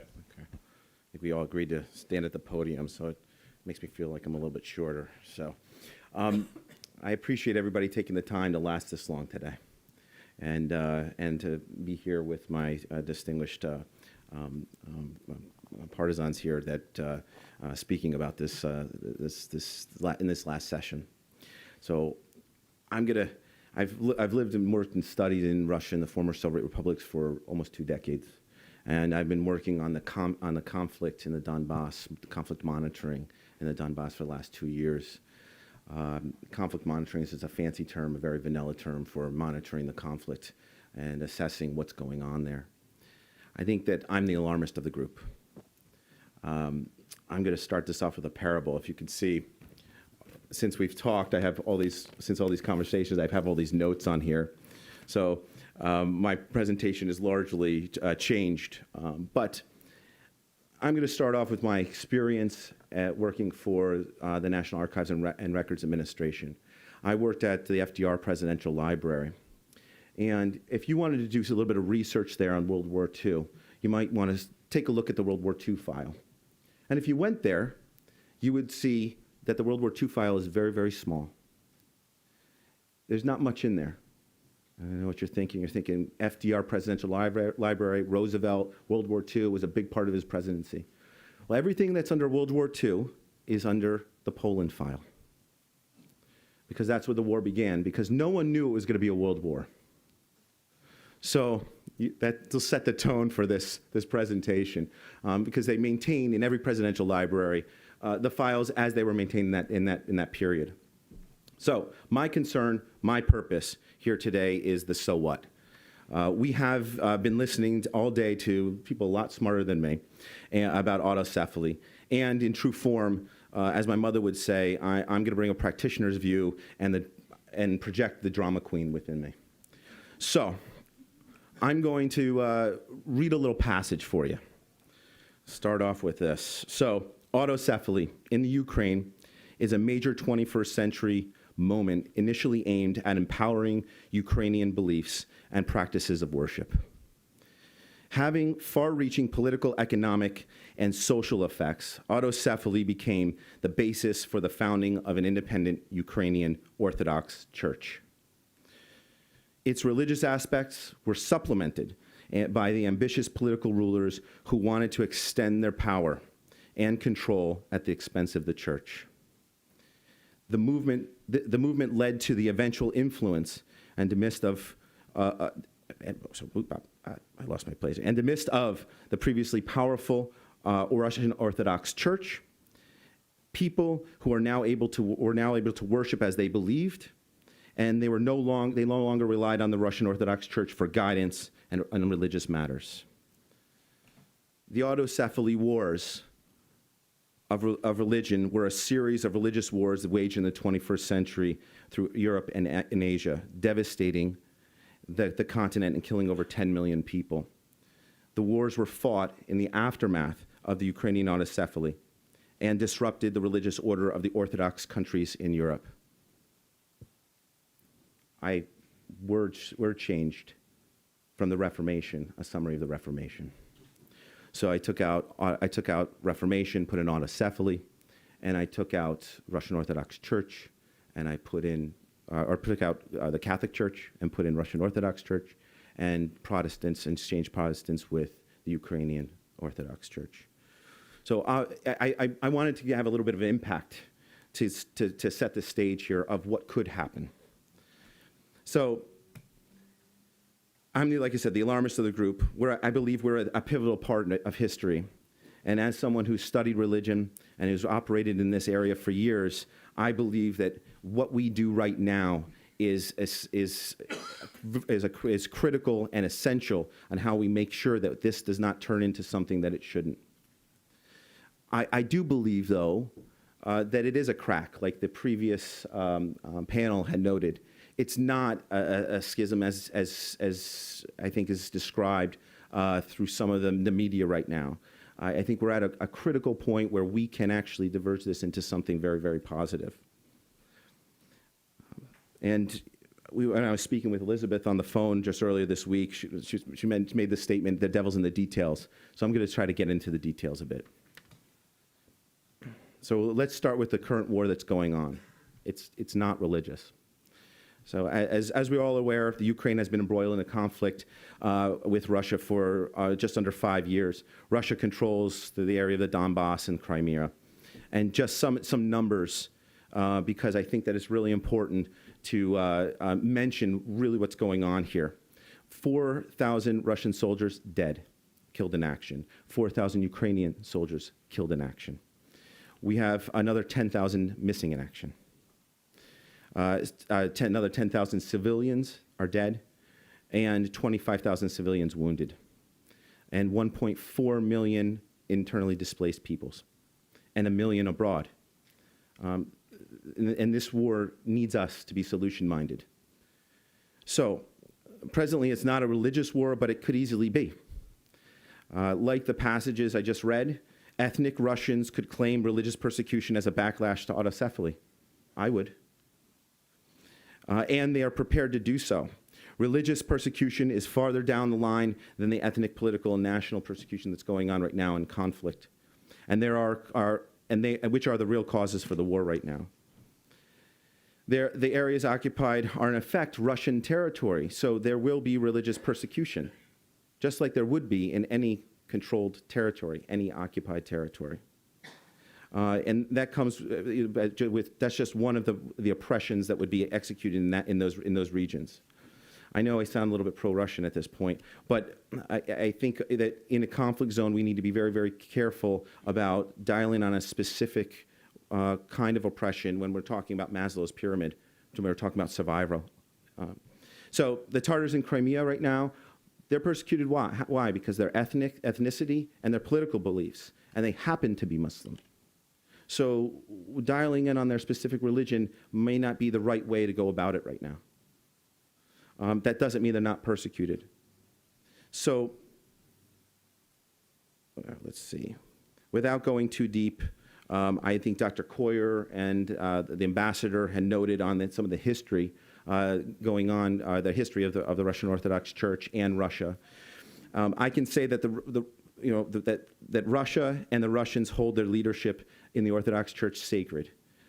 As a Russian scholar, as someone who studied Russian history, I grew up learning about Kievan Rus, and I do have to do a shout out to my old professor, Kazimir Nurkalunis, who is a Pasternakian student, which makes me a second-generation Pasternakian student. And he would speak of the lore of Vlad the Great in 988 and the shift to Orthodoxy.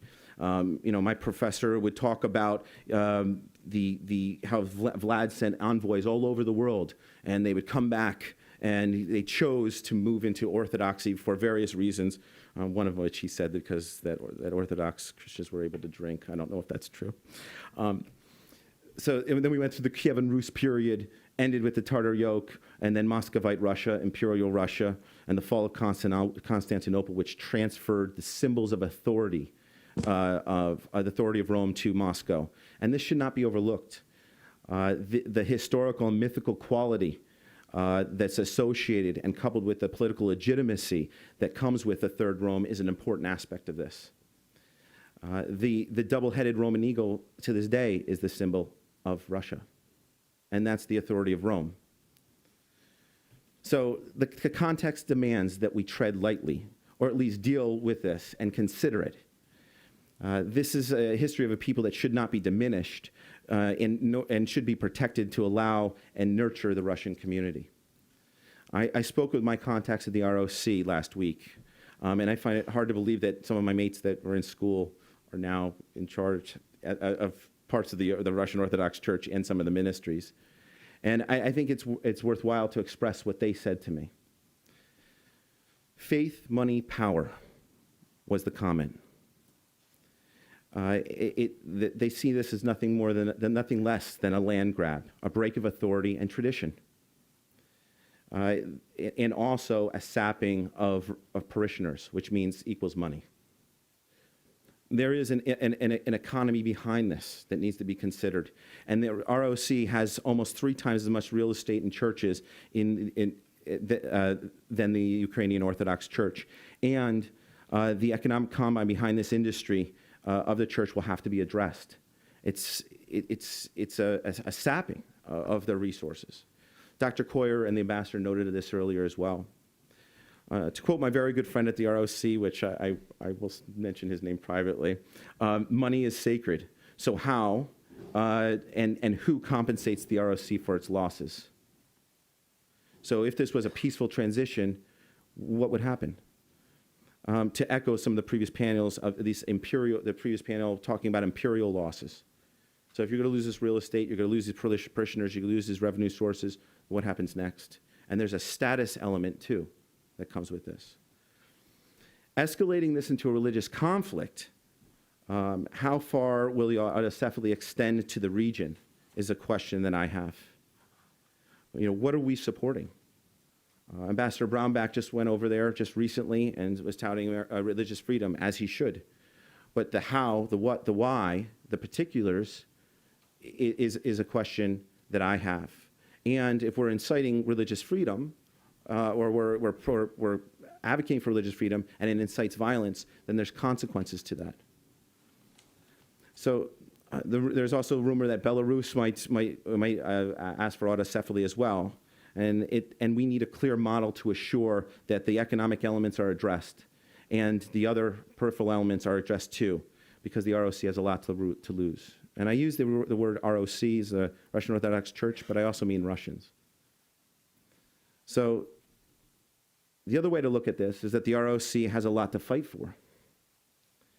The ROC has stated that they are prepared to mobilize and assure that their status in Orthodoxy is maintained and respected, and as they should. They have a long history. They are the Third Rome, and there needs to be some. We talked about reconciliation in the previous panel. We're talking about how that reconciliation might occur. Well, this is one of the issues that I think needs to be addressed. And I don't exactly know what it means when it says that they're willing to fight for their status and fight for and maintain their legitimacy. So the ROC has broken from Constantinople. They're unfettered, essentially giving them the freedom to establish their own power base as an authority without any oversight to export their brand. This is very good for Russia. They can extend foreign aid and press their authority worldwide. And make no bones about it, the ROC are good neo-Soviets. Some of my mates from school all my mates from school were all Red Army, and they're all in the ROC. And I always argue that Lenin's plan to destroy the priesthood and then use it as a tool is still in play. Is in play right now. You have good neo-Soviets running the Russian Orthodox Church right now, and I call them Soviets, but neo-Soviets I think is the term, and they are loyal to Moscow. And the church does use their infrastructure to sway public opinion and as intelligence gathering tools. But the Russians, but they are Russians, and Russians use just about everything for that. So we can't underestimate the influence that they will have if they are unfettered and they can extend beyond not only the former Soviet republics but anywhere, because they're not tied to Constantinople. So as Dr. Coyer, I don't know if he's still here, eloquently noted, so imagine an independent ROC that can export their brand through the building of churches and foreign aid, nationalist holy warriors, and as a Muslim I can say that I think, are much more zealous than neo-Soviets. And that Ruski Mir concept is something that when I lived in Russia, spent time there, it's part of the internal consciousness of almost every Russian. But that would be the battle cry, not only in the Ukraine, but throughout the region. So I realize this is an exaggeration, and I realize that my purpose is to get us thinking about some action steps, because I read a passage about the Reformation, but with some word change in the beginning, and I thought it might be appropriate to describe what could happen, and which is a stark contrast of the previous positive panel we just had. But it makes me nervous. The Russians did push across in World War II and to beat the Germans. And they lost 18 million people, and they took the full import of the German war machine for 4 years. So what do we need to do? What action steps are there? We need to engage civil society. I think if the ambassador for religious freedom, Ambassador Brownback, goes over there, that it needs to engage the multiple levels of the community. I do believe that there should be a round table of all the parties, and they should all sit. I'm not sure if they've all been in the same room at one time for at least one session to discuss all these issues as they pertain to autocephaly. I think that the issue of the Russian Orthodox Church being the leader of the Slavic world should be discussed openly.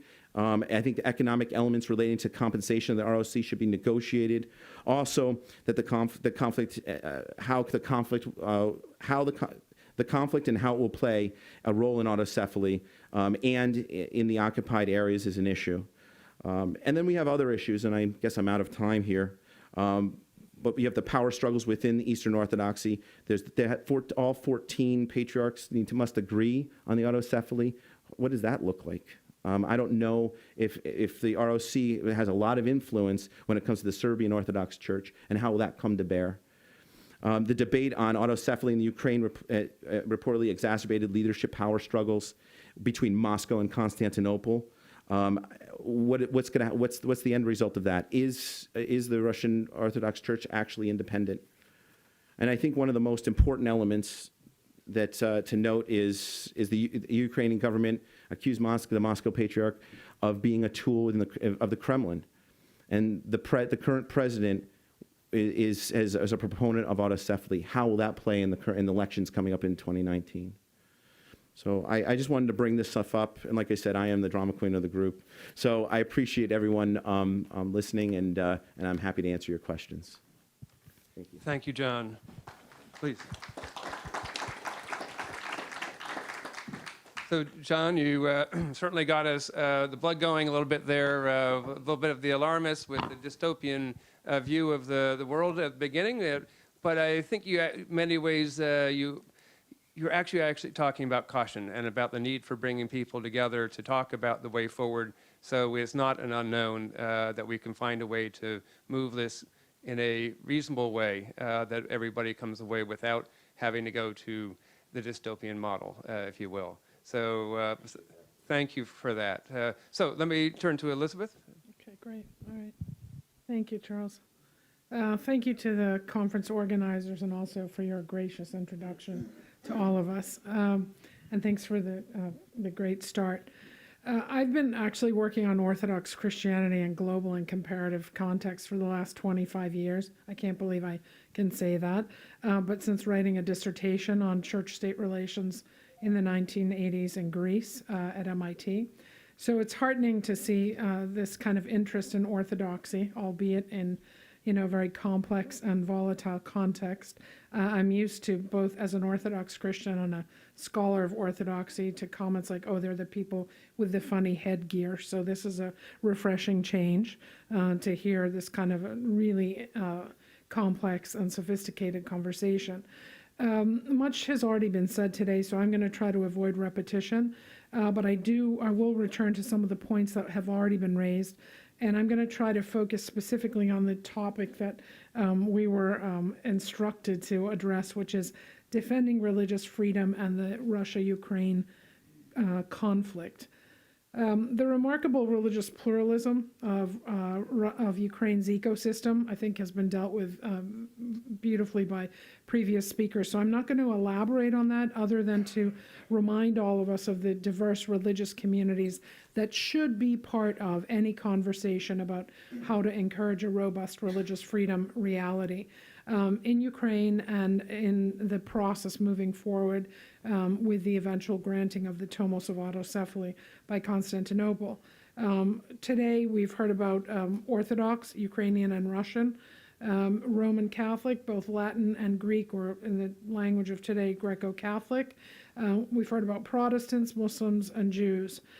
So all of these various communities make up the religious freedom, potential religious freedom ecosystem of Ukraine. And I think as we move forward and think about policy specifics, it's important to just keep a single word in mind: engagement, that's three. Engagement of all of these communities. Now, as I began thinking about the question of religious freedom, I asked myself, has religious freedom ever really been part of the calculus by which the key actors, both states and churches, have approached the Russia-Ukraine conflict, and now the issue of autocephaly of the Ukrainian Orthodox Church? And my answer, with some qualifiers, is no. Religious freedom really hasn't been a central part of the calculus when it comes to the issues that we've been talking about today. And that answer of no has two implications. I think that means that there's a lot of immediate risk when it comes to the religious freedom conditions in Ukraine and for those other actors who are involved. But there's also a lot of potential upside when it comes to encouraging the conditions for positive religious freedom. And I'll come back to all of this in my conclusion. So why does the question of whether or not religious freedom has actually figured into the calculations of the Russia-Ukraine conflict and now the move towards autocephaly, why does that matter? Well, we're now 16 days into the announcement of the official rupture of relations by Moscow with Constantinople, following the decision of the Synod of the Ecumenical Patriarchate regarding autocephaly for Ukraine. So put another way, we're now 21 days into what one of the earlier speakers referred to as the schism of the millennium. And I think, John, you asked us to think a little bit more about whether the term schism is useful or not. Father Cyril, I think, in the previous panel's presentation, asked us to really think about whether or not that term does describe what's happened thus far between Moscow and Constantinople. But whether we call it a schism or a proto-schism or a rupture, I think, again, the key point for us is regarding religious freedom issues. It's imperative that this, and I'll just use schism for a shorthand, this nascent schism be as contained and as temporary as possible. And I think that containment and short time horizon are imperative not only for the Orthodox Church as a whole, for its ecclesiological unity and its health, but also for the religious freedom needs of Orthodox churches all over Eurasia, as well as for the capacity of those churches to be positive net contributors to the religious freedom environments in which they live. I also would submit to you that a little less than 1 month into the schism, there's been very little discussion, either by the Orthodox churches themselves, and especially by the state actors most involved, whether directly or indirectly, about religious freedom.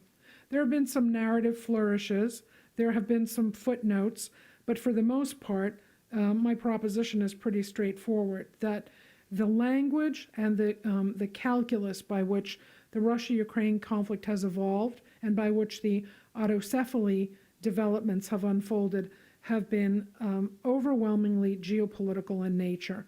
And it's been geopolitics that has instrumentalized religion for the purposes of the conflict, and now as we begin to see the autocephaly question begin to develop. And I would argue then that there's a need to recalibrate. We have time to recalibrate, and we must recalibrate if we're going to think about religious freedom. So let me say a little bit now about the hegemony of the geopolitical framework for decision-making and for narrating the Russia-Ukraine conflict.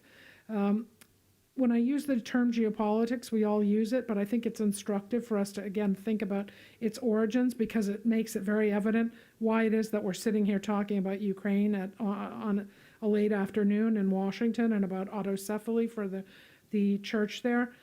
If we think about the origins of the term geopolitics, geopolitics originates as a term in the late 19th century, mid-late 19th century, and it's really made famous by, in the 1904 article by Halford Mackinder, in which he talked not only about geopolitics, the relationship between geography and politics, geography and power, but he used the term geopolitics to make an argument about the linkage between geography and politics with regard to Eurasia. And he was making a very straightforward argument, arguing that in order to achieve hegemony, global hegemony, it was necessary to achieve hegemony in Eurasia, and most importantly, hegemony in the heartland of Eurasia. And so the connection between geography and politics for Mackinder was about control over land routes. Earlier this morning, there was a question about that. Later on, Alfred Mann responded and argued that it was really about control over maritime routes. But nonetheless, in both of these, architects of the school of geopolitics arguments, the connection between global hegemony and Eurasian hegemony was about control over geography and politics in the heartland, and Ukraine is the heartland of the heartland. And Crimea is a great example of this, and I think the comments that have come out of Moscow have reinforced that theirs has been an overwhelmingly geopolitical approach. Controlling the heartland is the linchpin to controlling all of Eurasia, the world island, and then global hegemony. So let me say a little bit more then about this with specific regard to Russia and Ukraine, using this kind of geopolitical lens. All of the conceptual apparatus that we associate with the Putin regime, Ruski Mir, the Russian world, and the instrument of spiritual security have necessarily made Ukraine a kind of testing ground for Russian geopolitical objectives when it comes to controlling the heartland, controlling Eurasia, and what else? For revitalizing Russia's lost great power status, okay? The Russian perspective also on geopolitics hasn't only been about controlling the physical geography and territory of Ukraine, it's also been about narrating the religio-cultural geography of Eurasia and the heartland. Therefore, we get Ruski Mir, a kind of post-Cold War twist on pan-Slavism, okay, and a definition of the religio-cultural prerogatives of Russia and its geopolitical interests in terms of an identity for this particular space. And that's where we see then the instrument of spiritual security being used as part of Russia's foreign and policy and strategic toolbox. And again, where is the critical space that this needs to be narrated and that hard power also needs to be applied? It's Ukraine. I would submit as well that notwithstanding the conversations this morning about the U.S. not being so directly involved in the autocephaly issue, and I'll come to that in a moment, that the same geopolitical lens with Ukraine at the epicenter of the calculations about Eurasia has been applied by Washington. And we've seen this since the end of the Cold War. First of all, in the discussions about NATO's gradual eastern enlargement up to Russia's western border, Ukraine was critical in terms of whether or not there would be full membership in NATO or Partnership for Peace membership. We've seen it in the discussions about the EU's enlargement and Ukraine's eventual still waiting membership in the European Union, and if not full membership, then a special status for Ukraine. And again, even the notion of special status, although one could argue it had sort of technical and mechanical reasons for, behind it, ultimately reinforces the notion that there's something so particular about Ukraine, the heartland of the heartland, that even special status needed to be achieved. So both in terms of the key transatlantic architecture of NATO and then also the European Union, Ukraine emerges within this geopolitical calculation about controlling the heartland to control Eurasia to have a unipolar U.S. world. And we also have seen Washington use critical geopolitics, not just classical geopolitics, the application of hard-powered material interests, but we've seen critical geopolitics as well. The narration of the Ukrainian space in civilizational language. And we actually heard some of that here today, that Ukraine, is at the fault line, to use the Huntingtonian language, is at the fault line of East and West, okay? Or Ukraine is a torn country, torn between West and East. And both the Orange Revolution and the Maidan events were narrated in Washington, policy and chattering class discussions in terms of this critical geopolitical perspective. And religion figured very centrally into that.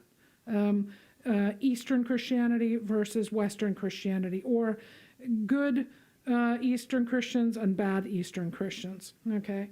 Now, for Ukraine, I'm not going to tell everyone here about how Ukraine has made a geopolitical calculation, but I do think that it's instructive that the language, for example, of President Poroshenko has largely been focused on the language of national independence and territorial integrity when it has come to his discussions about the autocephaly question. He has been in so many ways the face of the autocephaly question, perhaps not surprising, since after all, he's the president of the country. He traveled to Constantinople. I'm using the ecclesiastical term here. He traveled to Constantinople to meet with His All Holiness Ecumenical Patriarch Bartholomew. And most of his statements since the Ecumenical Patriarchal Synod's decision have largely focused on the decision about autocephaly is one that is going to reinforce the territorial independence and integrity and national identity of Ukraine. So again, the language of geopolitics, whether deliberately or as a shorthand, has been foregrounded at the expense of any kind of discussion of religious freedom. The only evidence that I could find in terms of the political space, the discussion about religious freedom, was Ambassador Brownback's visit to Kiev, which was, his visit was cycled through all the various language presses where, I have a quote here, I think, where he talked about the U.S.'s support for the religious freedom of all Ukrainians. And again, depending on which press reported it, that keyword all was removed from the sentence. So the religious freedom of Ukrainians, fill in the content of Ukrainians, okay? Finally, the last other actor that has played, I think, an important role, perhaps secondary, but nonetheless important, was mentioned this morning, and that has been Turkey. And from the perspective of Turkey, the Ukraine war and also the autocephaly issue has been a geopolitical gift that keeps on giving. The Ukraine conflict has presented an opportunity for Turkey to play the role of disruptor within NATO in terms of the recalibration of the Ankara-Moscow relationship, everything from arms purchases to energy. And Turkey has instrumentalized religion for geopolitical purposes. And in this regard, earlier this morning, there was a question about why it is that President Erdogan would have agreed to allow Ecumenical Patriarch Bartholomew to take the decision on autocephaly. And, that sort of question gets my own hackles up, since I, belong in the language of the trade to the Ecumenical Patriarchate. But nonetheless, I would say that the answer is a pretty straightforward one. Turkey has masterfully used the situation to encourage internal conflict and disintegration in the Orthodox Church by virtue of its own geopolitical relationship with Russia.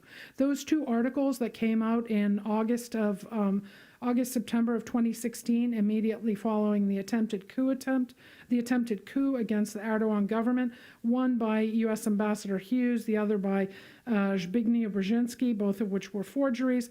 They originally came out in the Russian blogosphere. The rest of that story is they were quickly recirculated and translated into the Turkish blogosphere, but most importantly into Erdogan-controlled state-owned newspapers in Turkey, when on the weekend of the September 1955 pogrom events, inciting in the Turkish press to go into churches, because after all, we know where these coup plotters lie.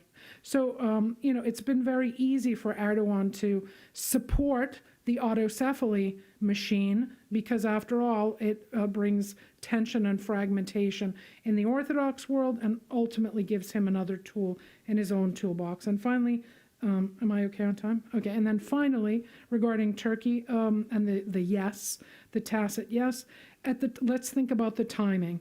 This was the eve of the eventual release of Pastor Andrew Brunson. Turkey's main focus was on negotiating that release in a manner that both saved face for Erdogan and could be repackaged as a win for Turkey, for example, lifting Magnitsky sanctions and lifting congressional blocks on the sale of F-35s to Turkey. So if there was a message, direct or indirect, from Washington to Ankara, don't hold up this train, that's an easy decision. So that's the end of my brief treatment of the geopolitics and the geopolitical actors. And let me say a few things now. What does this mean for religious freedom? If religious freedom has largely been trumped by the geopolitical imperatives of the Ukraine-Russia conflict and autocephaly, what can we do to kind of recalibrate our focus? First of all, I would say that we need to be reminded that the formation of the new Ukrainian Orthodox Church is going to be a very fraught process. The mechanics of the process, therefore, deserve support in terms of peaceful transfer of properties. I know we've heard competing arguments about whether, there may be civil unrest. It's classic provocation 101 on the part of, those opposed to this move. And the transfer of property. So I think being vigilant that there may be provocations associated with property transfers and doing everything to counsel a low-level response and to counsel caution and maturity in the response to any provocations. The second, and to prevent any kind of escalation.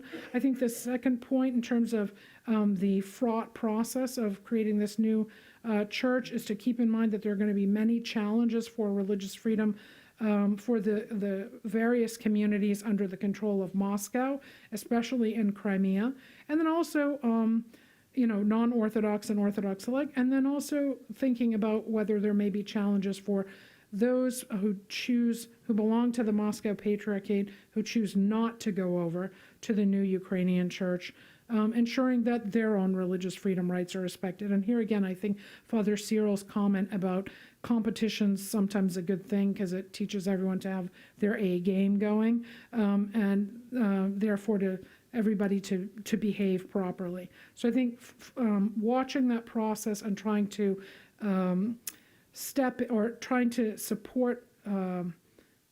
trying to support any kind of escalation and potential violence.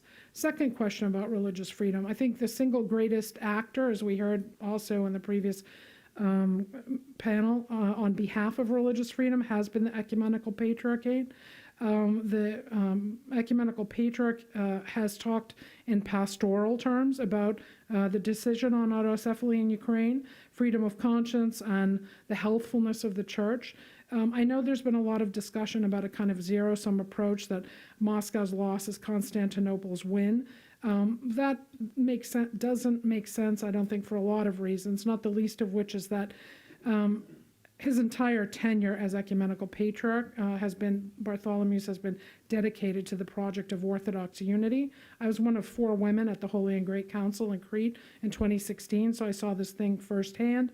I was on the delegation of the Ecumenical Patriarchate. The decision of Moscow not to go at the 11th hour and to use its leverage to encourage 3 others, Antioch, Georgia, and Bulgaria, not to go, was a real blow to the project of Orthodox unity. And so I believe that the Ecumenical Patriarch does not see this in zero-sum terms.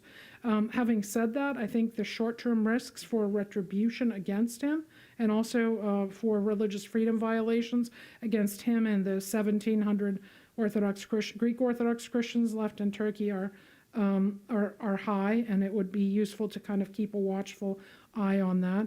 And then finally, the whole question of Orthodox unity and schism. Again, I think the issue of containment and the issue of the temporary timeline of the rupture is something that will also have religious freedom implications. Many of the Orthodox churches in the Eurasian space, all 4 of the Eastern members of the Pentarchy live under conditions of profound violation of religious freedom. And weakness amongst the Orthodox Church as a whole reinforces weakness amongst for those individual churches. So I think, again, that ensuring that this schism is as temporary and as contained as possible is something that's in the interest of the religious freedom community, the international religious freedom community, and whatever they can do to ensure that. Thank you.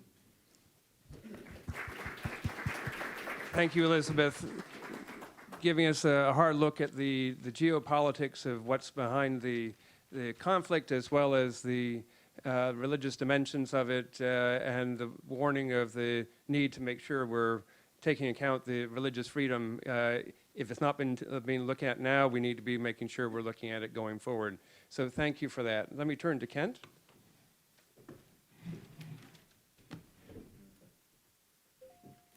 I hope you don't mind. I just left my 14 pages of notes on my chair. It's been a long day. We've heard a lot, and I think it'd be a lot better to just perhaps talk to you in light of what we've heard today and what we've heard these last few minutes. And I can't resist saying that I'd like to spend some of my time dethroning the drama queen here and taking on these issues one at a time. I have a different filter, different prism for looking at what's gone on. But at this time of day in the conference, I much prefer to have somebody like John say some provocative things to get the discussion going.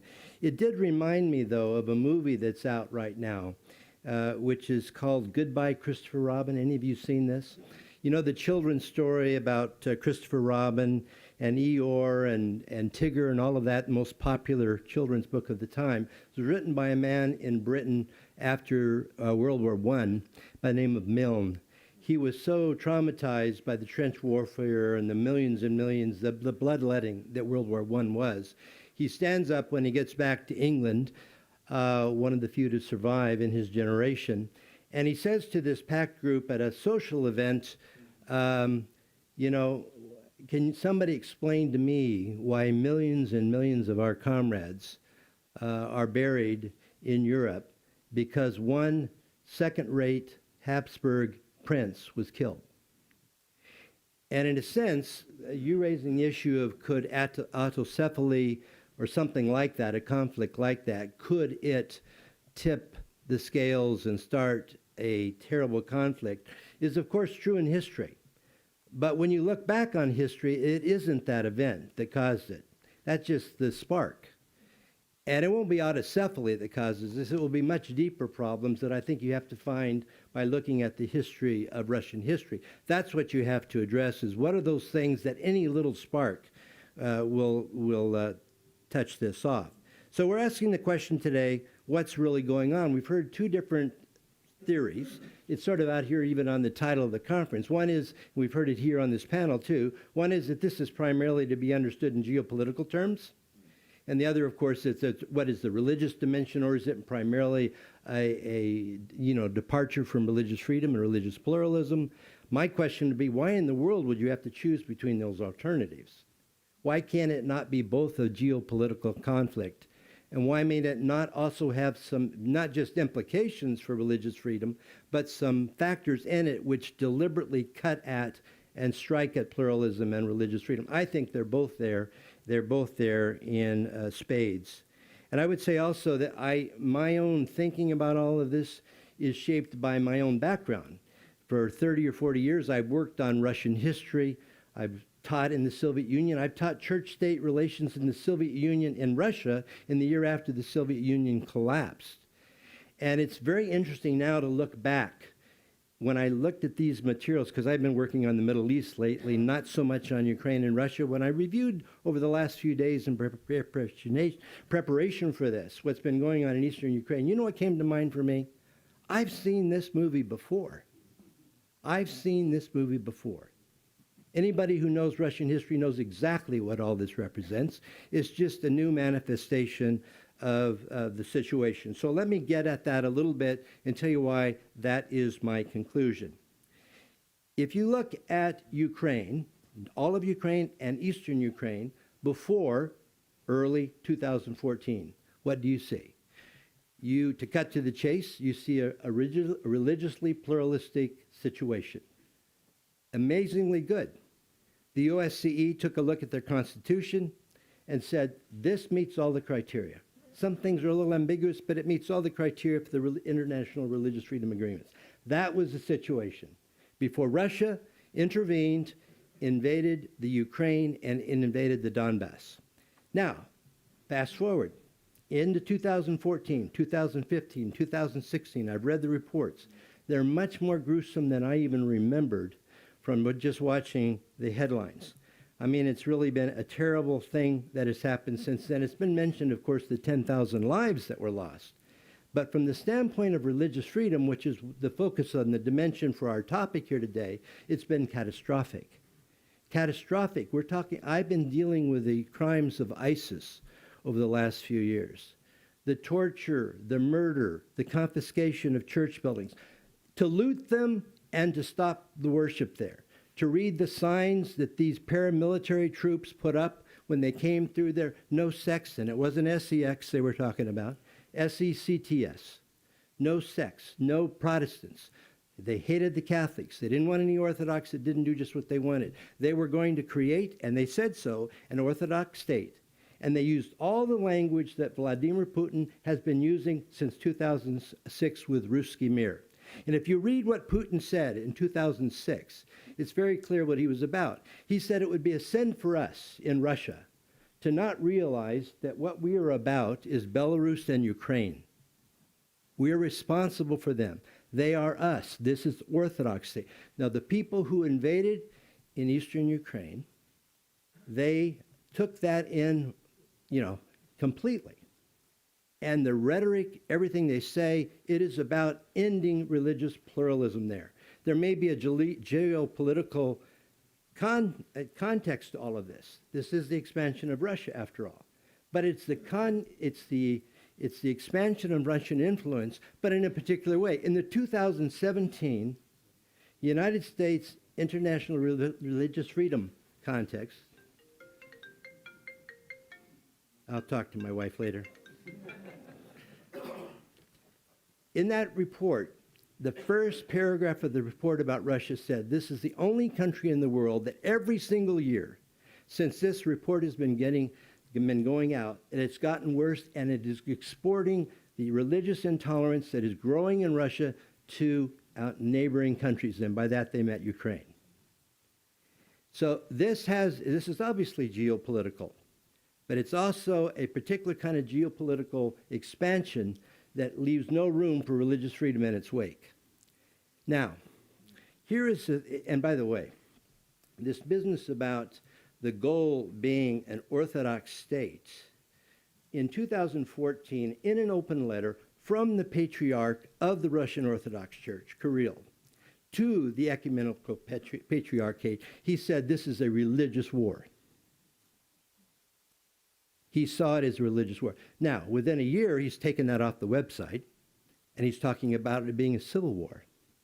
And they're using all the disinformation and the misinformation and the propaganda that says we had to act, we were being attacked. Nobody who's looked at the evidence would say that the response to any problems they were having was that. Nobody believes that. They took the letter off the website, changed the rhetoric a little. He calls for everybody, says we're neutral and all this, but everybody knows that that's not what the evidence shows on this with respect to what's going on and what the motivation is and what these troops think they are doing. Now, let me now move to why I said that when I studied this a little bit, it occurred to me I've seen this movie before. And it's because of things that have been said today that really accent this point. Of course, there's the reminder about the 16th century and, the Third Rome. There's that very strong feeling in Russian history. I studied that for many, many years. We all know about it. To some extent, the Russian world, Ruski Mir, is a new embodiment of many of the ideas that are there. But here are the 2 points I really want to make. What I see when I look at Russian history are 2 factors when it comes to church-state relations. The first factor is the willingness of the state, long before Peter the Great, but certainly since Peter the Great, to utilize religion as a tool in Russian foreign policy. I mean, there's no question. That's been said over and over today. The alliance with the Orthodox Church was part of that. Not being a psychoanalyst about what Putin's religious views may or may not be, he certainly sees it as Stalin saw in 1943, the reason to have a rapprochement with the Russian Orthodox Church and reestablish the Patriarchate was because he needed support for the Great Patriotic War. So there is this element in Russian history that goes back a long ways. But that's not the whole story. The second part of the story is that there's a long history of the church using its alliance with the state to diffuse any religious competition. That's there in spades throughout Russian history. So it's not just a geopolitical conflict, because that alliance in the move into Ukraine is an opportunity to advance a particular vision of Russian Orthodoxy, and I make it very clear this is not the only vision of Russian Orthodoxy, but it is a particular vision of Russian Orthodoxy that isn't crazy about competition, would like to wipe it out, and that's where you get all of this, all the areas that the occupation takes place, you get all of the tremendous strikes against religious freedom. So what do you have going on here? The same thing you have going on in Russian history often. The state using religion or the church as a tool to advance its own political agenda. And you have the church using the state to advance its agenda, which is often not a very ecumenical agenda. And you say, so where do we go from here in the midst of all this? Academics and people who love peace, often I understand the skepticism about academics and folks who want to say, well, let's just talk about it, let's write the report, and it's going to go away.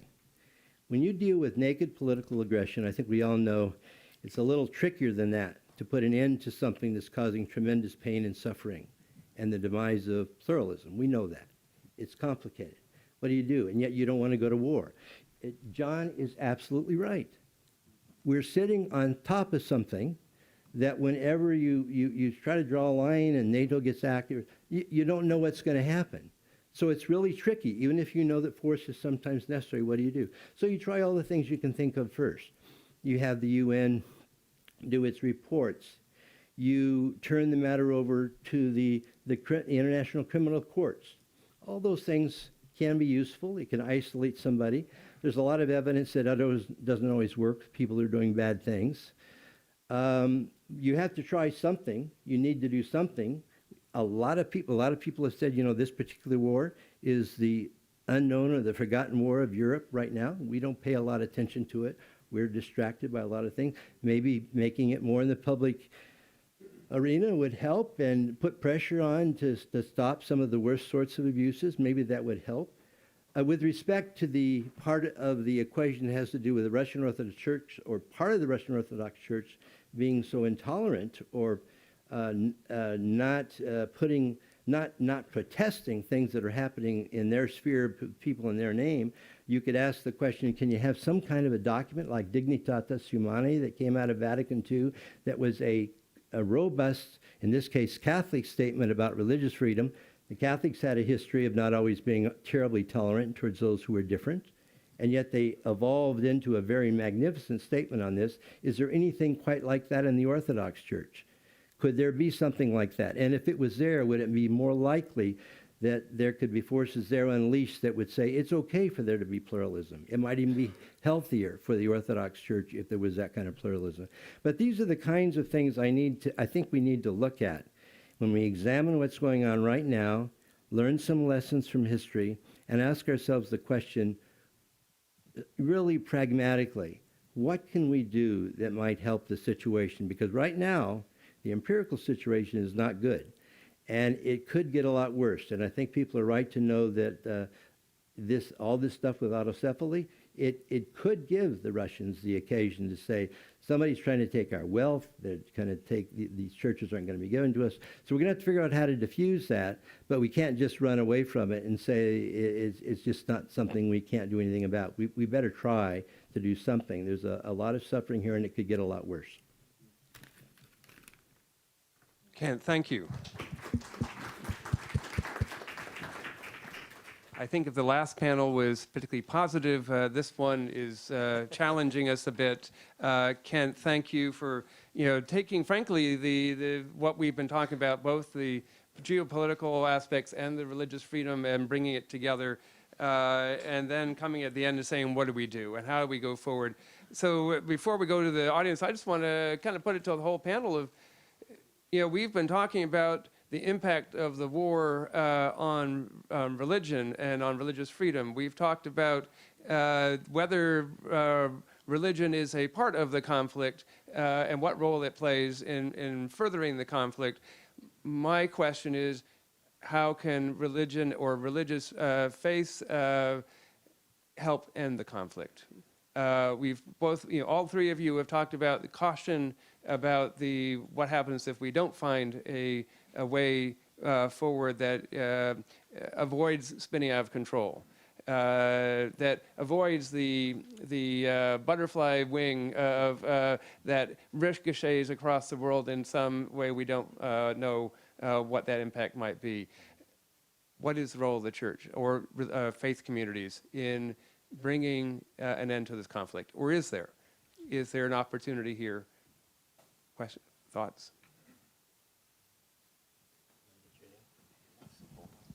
Hello. Okay. I mean, I think very easily. I mean, it's a great opportunity for the Orthodox community with some international facilitators to come together and have one of those big ecumenical councils, and discuss really the tactical items of autocephaly, how it, and the war itself. And it could be the solution. And to my knowledge, that hasn't happened as of yet. But if you had, Bartholomew in the room with, I don't know, Valerian and all these other guys, and they all come together and they spend some time noodling over and being honest with what they need to noodle over, what's going on here. At least it gives it a chance of them discussing things in terms of theology, in terms of the geopolitical situation, but also the faith communities and how they need to react and interact with the current conflict and the post-conflict. And it's such a great opportunity. I know I'm a doomsday guy, but it's such a great opportunity for a faith community to put faith in action, and I know that's a term we use here in the Beltway. But this is a real opportunity for that to happen, and I don't know how that would happen. We need some guys here that have much more authority in the church to come to bear. But also, I think that we'd have to be the operational people. Some of these guys in uniform to spend some time and make sure that what they're talking is actually actionable and realistic. Okay, Elizabeth. I think that's a great idea. That's what the Holy and Great Council in Crete in 2016 was supposed to be about. But then you had those 4 spoilers who boycotted. But be that as it may, that doesn't mean that has to be a kind of one-shot effort. I think one of the primary constraints, though, that we oftentimes forget when we're talking about how Orthodox churches can sort of contribute to this kind of conversation is that a lot of the key actors they're not free churches. I was glad to see that Patriarch Kirill has a sense of humor when, after he visited Ecumenical Patriarch Bartholomew on August 29th, he gave an interview the next day to the Russian press and said, we're the only free church in the Orthodox world. But I think I do think, as Kent said, there's definitely a reflexive relationship between church and state, but, we should make no, category errors in thinking that, the Patriarchate of Moscow is in the driver's seat when it comes to that relationship. And so I think that part of the problem is that the space by which these churches can act independently is relatively limited. Having said that, again, I go back to Constantinople living probably the most precarious of any condition of all these churches, and Bartholomew's out there, taking the lead. I think, encouraging the kind of, inter-Orthodox conversations you're talking about in the ecclesiastical space is important. Putting things on the table about religious freedom conditions. And I also think that in terms of the political space, the political and cultural diplomacy programs that the U.S. government sponsors, that other governments sponsored, side meetings at the HDIM, at OSCE, at the UN, any occasion where it's possible for these church leaders to speak to one another is useful, but not just limit it to the men in black. Include those who don't wear the headgear, and that means men and women. So a more robust, ecclesial participation. And then finally, I would say that we can't look for, big changes. We're going to have to see this really incrementally, and it's going to be real bricks and mortar. And so providing echo chambers for the positives and trying to have a more kind of careful, non-doomsday approach to the negatives. And then just as a footnote, again, I think the behavior of the Moscow Patriarchate vis-a-vis Constantinople has been just absolutely unjustifiable and horrific. But having said that, I think the tendency, which is easy in the current neo-Cold War geopolitical climate, to villainize the Moscow Patriarchate and therefore every single Russian Orthodox believer is really not helpful, because we have seen that story before, and it's called the wars in the Balkans, and that didn't turn out well. And I think we should learn from that kind of essentializing language and approach, so that we deconstruct these churches, because what we may hear from the senior-most person doesn't necessarily reflect every single person in those institutions. So searching for those actors and institutions that have a different perspective and giving them voice is something that I think is really, really in both the interests of, if we're talking U.S., in the interests of the U.S. and, consistent with the values of the U.S. Great, thank you. Kent? Yeah, one of the dangers in looking at 20th century Russian Orthodoxy and the Soviet Union or Russian is, of course, to come to the unjustifiable conclusion that there must be something about Russian Orthodoxy that is inherently intolerant or lacking in courage, etc. The reason a book I wrote about 30 years ago about this, I dedicated to Russian bishops and priests, the ones that had been taken to the island in the Baltics and executed, the ones that wouldn't go along with the new regime and left. A lot of them were killed. And then the only ones that were allowed to stay were ones, in fact, that were compromised or felt like they had to live to fight another day. But if you don't know the whole story, you draw the wrong conclusions. But you're absolutely right, and John's absolutely right, that this is an opportunity. Everybody knows that religion can be a negative force in the world. We know that. But Doug Johnson is right, too. He was a nuclear sub-captain and worked at the U.S. Institute, the Center for International Relations. He was vice president there and founded this faith-based diplomacy stuff. He was very adamant that we not forget the fact that religion at its best is frequently the only thing that can move a very difficult situation forward. It's the only place you can find the resources for forgiveness and to move forward in that way. We've got to work and we have to pray and we have to believe that that's what our religions are capable of. That's what the Orthodox and the Catholics and the Protestants and the Muslims, the Jews, we have to believe that we at our best can make a positive. But we have to work at it, and we have to neutralize those in our own groups who are using religion for other purposes or who have a perverse understanding of our faith. So this is up to believers to take advantage of the opportunity so that we can make a contribution. Kent, thank you. All right, taking questions. We've got two up here and then one in the back. So over here first. Yes, in there's going to be a World Expo in 2025, and one of the candidates for the World Expo is Yekaterinburg, Russia. Decision will be rendered probably in about a month. The question is if the Russian Orthodox Church is looking to have a monocultural control in Russia and elsewhere, is that something that, is that something, is the Russian Orthodox Church have any role in trying to get the World Expo 2025 to Russia, if knowing full well that the following, the other expos I've been to, there's been evangelical Protestant, mainline Protestant, Catholic, Islamic, Arab, atheist, communist, and LGBT viewpoints and pavilions presented at these expos. If the Rock and Putin looking to have a monocultural control over Russia, do you see them? I'm trying to think how to say this. Are they having? Is the church having Rock Church having any role in trying to get the expo to Ekaterinburg, or are they trying? You know, it seems like it's contradictory. If you want to control or certain culture of your country, the last thing you probably want to do is have a ecumenical World Expo in your country. That, I'm just trying to think whether they, you know, if there's any, you know, you see what I'm saying? Yeah, thanks.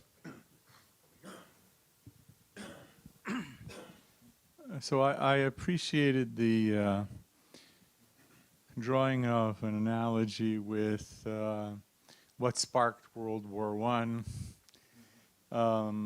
But I think that catastrophizing, I mean, and believe me, as a Ukrainian, I know catastrophic thinking, okay? Because Ukraine lost World War II about 3 times, okay? And same thing happened in World War I, and the Holodomor and everything. And it just reminds me of the old Soviet anecdote, you know, what's the difference between a Soviet optimist and a Soviet pessimist? The Soviet pessimist says, oh, things just can't get worse than they are now. And the Soviet optimist says, oh, yes, they can. So catastrophizing, I don't think is that helpful. I think we should take things seriously, but that we shouldn't catastrophize. Actually, all of this that is happening now and will happen in the months ahead already happened in Western Ukraine in the early 1990s. The most generous and part of the Russian Orthodox Church was in Western Ukraine. The most vocations came from Western Ukraine. And when, on December 1st, 1989, as Mikhail Gorbachev was walking into the Vatican to get his photo op with the Pope to prove to the world that he's a kinder, gentler Bolshevik, and Pope John Paul II said, well, yeah, okay, but you got to do something for me, and that is decriminalize the Ukrainian Greco-Catholic Church. Suddenly, the Soviet media says, okay, from today on, the Ukrainian Greco-Catholics can register their parishes. And suddenly, and nobody knew how many there would be. Not the CIA, not the KGB, not the Vatican, no one knew. And some thought it would be in the tens of thousands, some thought it would be in the hundreds of thousands. You know, how many would move jurisdictions? Same stuff that's happening now. And what happened? Well, 5 million people identified themselves as Ukrainian Catholics, and the Russian hold on Galicia in Western Ukraine, their most productive area, they lost an enormous amount of churches. And what happened? Yes, there were a few scuffles, but there were also local solutions where in some villages, the Orthodox, and remember, there's the Greco-Catholics, and now they're all of a sudden 2 or 3 Orthodox churches also competing for it. So what do? In some places, they decided, well, we'll share one church, and you have a liturgy, and then we'll have a liturgy. In other places, they said, okay, we're not going to be able to pull that off. So one group ended up building another church in that village or town or whatever, and it worked out. Now, for it's almost 30 years now, the Moscow Patriarchate has been kvetching about how the Ukrainian Catholics destroyed their 3 Western Ukrainian eparchies, but no war, no explosions, and the sky did not fall in. Let's give the local people some credit that they who actually do have a pluralistic view of religious freedom, that they'll be able to work it out. Okay, thank you. We have one in the back. Yes, We were planning to start a religious freedom roundtable in Ukraine, working with the Ukrainians as the leaders in setting it up. But listening to the discussion today, I wonder, A, whether it's possible, and B, whether we become provocateurs for some of the dastardly things that were raised by some of the speakers here that would occur as a result of pressing for a religious freedom discussion among the various elements of the Ukraine. Would we be creating a situation where the ROC decided to take action to prevent this from escalating against them? Okay, great, thank you. Let's get quick comments from the panel and see how much time we have left and see if we can go back for another round. I mean, I can just mention, you can't underestimate the power of civil society and the local populations. I mean, I think I deal with Muslim communities all the time, and there's a lot of news you don't get because the local communities and civil society handles it. And I deal mostly with one of the most profound questions of our time, Islam and security. So you're absolutely right. I do think that there's, and to talk to Larry's comment, I think that the power of civil society and unifying civil society around, maybe you wouldn't call it religious freedom, I think you'd probably call it human rights, and that would probably be a good way to characterize it, would be the right move for a roundtable in the Ukraine. Of course, we'd have to socialize that with the Ukrainians so that they can make a comment on that. I think there's no question it would work. The surveys have shown that 75% of the Ukrainian people support religious freedom for all. That's what the surveys show. We heard today from Ambassador Herbst that his experience with the Ukrainians were that they were indeed a moderate group. I'll give you an example from a week ago. A week ago they had a press conference in Kiev, which released a major report, and when they released the report, present were the representatives of all of the groups except the Russian Orthodox Church Moscow Patriarchate. They weren't there, but all the other groups, Protestant, Pentecostals, Jehovah's Witnesses, Jews, Muslims, they were all there. They all said the same thing. And we also heard today, if I recall correctly, that there were a lot of Russian Orthodox who are connected with the Moscow Patriarchate, who actually are favorable to this too. Now, they're in a tough place right now, but so I think there's every reason to believe a religious roundtable would work. You've got the equivalent with the Council of Churches, is that right, now? That already exists? Right, the All-Ukrainian Yeah. Council of Churches and Religious Organizations. Right. So on the... Yeah, no, I would echo what you've said. Invite everybody. It's like having, the slumber party in 7th grade. You've got to invite everybody. People can choose not to go and be the spoilers, but then no one can ever accuse you of not inviting everyone. And then you create space for those who really, especially from the Moscow Patriarchate, who want to be part of it. And then it's a calculation on their part. On the World Expo, I just want to comment there. I don't know what role the church is playing there, but Russia has taken on the World Cup, the Olympics, and so the opportunity to bring people to Russia to showcase what Russia is about is certainly something that they clearly have wanted to do. So how that relates to the church, my guess is they see if you can show that Russia is actually a great place, you'll not demonize the Russian Orthodox Church, for example. So we had a question here, and one. Okay. It's a comment about the occasion, the opportunities we have. There is a unique opportunity to establish 3 churches in Ukraine, one of them under Rome, one of them under Constantinople, one of them under Moscow, the 3 Romes, to live together peacefully. But of course the question is, does the Moscow Patriarchate will accept it? This is the issue. I mean, you are saying, yes, the rock, we have to take it seriously. I want to ask you a question. Have you ever met a Russian intellectual who accepted, or a Russian politician, who accepted the independence of Ukraine? Please tell me. If you have found it, because I have not ever met yet one. So unless, of course, Russia accepts that Ukraine has a right to exist, and that these two churches have a right to exist in Ukraine, of course there will be a problem. But please, let's point out where is the real problem. Okay. Let's please do Great. And a question back there in the blue. Hello.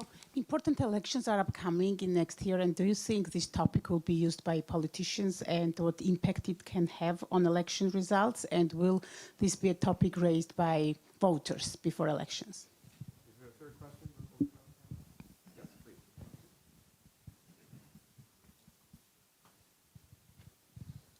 This has been a wonderful panel and a whole wonderful day.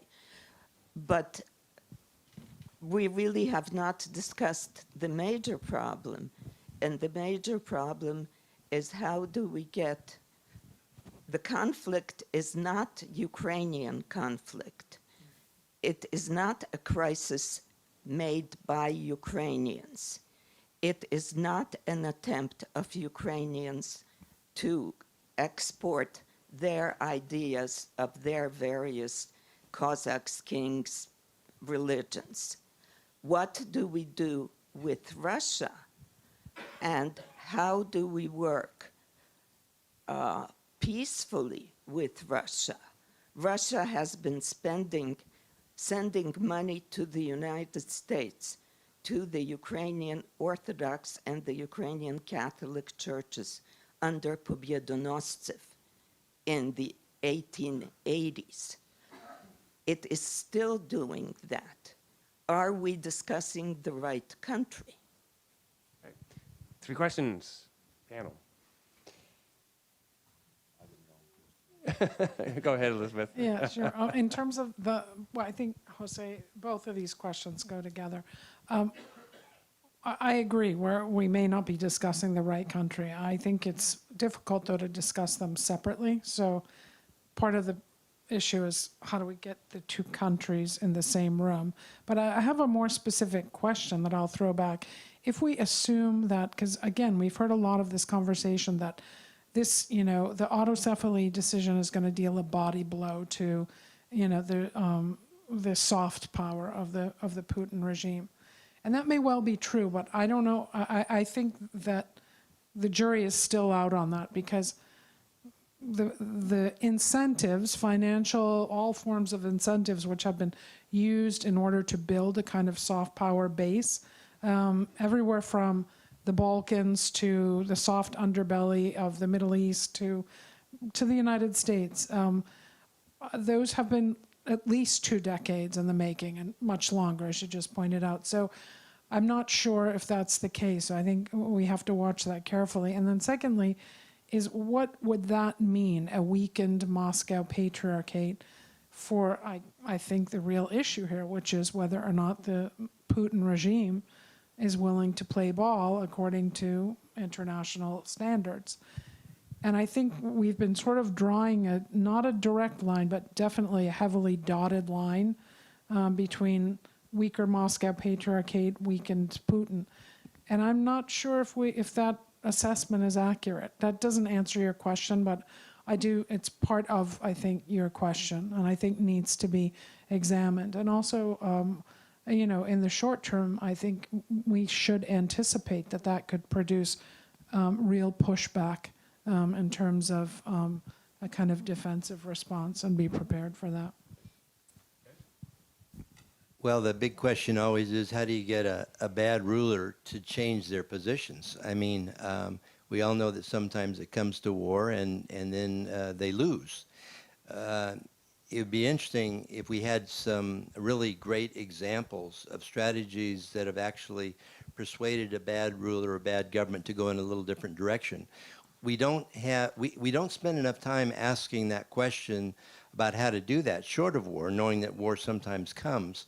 But I think we have this big question at the Religious Freedom Institute all the time. We write all these magnificent things on the values of religious freedom, how it promotes human flourishing, the economy goes up, every measure. We know this empirically, that free societies, religiously free societies, are better societies. So you make the arguments. But if you make those arguments to people whose primary concern is not flourishing societies, but something else, and the something else is a problem. You got to figure out how do you neutralize that, and academics tend to go this direction. We love to do studies and make our arguments for the way it should be and how it is. We don't spend nearly enough time on trying to figure out how we're going to move the needle dealing with folks who aren't interested in our arguments. And I mean short of pulling the trigger, too. I mean, we need a lot more thinking about how to do that. I don't have a good answer for exactly how to do it here.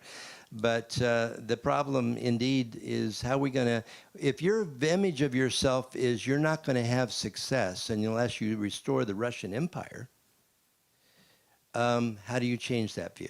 I mean, you've got to address that. John? And the short answer is we don't know. I mean, I agree with you about the Ukraine. I don't know a Russian that's ever sort of accepted, the Ukraine as it is. And I think the conflict that we have right now, it's ongoing and it's tragic. And what's the solution? Because we're doing conflict monitoring right now, and that's not the solution. I think it does play a role in the elections. I think absolutely. There's a nationalistic element to it. And look, it's issue-based and constituency-based mobilization. But that's, I think, the conversation, though, that we're having is that we need to kind of get a brain trust together. And I'm big on having practitioners involved, not just the academics, not just the government people, so forth, professionals, and bring them all together so that we can actually discuss what would be how to be solution-minded about this. And that was part of the presentation that I gave. How do we be solution-minded? I think we do need to be sensitive to Russia and their identity. I mean, I think there's. Well, exactly. I mean, I grew up in upstate New York, and there's a very healthy Ukrainian community there. All the signs are in Ukrainian, and there's a deep-rooted, embedded Ukrainian identity that needs to be respected as well. So, how do you do that? And I think the how. Yeah. Nobody questions the Russian identity, but they question the identity of Ukraine to exist. John finish? Yeah. So I agree. So I think we're at the beginning here, and the challenge is that part of the reason why we don't know is we're 2 weeks away from a decision that Moscow made, and the ongoing war the war is ongoing. So I think we just need to now, really start to think about what the strategic and tactical elements are associated with the autocephaly, and looking at the risks of where it could go. Folks, we're out of time, but I want to thank the panel for a lively discussion at the end of a long day. So thank you very much.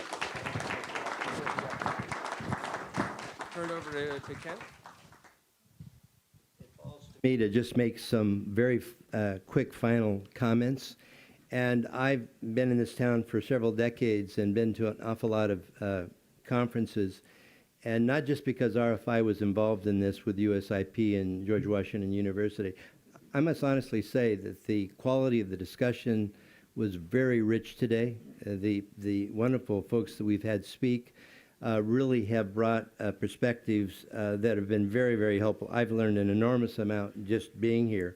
And I was just thinking of, some really obvious points. I mean, it's been pretty clear that what we're talking about here in terms of Ukraine-Russia conflict, that it's both a geopolitical conflict and it is a religious conflict. It is quite clear that the consequence of these two conflicts has been, on the altar of these geopolitical conflicts, religious freedom for the peoples in these lands has been severely compromised. And that's just, it goes without saying that is the question.